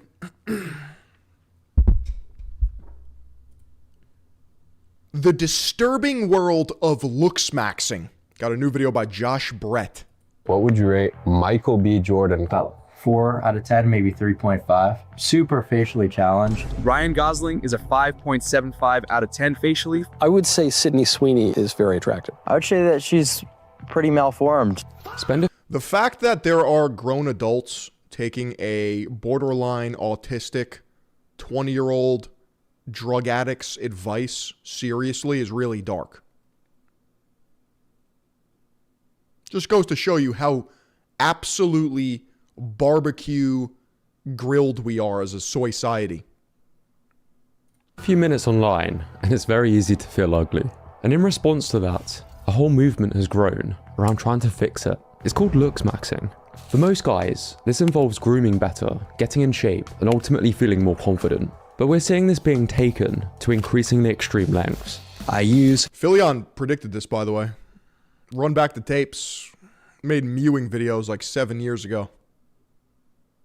Been talking about the black pill and lookism. Crystal for hollow cheeks. And I would say the trend is quite positive. I've been experimenting on and off with bone smashing to see if I can improve my facial structure. Well, that was the exact plot of a SpongeBob episode with Handsome Squidward. A lot of this isn't satire. Online, people are now analysing faces like stock charts, calling movie stars average, while kids are asking if they look subhuman. All cope. On the cope cringe continuum, it heavily favors cope, which makes it cringe. Some older members even beg them to leave before it's too late. So what's going on? Why are men now breaking their own bones, injecting black market drugs and gambling their health, all in the hopes of looking more like terror? Because the people are retarded. Chads. How'd they get that picture of me, though? Of looking more like terror chads. Where did they find this? I thought that was just for my girlfriend.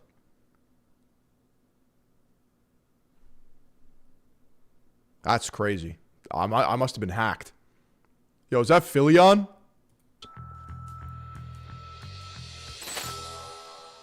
What do you think?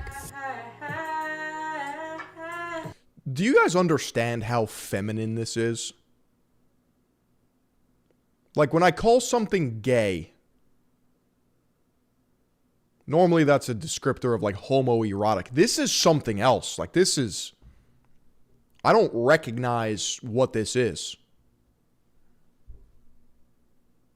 Like, women don't even do this. Men have somehow made this gayer than that.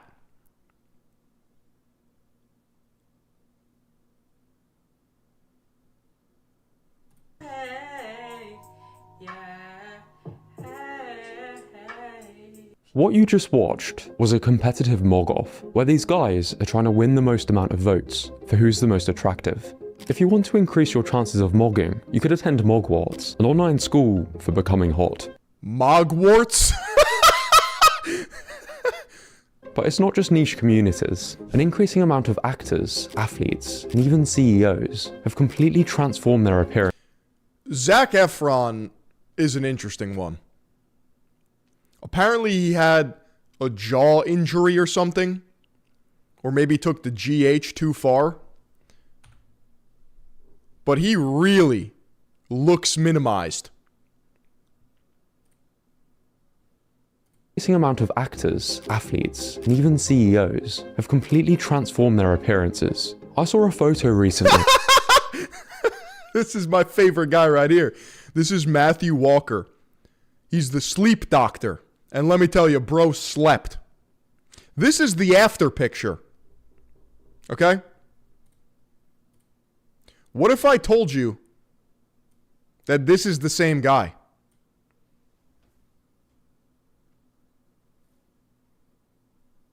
Some tips for getting better sleep and also some of the bad things that happen when you don't get enough sleep. Bro slept. Bro got a solid 8 hours and woke up like this. That's how important sleep is. Which is why today's video is sponsored by Helix.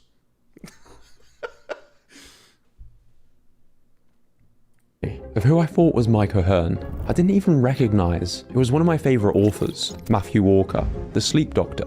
The male beauty and cosmetic industry has exploded over the last few years. So how did we get here? Well, bro slept? No, he hibernated. Yeah, this is what he looks like now, by the way. You might be the British man with the best hair that I know at the moment. I think it is the greatest cry of a midlife. I'm going to say TRT, HGH, Botox, filler. He probably got an eyelid reduction. Crisis that you are ever going to see. It's a total train wreck. I'm suggesting that no one told me the pandemic was over and that you can get your haircut. Right. And this is the consequence of it. So I don't know if I trust him more or less. Makes a man attractive has always been multifaceted. Researchers recognize key traits like physical cues, status, and personality. Looks have always mattered, but they were... This is really the final evolution of masculine content on the internet, right? It started with pickup artistry, or PUA. It went into like fitness, bodybuilding, that whole thing. Then it got into men go their own way, MGTOW. Looksmaxxing it's the last extension.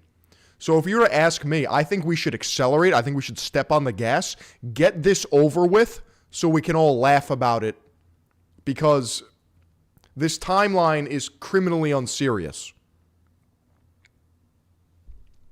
Only one piece of the puzzle, but they've become increasingly emphasized with the creation of social media. Just look at this graph for how couples are meeting. In-person connections have fallen, while online dating has exploded. Now, you can meet people from anywhere in the world. It's a much bigger pond, and for many, it feels more competitive. And as real-world social spaces have declined massively, many men started turning to the internet for answers. That's where free worldviews took shape. Blue pill, what most people fall under. Dating is about personality, kindness, and connection. Be yourself and things will work out. Red pillars see this as remaining in a comforting illusion, because they believe that dating is really about status, confidence, and dominance. If you level up, you can win. This is seeing the true rules of attraction. But then there's a black pill. Your genetics and looks decide everything. If you're unattractive, it's already over. A brutally fatalistic idea. As a skinny teenager, that idea felt bleak. I already felt unsure about myself. Everywhere I looked, I would see more and more fitness transformations where someone would completely transform. So I saw getting shredded. I can't believe I lived through this entire timeline. As a solution to all my problems. I couldn't see it yet, but this was the beginning of a pretty unhealthy chapter, as a new ideology was quietly growing. Male glow-ups have reached new levels with the rise of something called Looksmaxxing. It's a TikTok trend taking hold of men seeking to maximize their physical appearance. But it didn't start on TikTok. It originated in anonymous forums, filled with incels.is. Could you imagine being involuntarily celibate? Men who believed they were genetically doomed in dating. I think that every woman who encounters me on the street is inherently disgusted by me.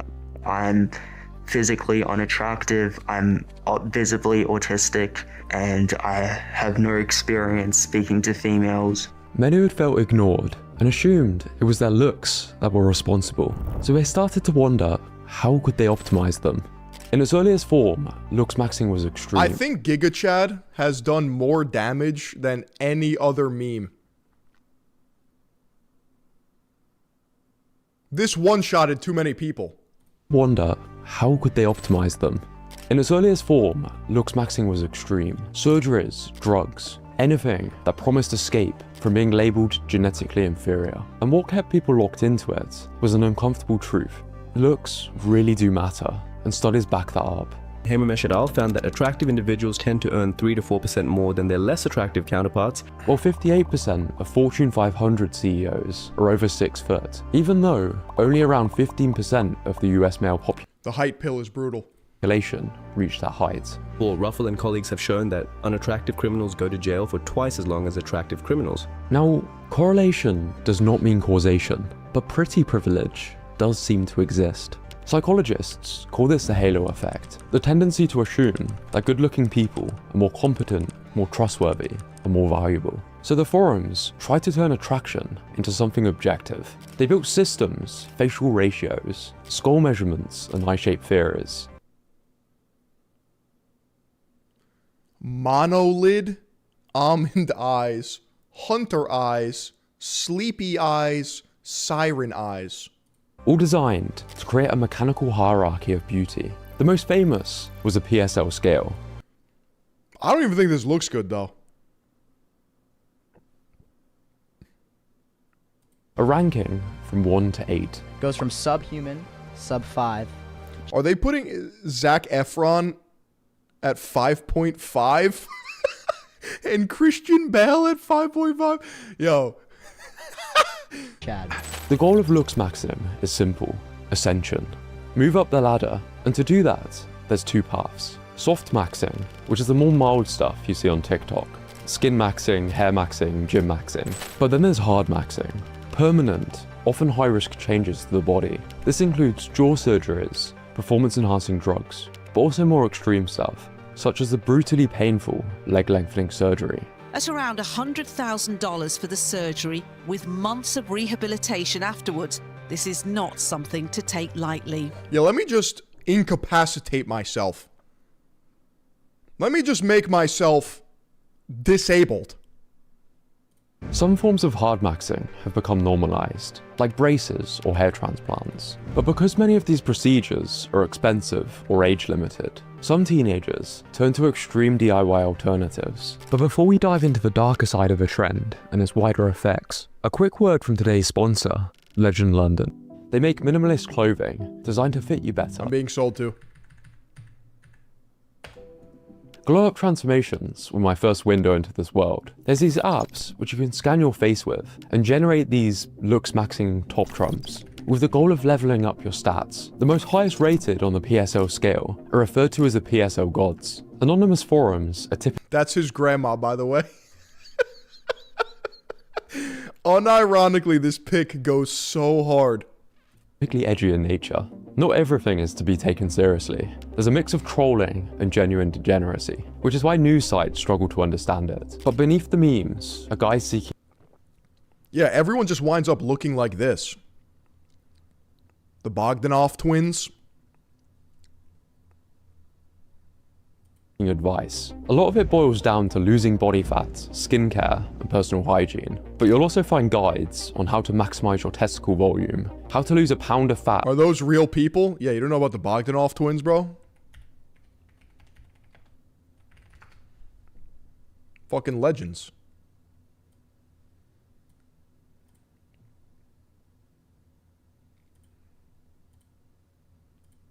Holy Looksmaxx. This is before, this is after.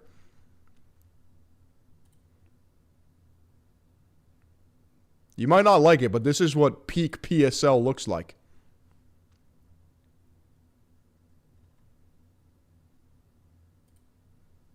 I think they look sick. I think they look good, bro.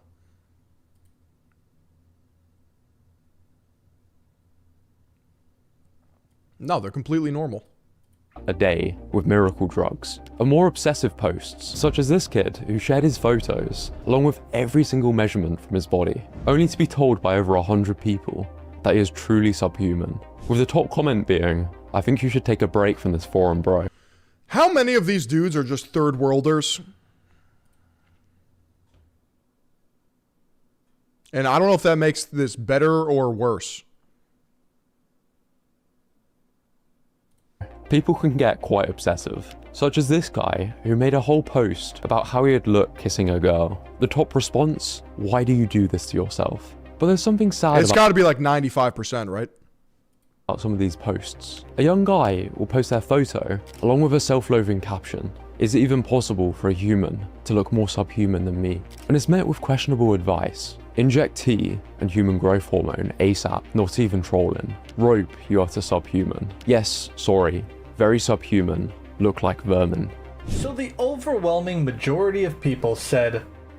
It's like you could literally just like not go on the internet and just go and touch grass. And you could find yourself a wife. Like you can do that. There's nothing stopping you from doing that. But instead, these people are subjecting themselves to their own suffering and mental anguish by listening to literal creatures on the internet. But basically that I'm unsavable, and the only recommendation for me is surgery. I started posting in the bodybuilding forum as a 14-year-old looking for advice. A lot of it was decent, but you'd also get people taking the piss. But I stuck around because I wanted to do what it takes. Whether that's wearing joggers under my school trousers to look less skinny, or putting weights in my school bag. I even asked for fat calipers for Christmas. That's crazy. That's cope. When I was looking like this, Shame or feeling insecure can be a very powerful motivator for change, but for many, it becomes an unhealthy obsession, as indicated by this post, where a 14-year-old asked people to rate him. Get off the forum, go outside. Yeah, I'm over this, bro. I think we need to be anti-fragile and we need to ugly max. We need to go in the opposite direction. You need to be turning yourself into a goblin. That's where real enlightenment is found. And make friends now. For most people, it stops there, but for some, You can always be thinner, look better. that's how figures like Clavicular rise. If you could go back in time, would you still take test at 14 years old? Absolutely, yeah. $35,000 for a double jaw surgery. I use He's not going to get that surgery. It's complete bait. Bristol for hollow cheeks. I'm not a huge longevity guy.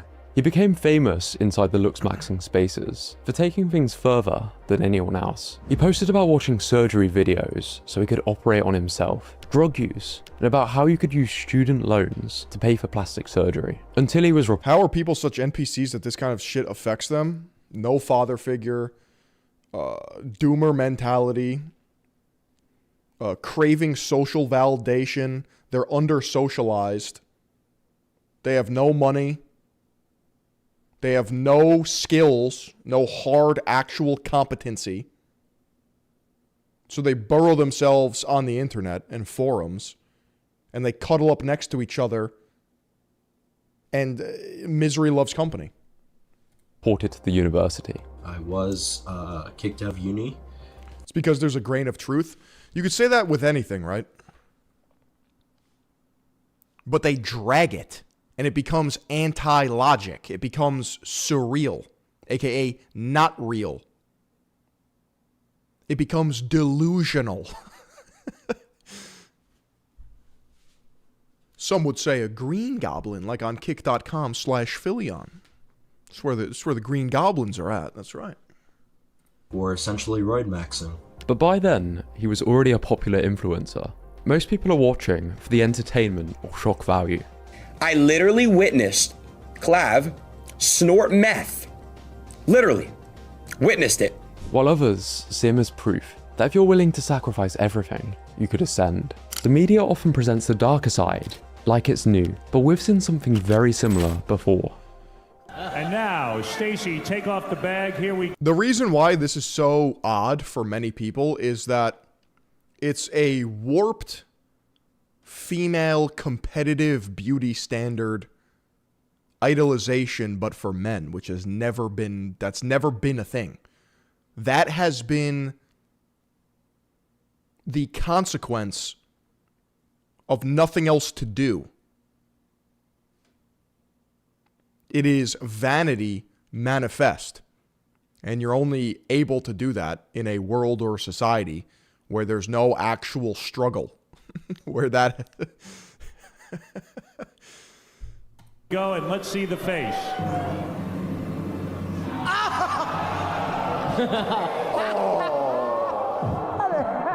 that a speed bump on the way? Stacey's got to be tough when the crowd starts freaking out. This was classic 2000s television, where humiliation was entertainment, and where modern beauty culture went mainstream. Because today, the global beauty industry is worth over $600 billion. Back in the early 1900s, advertising was simple. You sold the product, the price, and the quantity. But for America, to enter its golden age of capitalism, something had to change. You see, you could only sell so many bars of soap. That's when companies started hiring psychologists to try and... That's funny, I got soap right here. Use cheeky.com/Philion. I could sell all the soap I want. I have unlimited soap, actually. Shh. Silky, soft, and smooth. drive more sales, such as Edward Bernays, the father of modern PR. You can't Looksmaxx out of abused dog mentality? That's... Are you saying these people have an abused dog mentality? And the nephew of Sigmund Freud. He believed people were irrational, insecure, impulsive, and emotional. And if you could tap into that, you could get them to buy anything. So he reframed products as symbols. He took cigarettes, which were taboo for women at the time, and branded them as torches of freedom. He linked smoking to female liberation, and cigarette sales soared. This is where marketers started really focusing on pressing on pain points, with classics like, if men hate the sight of you, Read this. Romance dies of a touch of dishpan hands. This is no shape for a girl. It's far more profitable to market inferiority. I'm not a communist or anti-business, but there's definitely a line that gets crossed. When tabloids fat-shame Britney Spears for clicks, when heroin chic was sold as a beauty ideal, out of that came eating disorder communities, risky cosmetic procedures. BBLs had around 1 in 3,000 mortality risk at their peak. Do you guys know that like a lot of BBLs end up in necrosis? Meaning like you'll be given back shots to a girl with a BBL. Not that I know this from experience, but rappers talk about it. It smells like rotting flesh because their butt is dying. You got that stanky sit-down air. And generations of women who hated their reflection. For decades, this machine was aimed almost entirely at women, but now it's being pointed at men. We have drugs being used as glow-up tools. Instead of airbrushed magazine covers, you get fabricated AI glow-ups, which thousands of people are falling for, along with rebranded eating disorders and forms of body dysmorphia. This is where it started going wrong for me. I was copying fitness influencers' disordered eating tips, spending most of my money on useless fat burners, and I picked up health issues from nutrient deficiencies. Despite looking better, I felt worse. When you turn self-worth into a product, someone always pays the price. The people staring at the screen, wondering... Could you imagine getting psyoped by the internet? That could never be me at any of us here at Third Eye Global, kick.com/Philion. What's wrong with them? This guy has now had 10 surgeries in a year, and he says he spent hundreds of... Is this Tufano? ...thousands of dollars, including the latest procedure... Oh! ...just a few weeks ago. What is going on here, bro? Where his eyes were turned outwards again. Not even the people paying tens of thousands for the best surgeries are guaranteed to have no complications. Take leg lengthening surgery. It costs over $100,000 and involves breaking both femurs and slowly pulling them apart over months. Oh! If it works, you gain a few inches of height, but you also lose athleticism. And in worst case scenarios, it can lead to... Isn't it crazy that there's some people willing to take that bargain? Like, yeah, sign me up. Shit, I'm not playing it in the NFL. Now, these are extreme, but the tools behind them are now being repackaged and marketed to far younger people. Teenagers who'd be turned away by doctors are turning to Telegram chats, forums, and grey market labs to chase the same changes. After 6 weeks, I had liver failure. Fucking liver failure. Ow. Fucking hell, mate. It was hard because every night, every single hour, my parents came in my room to... Yeah, Matt, there's dudes out there that are spending hundreds of bands just to still get mogged by Philion. Oh my God! check if I was dead, basically.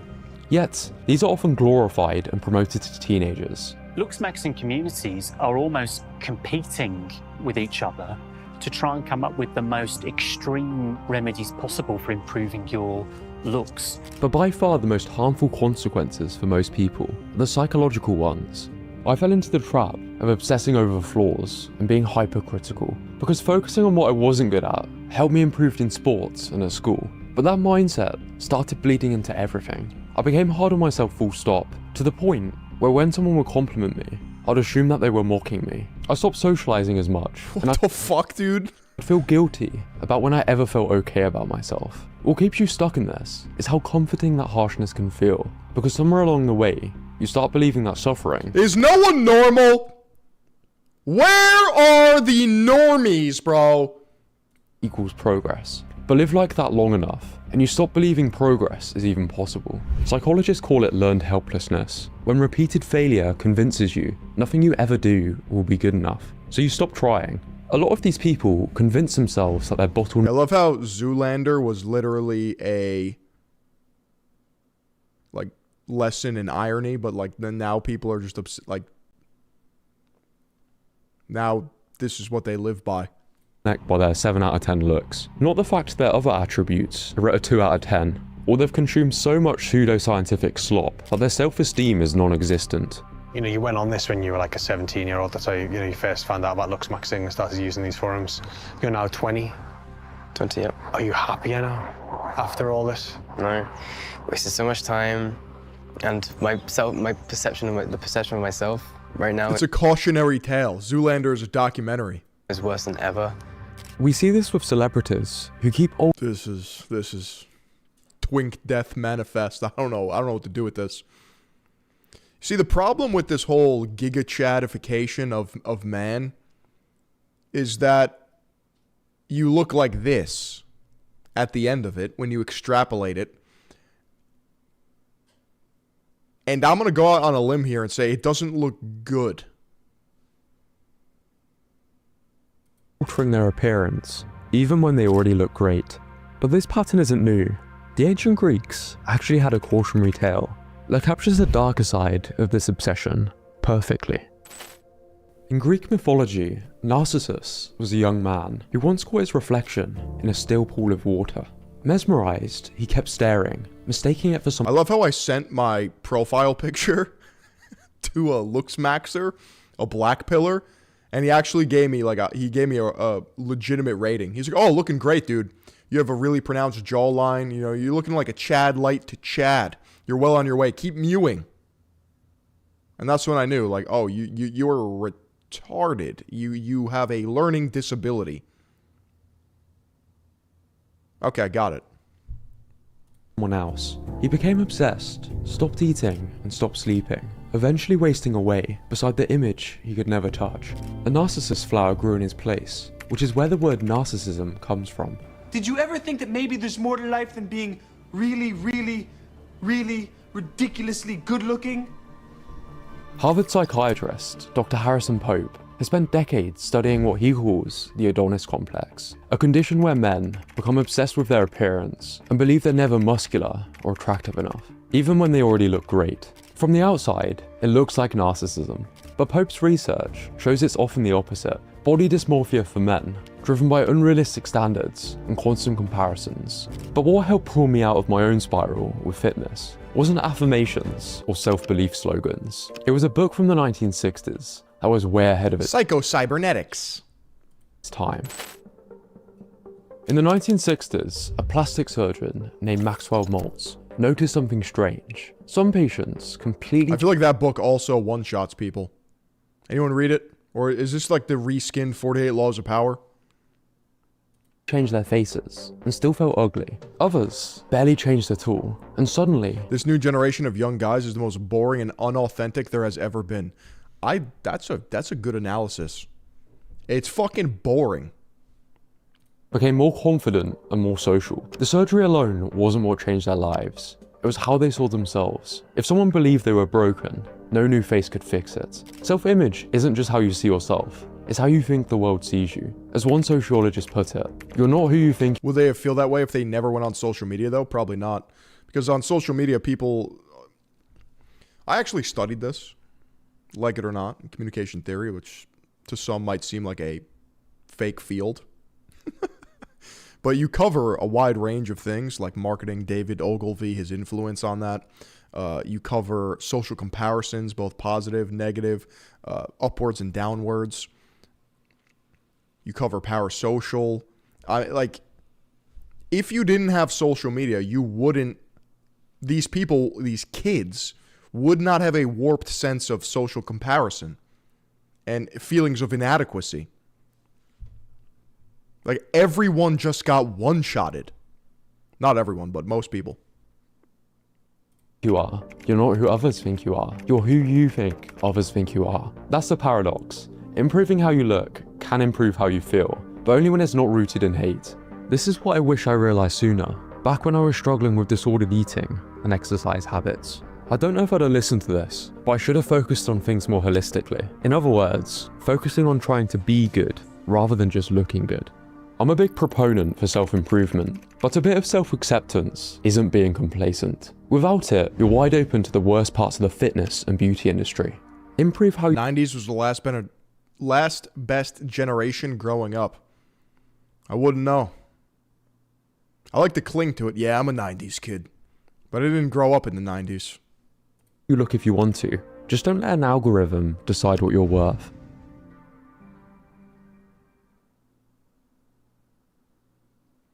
It just feels like everyone assumes that they're an inactive audience, when in reality they can interpret messages themselves. But it feels like they don't have the mental fortitude to be able to navigate this shit effectively.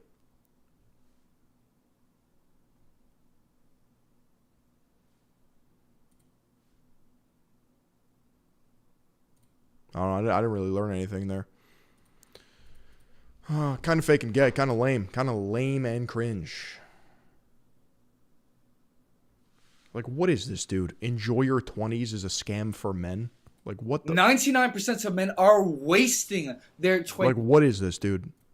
By being obsessed with trying to maximize their enjoyment. Your life, your habits. I'm being yelled at.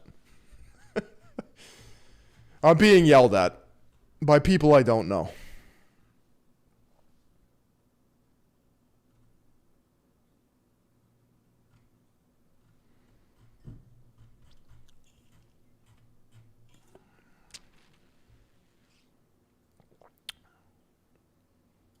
Guys, something keeps happening in the streaming world, something that it seems like streamers are like allergic to not doing. And seriously, I think if something doesn't change soon, whether that's like the platform stepping in or lawmakers stepping in, we are gonna see some real bad shit happen. And when I say that, I mean I think people are probably gonna start dying soon. Some things just go together beautifully, like chocolate and strawberries, performative men and matcha lattes, and streamers driving like... Is this a real voice or a learned social media voice? Complete fucking dumbasses endangering the lives of everyone around them in the name of content. Seriously though, it feels like every single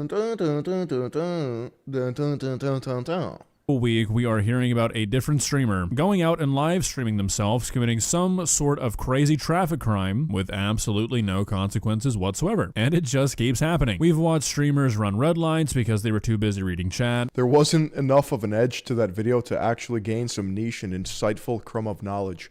So true. We've seen TikTokers... It's all cadence and tone. Kill people because they were too busy staring at their phone trying to be on a TikTok live. We've seen losers crash iambic pentameter McLarens while they were trying to read chat and then try to turn it into a clip. Like, what the fuck is iambic pentameter? Why does that sound... Why do I know what that is? Oh, it's a... it's a type of poem? At some point, somebody's got to put their foot down. Because as long as... Oh my... Dude, did you just unlock a new joke for us here at Third Eye Global? Iambic pentameter explained. Is that the to be or not to be? That is the question.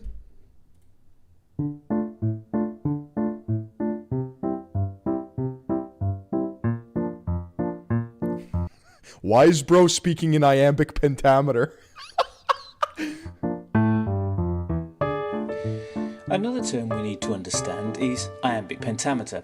It's relatively easy to understand and much easier than it sounds. We saw in another video that Shakespeare wrote in verse and prose. An iambic pentameter is quite simply a form of verse. Pentameter tells us that a typical line will be formed of 10 syllables, and this line taken from Richard II is a good example. So when this thief, this traitor, Bolingbroke, you should be able to hear the 10 syllables or individual vowel sounds clearly. Dun, dun, dun, so when this dun, thief, dun, dun. this traitor, Bolingbroke. But a good question to ask is, well, if there are 10 syllables, why is it called pentameter? After all, in Greek, pente means 5, not 10. What's iambic pentameter? Thank you. Thank you. We need a girl to explain this. I keep talking about it, but what is it? It's your heartbeat. Ba-bum, ba-bum, ba-bum, ba-bum, ba-bum. It's 5 feet or little units of rhythm of iams, which is an unstressed syllable followed by a stressed syllable. In sooth, I know not why I am so sad. In sooth, I know I'm not sad. The quality of mercy is not strained. Mercy is not strained. Shakespeare writes like this about 70% of the time. You might hear it called verse or meter, or specifically if it doesn't rhyme, you'll hear it called blank verse. Oh, so he's annoying. all the same thing. So he's fucking annoying. A lot of people think that outside of English class, iambic pentameter pentakill doesn't matter, but I can tell you as an actor, it sure matters to me. Iambic pentameter helps actors memorize their lines, make interesting choices, it helps us with pacing, it even gives us clues as to the internal state of our characters. Because you might notice, not every line of consciousness. Practice, practice, practice. I still don't know what it the fuck it means. Can somebody explain it to me, like... Hi, it's Mr. Is a unit of rhythm consisting of one unstressed syllable followed by a stressed syllable. Stressed and unstressed syllables. My cat this is U-shaped eating thing represents the casserole unstressed and syllable. cake. And this slash is the stressed syllable. My cat is it's a heavier, eating stronger casserole now, and whether you cake. know it or not, I think I just nailed it. spoken English has rhythm built My cat is eating casserole and cake. right into the language, and you have to track at is eating casserole and cake. That sounds wrong, right? So if there's a wrong way to say it, there must be a right way to say it. Am I got a fancy ass pussy, eh? That's because there really is a standard rhythm to natural English speech. There may be a few instances where it's a amalgam. Sometimes stray from that rhythm. If there's a wrong and you can't just get them built shaped thing in unstressed syllables. This you should have to roll. If you were to this is really the only way to. A cat is eating casserole and cake. I got it. As it's something that gets people talking, it's going to be something that these streamers do, because if we've learned anything about the streaming world over these last few years, it's that it's an industry that has taken the phrase "there's no such thing as bad publicity" to heart more so than any other industry on the fucking... This trend's going to get some... Let me guess. Is it cutting up? Kind of just like bad at it. He doesn't seem like a very good driver. It is. And he's doing this while live with his face fully visible on his public Twitch account that everybody knows is his, and still he faces absolutely zero consequences whatsoever. And it just blows my fucking mind that these guys are able to get away with this. This kind of shit is beyond reckless, and if you drive like this, you should not be allowed to have a license. You should not be allowed to be behind the wheel of a car. And more importantly, really, because obviously in practice all those things are already true. Like, depending on where he lives, if he got pulled over doing this, he very well could lose his license. It's just about the enforcement of it. So really, what's more important to me right now is that streaming platforms start cracking down on this shit. Like, honestly, what is it gonna take? Like, is there gonna have to be a streamer with 2 million followers who T-bones a car and kills a backseat full of kids before Twitch does anything about this? Like, is that what it's gonna take? Because that's kind of what he did it on Twitch. Sheesh, dude. Sheesh. Dun dun dun dun dun dun dun dun. And your mouth. The inside it, brush your teeth. Everything I brush my teeth every day. else, you don't need to wash any of that stuff. Yeah. You don't need to wash your hair. That's not true. See, that's what I thought too. But what happened is that, like, on my chest, I was actually developing scales. And I noticed it because I touched my chest and I realized that I couldn't even feel my own fingers. That's not ideal. Chow, what do we got next, bro? What do we got next? I need a good react. I need a good fucking react, brother. I need a good react.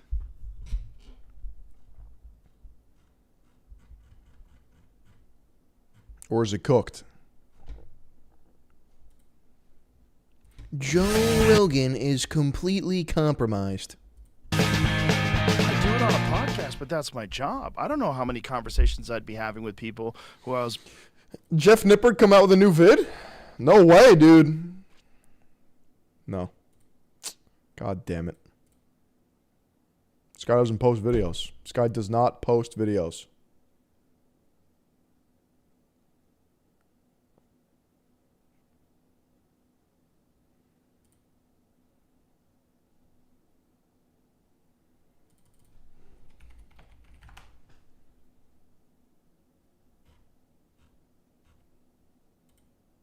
Moloch. Horrid king, besmeared with the blood of human sacrifice. Was Moloch a real god? Joe, you want to cover it? And the tears of parents. Simulated second channel drop. Yep. Let's do it. do it.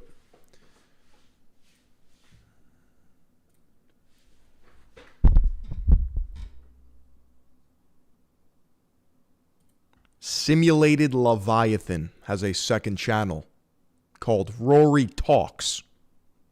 And on it, he has a new video titled, Was Moloch a Real God? Because I want to know. Everyone talks about Moloch and Baal, these old demonic gods, but do they even have Baal knowledge? Let's listen and learn. Moloch. Moloch. Horrid king, besmeared with the blood of human sacrifice and the tears of parents. That's how John Milton describes Moloch within Paradise Lost. Within Paradise Lost, there's a war in heaven between Satan's angels and Michael's angels. Now, Satan's angels lose, and 1/3 of these angels become fallen angels, and they fall into hell, and they are kept there for now. Within hell, they hold court. They create pandemonium, and they hold court to decide, what are we going to do next? I feel like I need to read Paradise Lost. I feel like I am missing out on important esoteric information. Lost a war in heaven, what are we going to do next? Moloch turns up, and he says, we should take the war back to heaven. We should go back and fight. I would rather die fighting in heaven than stay here in hell. As you can tell, Milton kind of... That's kind of fucking based. That's kind of sick. Portrays Moloch as this impulsive, bloodthirsty character. While they're in court, in pandemonium, the fallen angels, they make other decisions. Mammon comes up. Yeah, that's high agency. Why do I feel like Moloch would have been a Third Eye Global operator? And says, I think we should create a kingdom here in hell. That's what we should do. And then Satan has a different idea. He whispers into Beelzebub's ear. And then Beelzebub speaks on behalf of Satan to the court. And he says, I have a good idea. Why don't we corrupt God's new creation? God has just created this thing called man, humanity on earth. Why don't we corrupt that thing? That would really piss God off. He would hate that. And that's what happens. You know what's odd, though? If God is omnipotent, wouldn't he see that coming?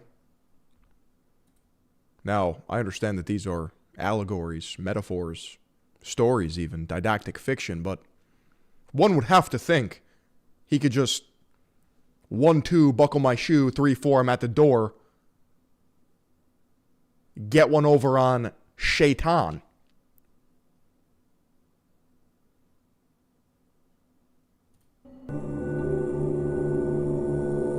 Now this is a very interesting version of Moloch within Paradise Lost.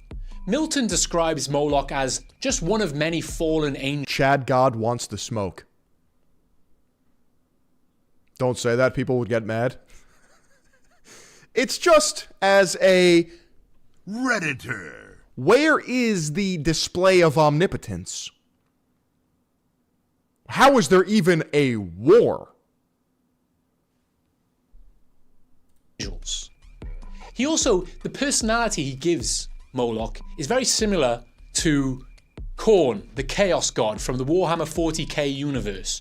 You know, Khorne is a impulsive and bloodthirsty character. Like, he did see it coming, which is why Jesus was needed for humanity.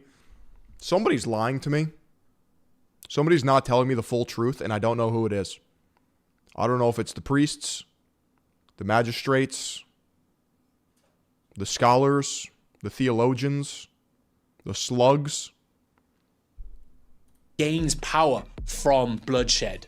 And it seems like Moloch is a very similar character, hungry for war.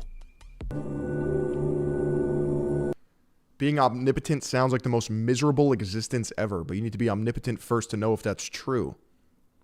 There is no glory in God just making everyone do exactly what he wants, apparently.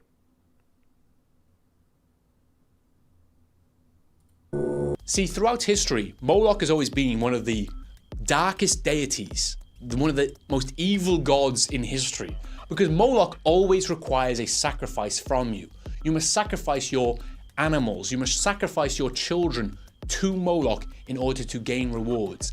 That's the concept. In more modern times, we might vision Moloch as a bull-headed human, or a bronze sculpture of a bull-headed human that people would pass their children in flames in order to gain rewards. They would bake them like a Neapolitan pie. Just fucking slinging dough, throw a baby into the furnace. Is that what they... that's what type of bullshit they were on? That's how we vision Moloch today. But some scholars, esoteric and, religious scholars, historic scholars, have now said that Moloch actually comes from the etymology of the word mulk, which is a mulk offering. That is the ritual of sacrifice itself. That's what Moloch is. It's actually just the ritual.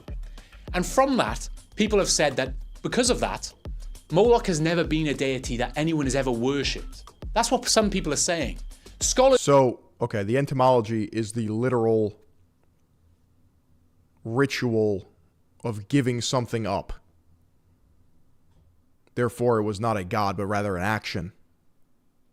Would disagree with that, of course. They would disagree, because Moloch has become something much bigger than that since then. No one would deny... It has been deified. That actually people did give a mulk offering to a deity called Moloch. That's what happened. See, that's how things develop over time. Just because the word Moloch maybe originally meant the ritual sacrifice doesn't mean it didn't become a deity. For example, this is just how things happen. Like in Greek mythology, you have Nike, the god of victory. But the word Nike... Are you serious? Is that where Nike comes from? What? Huh?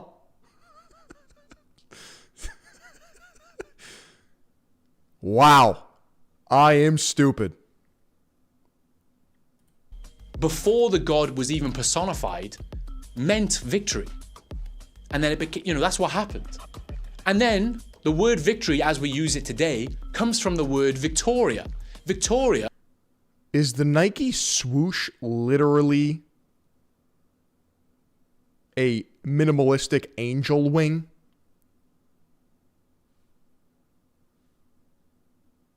There's just no way.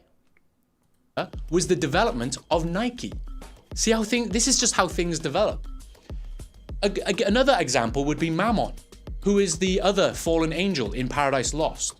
Mammon originally meant greed or wealth, and then became personified as the god of wealth. Within the Bible, so Molk has been personified into Moloch. I think God says you cannot give yourself to God and Mammon. And then from that, people were This guy's making the best content on the platform, by the way. Like, we should personify this greed into a god, the god of greed, Mammon. That's how things develop over time. Also consider this.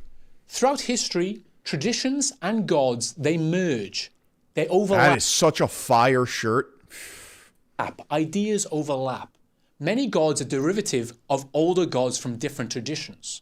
We know this, you know this. I want you to imagine this. Imagine that you are a Roman soldier. That's literally me, by the way. I always read chat too. Pretty cool, right? Imagine you are a Roman soldier and you enter Carthage. And when you arrive at Carthage, you witness the people there offering up children to a giant bronze statue with its arms out. And people present their children to the flames, and they sacrifice their children to this gold bronze altar.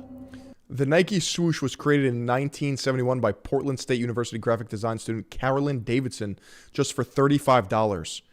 Tasked by co-founder Phil Knight to create a logo representing motion and speed. She designed the swoosh to evoke the wing of the Greek goddess of victory, Nike.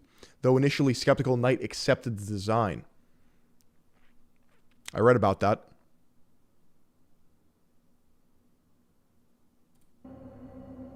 Not only that, the women are told that they are not allowed to cry. They are told they cannot grieve. If they show any grief, it ruins the whole ceremony.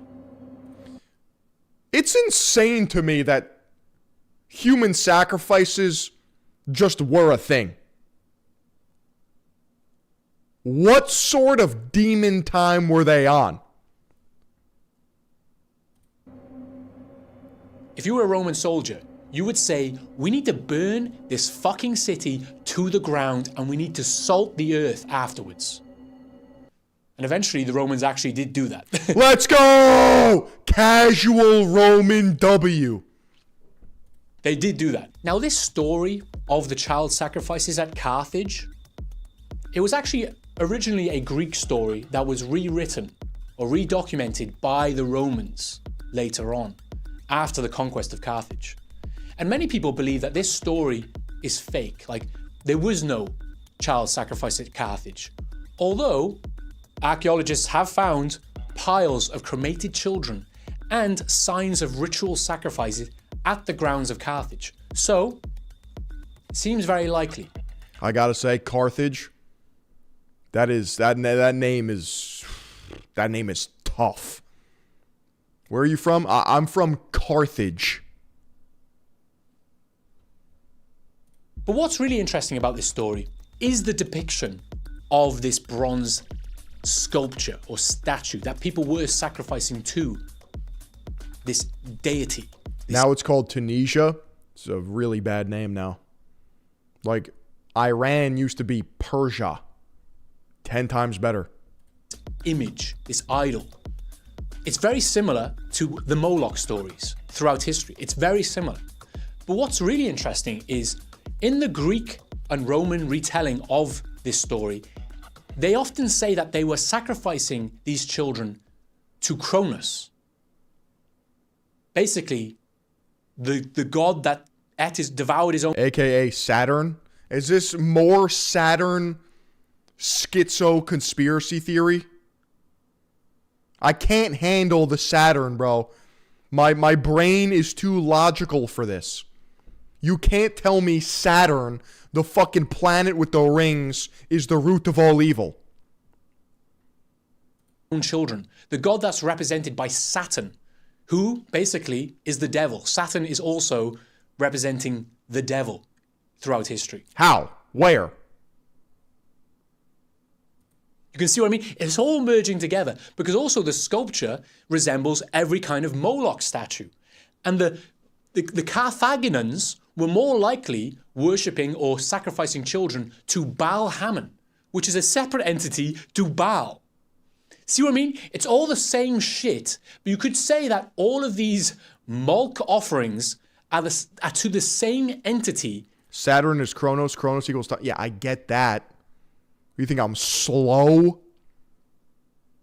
That could be represented by Saturn, which basically could be Satan. It's all the fucking same shit, right? It's all the same shit.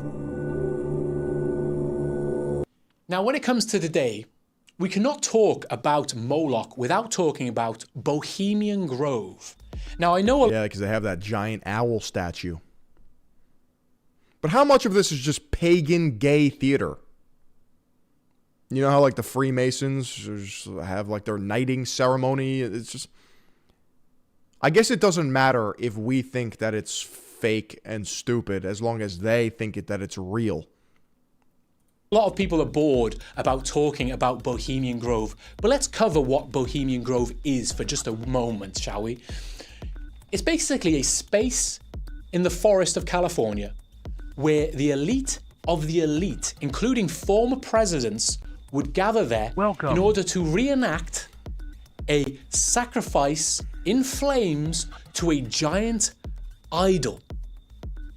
It's basically the same as what was happening in Alex Jones filmed this, by the way. Carthage, but they reenact it there in California. Richard Nixon. Yeah, Richard Nixon had some choice words for it. A former president went to these events. He called it the faggiest shit he's ever seen. It makes me kind of appreciate Richard Nixon a bit. I need to look into that guy more. Anyway, he got absolute Chad. demonized quite a lot, right? But anyway, that's what happens there. But the interesting part is they make this burnt offering to a giant owl. And people say that the owl represents Moloch. But other people say that's a false equivalency because the owl usually represents wisdom. Yeah, isn't Moloch a bull anyway? I feel like schizos just drag it. They're like, oh, it also means an owl. It's also a sign. Like, they just start making false equivalencies and connections. Knowledge, secret knowledge, or seeing in the dark, seeing things that you cannot see. That's what the owl represents. And that's why you'll see the owl on everything. Within these Freemason and occult circles, you'll see the owl everywhere. Now, just because this ritual happens at Bohemian Grove, does that mean really the owl represents Moloch? Well, yes. Do you know why? Why? Because it's all connected. Because David Icke says so. And if David Icke says so, then it's true. This is the lizard people guy? Dude, every once in a while I'll have some people be like, yo, Phil, you know about David Icke? I'm like, yeah. What do you think? Not much, dude. Everything David Icke says, if it's not true today, it's going to be true in 5 years' time. That's the way he works. He's on another plane of consciousness. He knows things that we do not. No, you have to respect the OG. Respect David Icke and his wisdom. So if he says so, the job is done. That's it. But like I said before... Yeah, you've got me confused for a real fucking crazy guy. I'm dabbling. I'm dipping my toes in.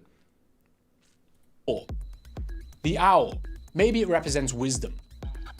But also, Moloch is the sacrifice, the Molk... You know what esoteric knowledge is like? This whole sphere of... I don't want to say content, but I guess information. It's kind of like being at a wedding. You know when they have the cocktail hour? Nice charcuterie. Some cocktails.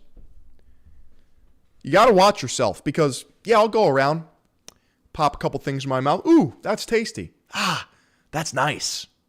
That's good. But then you see the gluttons in the corner just eating everything. That can't be you. Because then you fill up on bullshit and then your appetite is ruined. This is elite bowel knowledge. Offering is sometimes attributed to Kronos, is sometimes attributed to Saturn, is sometimes attributed to Baal Hammon, is sometimes attributed to whoever, right? Baal, Moloch, anything. So whatever this sacrifice is, a burnt offering, it's a burnt offering to a god that requires a burnt offering. That is a bloodthirsty god, like Moloch. So that's why I would say, even though it seems like the glutton believes everything tastes good. The idiot believes everything is true and connected. False equivalency, and it's a bit of a stretch. It's the same shit. Like I said, it's all the same shit. Oh, one more thing. Moloch. It comes from the Semitic word MLK originally, potentially. Moloch is a Molk offering, or also Melech, which means king in Hebrew, right? That's the roots. But a lot of these occult ritualistic... So Molk plus Melech equals Moloch. Sacrifice ideas have their roots in Egypt. Now, MLK. What is M in Egyptian hieroglyphics? Martin Luther King. It's an owl. Case closed. Case closed. Also, MLK stands for Martin Luther King. Hell yeah, dude. He went there. Was Martin Luther King a Molk offering to some... Okay, we'll stop there. I like when he surprises himself with his own schizoness and laughs. It's like a mad scientist pouring concoctions together and then it blowing up in his face. Now, as you can see, Moloch has kind of taken on different forms throughout history, in one way or another, but it always surrounds the idea of sacrifice. And you know why I like Stimulated Leviathan so much? It's because he's whimsy-pilled.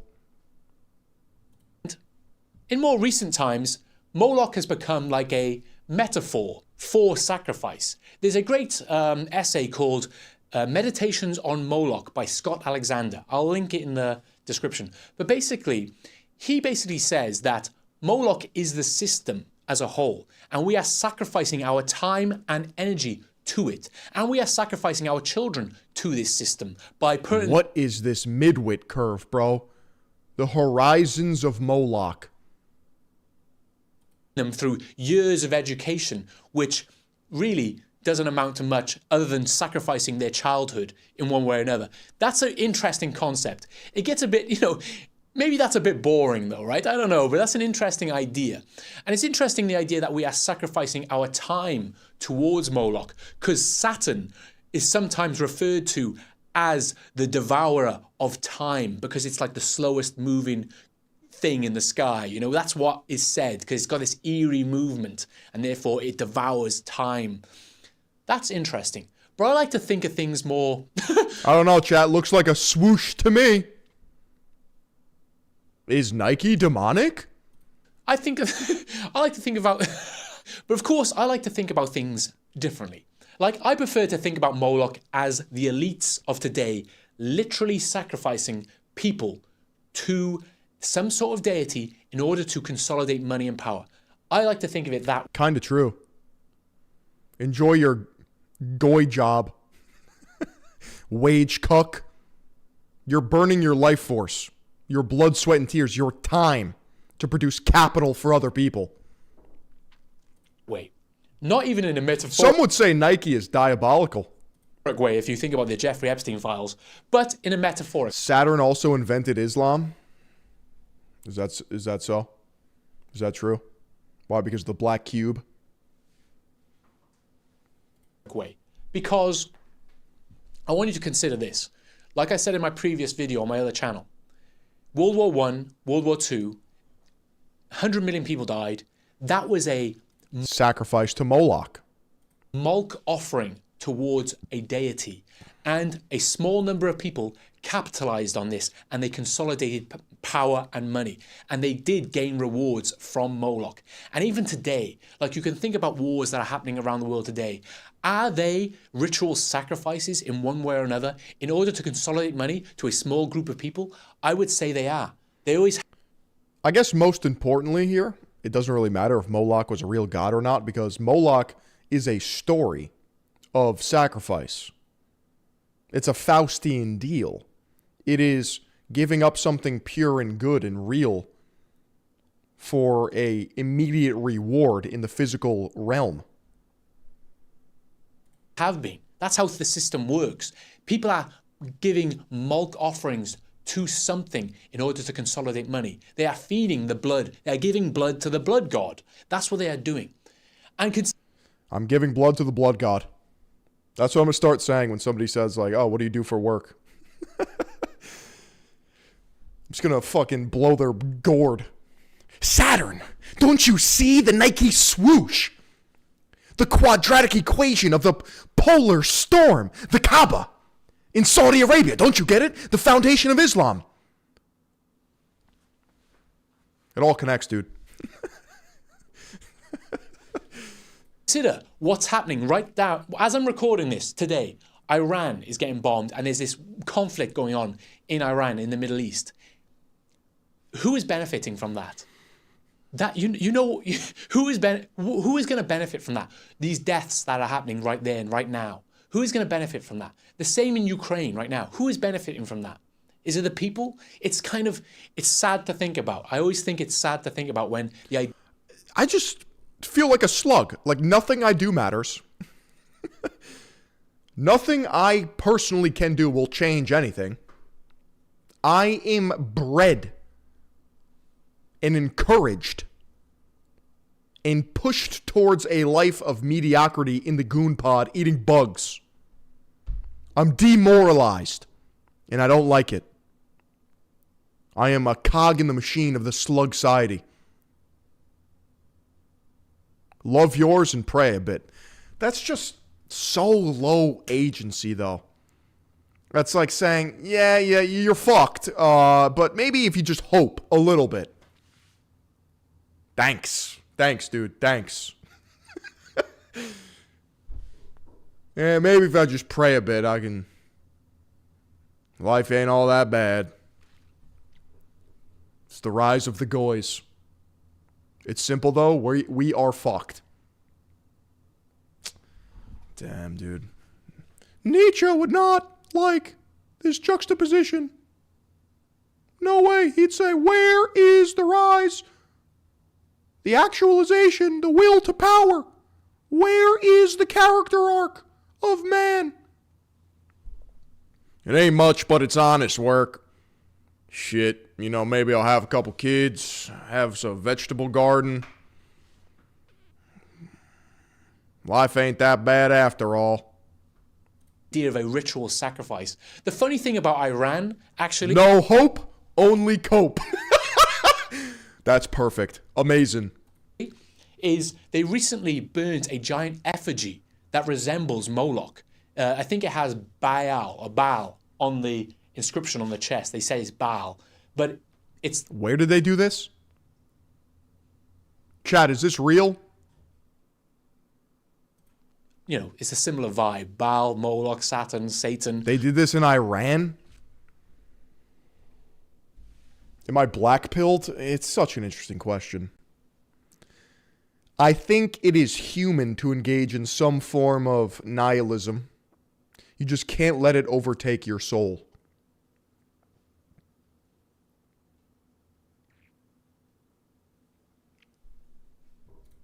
Kronos, whatever you want to call it. They basically burnt an effigy that represents evil. And then, literally, weeks later, they are getting bombed by Israel and the United States. Religion maxers have done nothing but fight each other since the beginning. Religion is a major part of the problem. Unfortunately, it may be the only answer to fixing this shit too. Yeah. No lies have been said. The people need religion. They need it. They need some form of hope and meaning. Isn't that strange? It makes you wonder sometimes, like, who are the good guys, you know?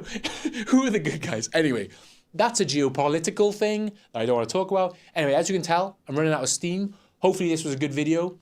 This is a channel for videos I would not post on my others. This is for dumb videos where I just try to explain random stuff which does not relate to artificial intelligence. Just give me the lies and fries, please. Fuck!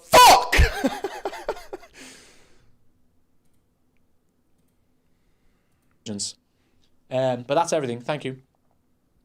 That was a perfect video. I love it. Child, let me make sure a UPS man isn't having a heart attack moving my home gym in. Give me 1 sec.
We're good. Not here yet.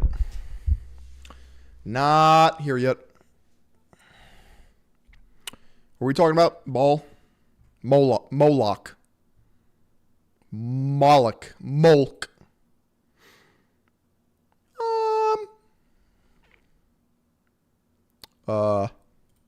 The teenage son of a disgraced mayor in Louisiana was overheard screaming that his mom, quote, effed his best friend after a drunken pool party where she allegedly had sex with a 16-year-old boy, according to reports. The wild alleged confrontation comes as damning witness testimony and new evidence continues to emerge. Former leader of DeRidder, Louisiana. Roberts allegedly committed the disturbing sex crime during a booze-filled pool party on July 20th, 2024, which she offered to provide alcohol for her son and his friends. Just 1 week later, she abruptly resigned from her position as mayor of DeRidder. Days later, a warrant was issued for her arrest due to a complaint against Roberts, before she surrendered herself to the police.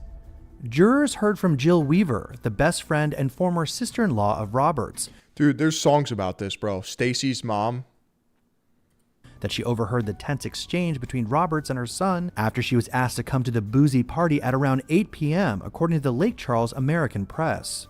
He was saying Roberts effed his best friend, Weaver recalled of the party at the Beauregard Parish County trial, in which she also claimed Roberts was the most drunk she'd ever seen her, according to KPLC.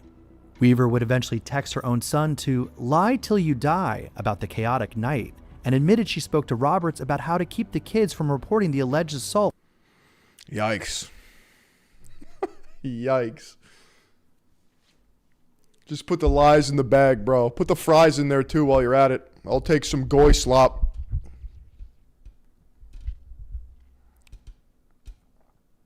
Yeah, that's a rough topic to talk about, huh?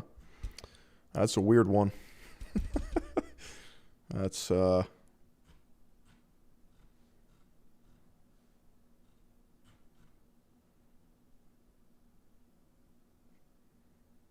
Oh yeah?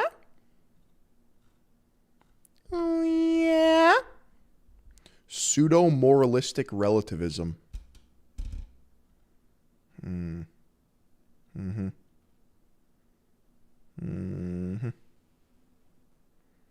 I a non-Jewish work slave? Good morning. Out here taking a little walk before... Am I a non-Jewish work slave? Getting started with our work for the day. And I have a question. Are you a non-Jewish work slave? The founder of the... Holy shit. Flesh Simulator. In the 3 million. So, despite the many revelations contained within the Epstein files, there remains a fairly pressing question. With the horrors of the stuff that has been revealed, what the hell could possibly be in the 3 million some odd files that still haven't been released? And why on earth does the Department of Justice keep removing files they previously did release? Ah, shit. What's going on with that? What are they hiding? Well, I think I may have a partial answer for you. And believe me, I am also not thrilled to be doing another one of these as quickly as I am. Or really at all. Oh, fuck yeah. Very, very grisly subject matter. But I love the goobas. Marin, I like how you resort to just brain rot at a certain point. Just funny stream brain rot. I gotta get me some goobas. This right here is a data visualization of the number of files released by year. Now, when you look at this, something is pretty evident. We're missing 9/11. Which is that there is a dramatic gap that occurs from roughly December 31st, 1999 to December 31st of 2001. That's a yikes. Make of that what you will. That's a big yikes. Well, good thing there wasn't anything geopolitically relevant and highly contentious that happened in 2000 or 2001. Now, tough year. Some skeptics on Twitter saw this and immediately jumped in to say that it's stupid to assume that it had anything to do with 9/11. And rather, that it was obviously related to the contested 2000 election in Palm Beach, Florida. Back again with the meme currency, filling my ion. You. Thank you for the meme currency, brother. Florida, which, kind of a good point. However, I think it's kind of both. Plus, also stuff relating to the tech bubble. Tech bubble? What letter of tech?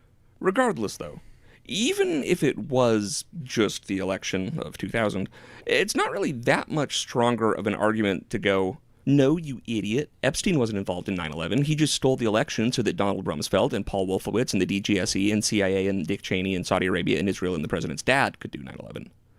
You moron. You fucking dunce. So, for the third and hopefully last time, let's start sifting through more of these emails. 9/11 edition. Okay. One of these that actually got some attention, but really ought to have been front page news, was this email from Ed Epstein to Ghislaine Maxwell, asking if she wanted to be on the 9/11... She thinks G-Max let his brother hit? Well, who said that? Shadow Commission. Now, from the sound of this is a nefarious counterpart to the regular 9/11 Commission. You know, the 9/11 Commission that swore there was absolutely nothing in any way funky about 2 planes knocking down 3 towers the day after hundreds of millions of dollars of highly irregular airline industry puts were purchased, and the Pentagon announced $1 trillion plus missing from an audit right before 2 terrorists on CIA payroll, who couldn't even fly a Cessna, managed to pull off a perfect descending 270-degree corkscrew with the plane ending up hitting the Pentagon Records Office, parallel to the ground.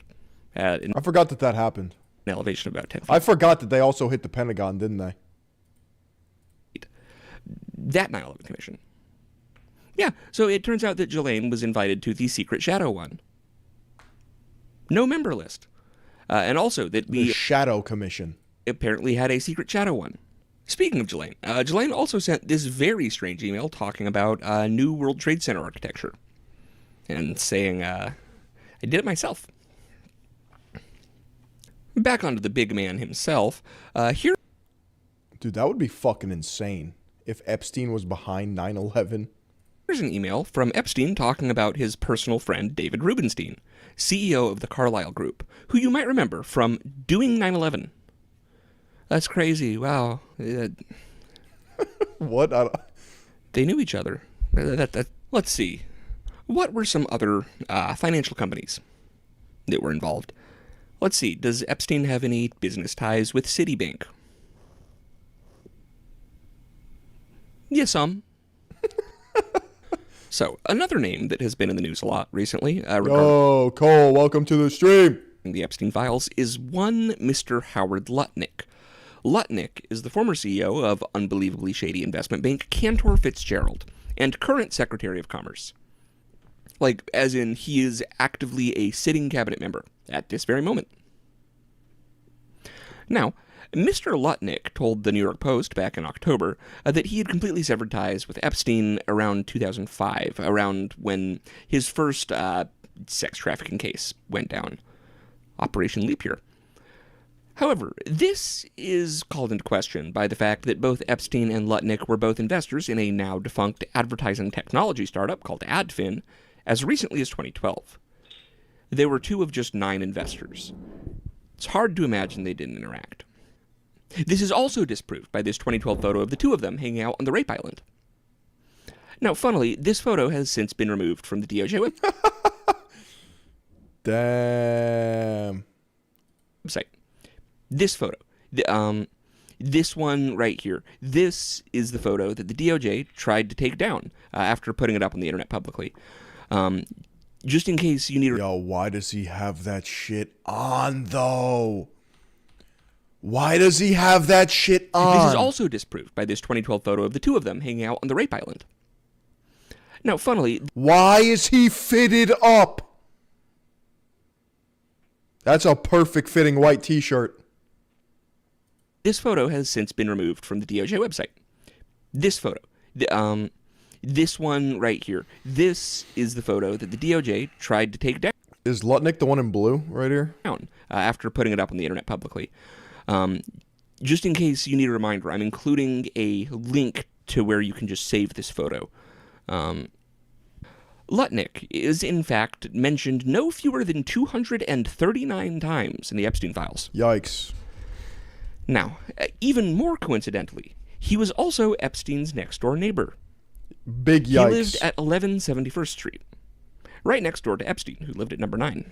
You're telling me that this guy and Jeffrey Epstein lived in adjoining mansions at 9 and 11 71st Street. They're adjoined? They're fucking with us. They are fucking with us. Now, if you can believe this, Mr. Lutnick got a heck of a deal on this property. Whoops! You know, New York City in the 90s was rough, but still, Lutnick purchased his Manhattan mansion for only $10. What? From whom, you might ask? Well, from a financial trust owned by Epstein and Les Wexner. Get the fuck out of here. From the Epstein files? We know about this from a... Wait, their apartments were 9 and 11, dude?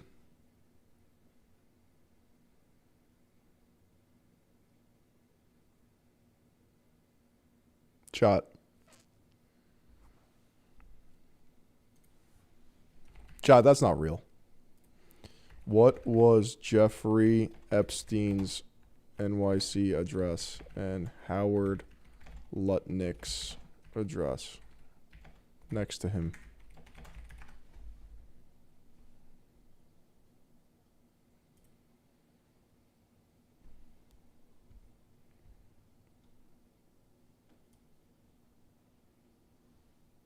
Chat. What do you mean, bro? What do you mean? What the fuck do you mean, bro? Why is the devil always in the details? A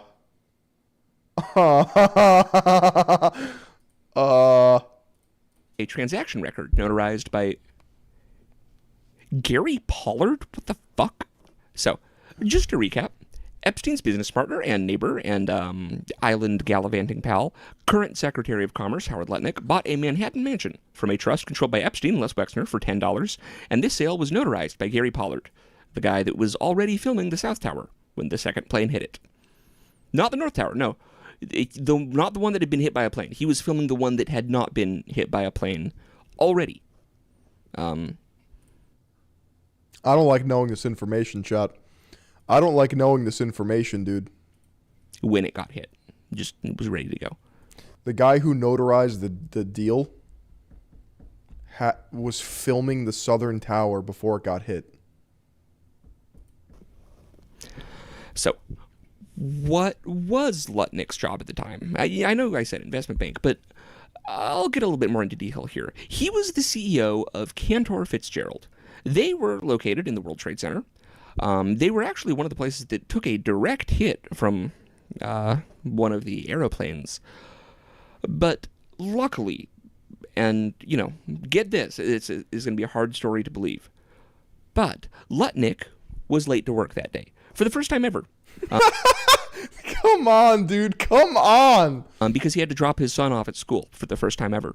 He literally watched the plane go into the building, go into the World Trade Center. Amazing story. That alone is an amazing story. He was delayed because his wife insisted that he finally, after years, take his child to school. So he took his child to school that one day, because normally he would have been in the building at 6 o'clock in the morning. That's that business, right? So you owe your wife a lot and your child a lot, right? But it's not that funny. His wife insisted that he take his child to school. For 5 years he didn't do it. He was horrible. What kind of a father was he? Okay, I'll do it.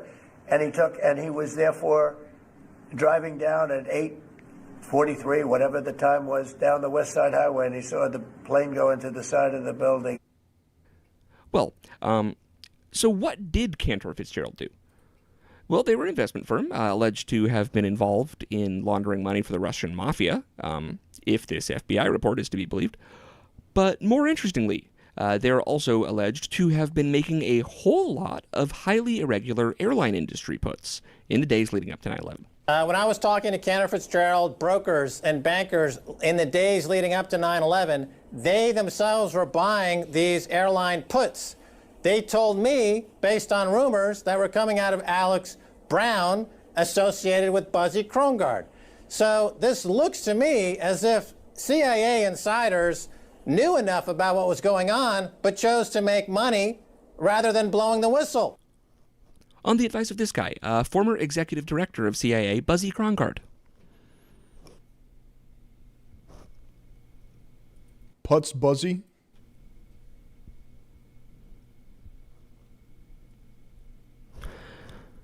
Well, it ties it up neatly.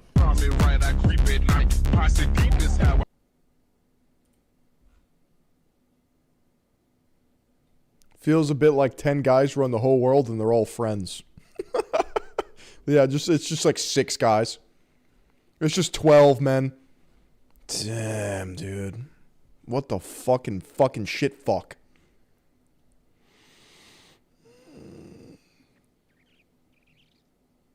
A Looney Tunes type script. That one was insane. I've never. Wow. Wow.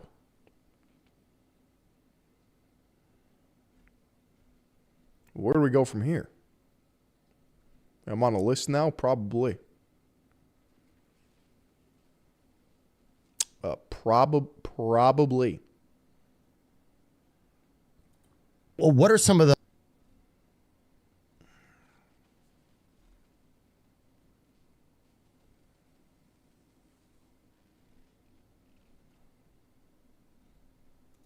Flesh Simulator? Yeah, we watch all this stuff. How to unlock a GF? We didn't watch this one. Hello. It's Saturday night on Valentine's Day. If you're watching this video, you probably are the target audience for it. So someone on Twitter, one of my simulators actually, was complaining about YouTubers never really talking about dating, and so I felt it was really only right to step in. That's right. See the Vegas shooting one? Yeah, I think we watched that one. I'm here from downtown. I'm here from Mitch and Murray. I'm here on a mission of mercy. As funny as it would be to do this whole video like Alec Baldwin and Glengarry Glen Ross, I do actually have some advice for you. And looking at the state of the youth, good Lord, do you guys need some help? Speaking of Glengarry Glen Ross, I was watching that clip earlier, and Mrs. Simulator kind of just jumped in with reminds me of childhood. Which is, that's entertaining. Now, why should you take dating advice from some paranoid, balding weirdo? Because despite that, unlike you, I have a girlfriend wife. Oh, shit. We've been together almost 10 years. We can't technically marry because her parents are in the Illuminati. It's a whole big thing. Anyways, I hear you all going, well, that's easy for you to say. You're a fabulously successful and influential YouTube brand, podcast host, and Twitter personality. Well, yeah. Podcast host. Now. But I didn't bag Mrs. Simulator at the dizzying heights of being a C-list internet Mrs. Simulator. celebrity, making literally hundreds of thousands of dollars. Yeah, bro, I told you we made it. Never could have imagined we'd be drinking Grey Goose now. The little bottle. What time is it? Oh, let me check my $600 watch. $600 watch. I bagged her when I was just a regular balding weirdo. So we're going to start with things to not do. This is written for an audience of males trying to attract females, but I guess a lot of this is sort of applicable everywhere.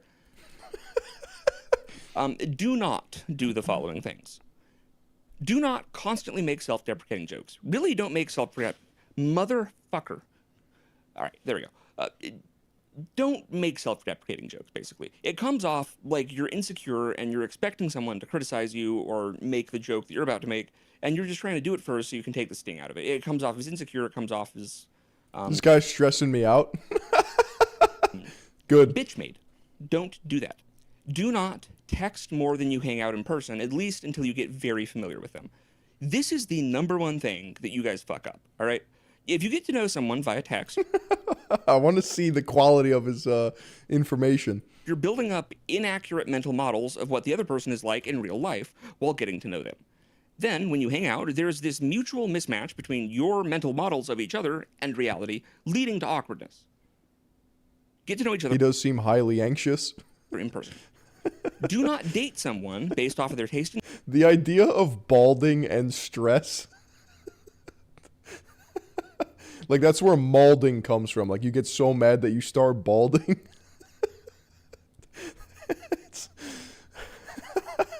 music or movies or hobbies. It's just a funny... Are they correlated? Does stress equal bald? Or whatever. This doesn't form a... Good beard genetics, though. That's also usually how it works, because people that are sensitive to DHT, or dihydrotestosterone, equals virilization, which means hair loss and beard growth. It's a cortisol spike. Relationship. It barely forms a friendship. To quote former president... It's literally 1-to-1. Richard Nixon, from the secretly recorded White House tapes. You know who's going to be a better friend to talk about music and movies and video game bullshit with than your girlfriend? A man. An autistic man. Do not view a relationship as some needle in a haystack, perfect match thing that you need to just find ready to go. Conversely, how are my hair genes? Bro, look at them. What the fuck does that mean? These are the things you should do. There's a connection there, Hundo P. Has to be. View a relationship as a blank slate, fresh save file that you can build with a compatible partner, right? You can have just as fulfilling and happy of a relationship with realistically hundreds of thousands to tens of millions of different people, depending on how boring you are. There's no such thing as a soulmate, at least, not in a prescriptive sense. Your soulmate is someone that you create that soulmate relationship with. There are many. Also, if your wife died, shut the fuck I need a buzz cut. Can't do that, sorry. up. I know nobody can replace her, but that's because there's only one person that can fit into the relationship that you two built. You can't just have someone, put on your dead wife's skin as a skin suit. But don't act like there's nobody else in the world you hypothetically could have also ended up with. That's not true. That's anti-wife guy propaganda. Front running the comments. Do find someone to date. Overthinkers have cooked hairlines. That's why I'm worried. Fuck. No. Stop thinking, bro. You need to retard Max. Based almost entirely on if you two have compatible lifestyles and are attracted to one another. Everything else can be built or shared. For example, this is a little side tangent here. Picking a partner based off of politics is genuinely the stupidest and worst thing to pick someone off of. All right? You end up dating a... Chat, you know what I've been made aware of recently? This is still happening, by the way. There's people out there that are deading people for their political beliefs as friends of years. Chat. I can't think of a more bitch-made, pussy-ass fucking thing ever. Why are people so fried?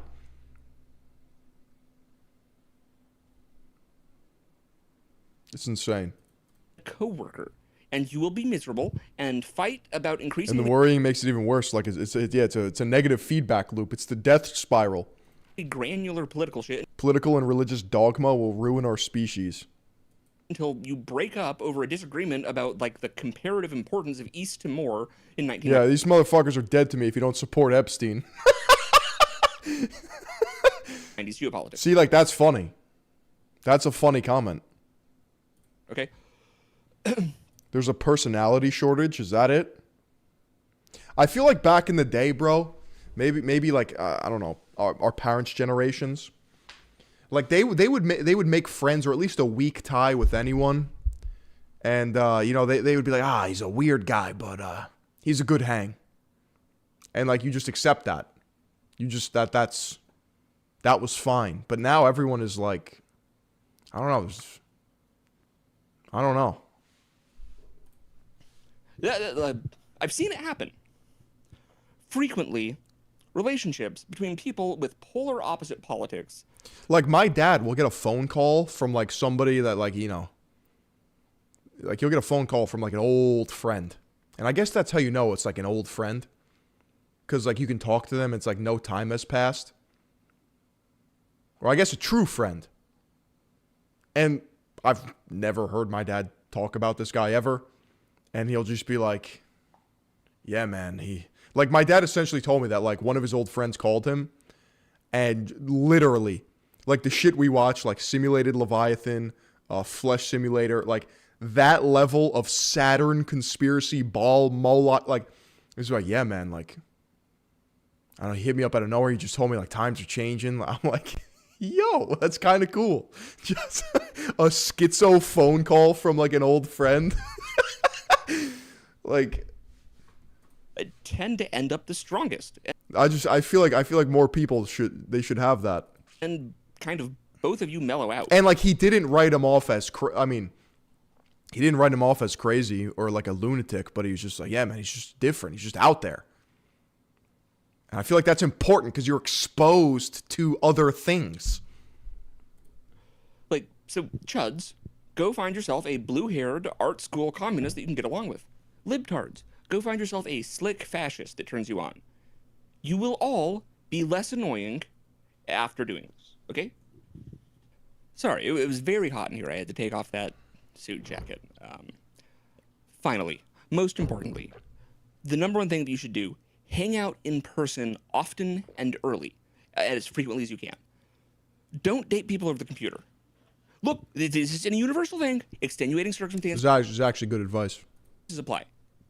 However, if you are young and want to have an in-person, real, normal, regular relationship where you live in a house together and have kids and make dinner and whatever, do not date long distance over Discord. I've seen it sort of work once with two very, very unusual and very specific people. And I've seen it ruin anywhere from 3 years to the rest of that person's life, literally all other times. How did Mrs. Simulator and I meet? Well, ostensibly through college radio, basically, but in a real sense, because we were both severe insomniacs and would frequently be the only person awake and down to actually like go hang out and chill at 3 or 4 in the morning. That's kind of fire. You just like, she matches your freak because you both can't sleep. So you just turn nocturnal with each other. We did that a lot.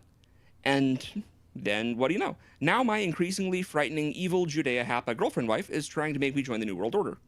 Whole big thing.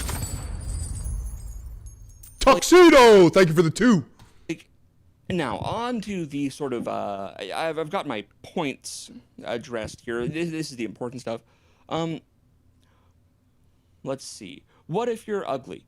You're probably not as ugly as you think you are. You're Dude, I've seen some ugly people, just fucking steam pulls up. I've seen some ugly people. They be fucking, bro. They be fucking. You know, I walked in on people banging in the library in college. Yeah. Yep. They do be fucking in the library in college. It was like end of the semester. Me and my boy were doing some last minute, just like going over some materials. Hey, yo, pause. No, we were studying for like an exam or some shit. And this library, it's multiple floors, so I could see them thinking that they would get away with it. And it was one of those conference rooms where it's a door, a glass wall that you can't see through, and then a door, right? So if you look at the right angle, you can see in there, but other than that, like it's kind of obfuscated. And I saw an Indian couple just going at it, bro. Just doggy style, just straight up against the wall. And I was like, oh! Whoa! Probably just insecure. Yeah, that happened. If you have acne, go on Accutane. If you think you're just... Did they know that you saw them? Yeah, they knew. They knew. Because I was watching, chat. Because I pulled up a chair. Yeah. weird looking. You're probably not that weird looking. Like, guys, I'm not exactly Looksmaxxing here, all right? But I've never had an issue with this because luckily, and I guess depending on who you ask, unluckily, like, there's a reason that people like clavicular Looksmaxx. Attraction to guys, as long as you're not like... There's a reason what? And I guess depending on who you ask, unluckily, like, there's a reason that people like clavicular Looksmaxx. Oh, there's a reason why people like clavicular Looksmaxx. Attraction to guys, as long as you're not, like, melted or deformed or... Melted. I'm gonna start saying that. Yo, that bro is fucking melted. Like, you've got, like, a leg coming out of your head. It's mostly, do they find you confident and interesting? Let me give you an example, right? Like, women don't really care as much about the fact that you're balding as the fact that you're insecure about the fact that you're balding. This is true. This is true. I say all that to make the point that physical attraction is really kind of a yes or no binary thing for women. As far as I can tell, am I being gender essentialist? Yes, of course I am. What is gender essentialist? If people want me to stop being gender essentialist, stop. Gender essentialist? That sounds like a Brooklyn term.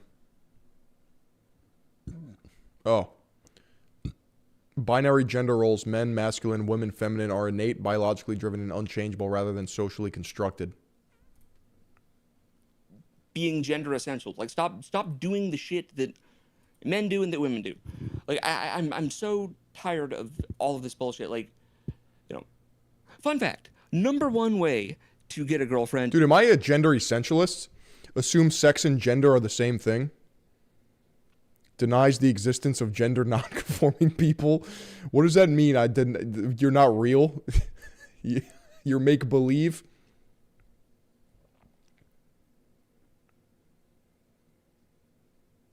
Perpetuates false gender stereotypes like women are more emotional than men. Already That's true, by the way. have a girlfriend. If women see that you are with a partner, and I'm not, you're gonna get yourself into Forzula with the resub! some kind of fucked up Larry David moment if you try to fake this. I'm just saying that if you already have a girlfriend, you will get 10 times as many women get like Flesh Simulator, I followed all your advice, but I actually have a boyfriend now. Hitting on you. The reason for this is that women will see that, oh, this is someone who doesn't have some kind of fundamental flaw. You've already been socially proofed, all right?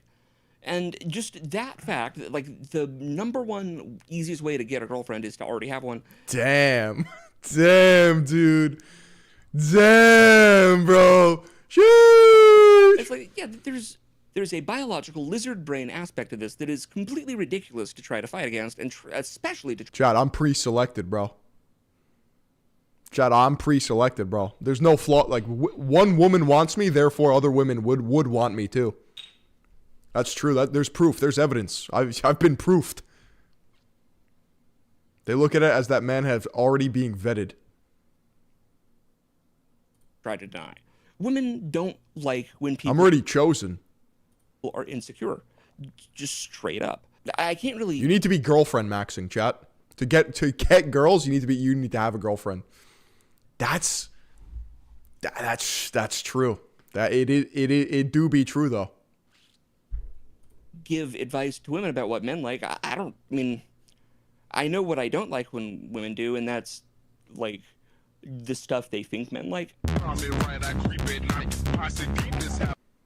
She PDs on my debt till I.com. What? Oh, PDS debt. Oh.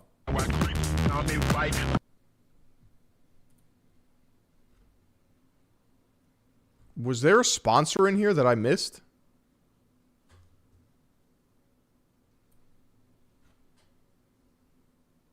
Interesting. Interesting.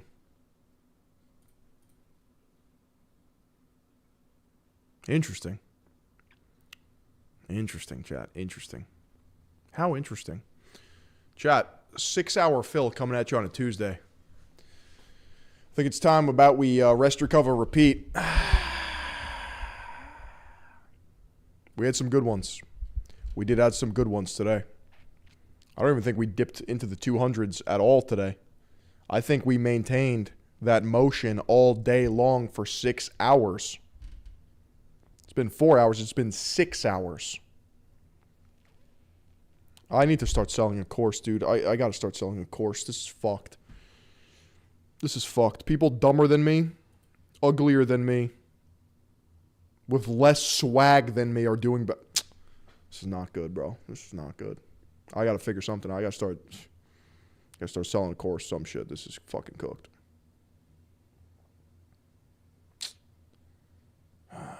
Nice rebound stream. We're back tomorrow. Early stream, probably like 11 a.m. Eastern. Write it down, 11 a.m. Eastern, chat. I need a log that fucking mogs. I'm tired of the small log, bro. I'm tired of the small log. I need a log that mogs. Fuck. I feel like Christopher Moltisanti. Where's my arc? Where's my arc? No, I love you guys. I'll see you tomorrow.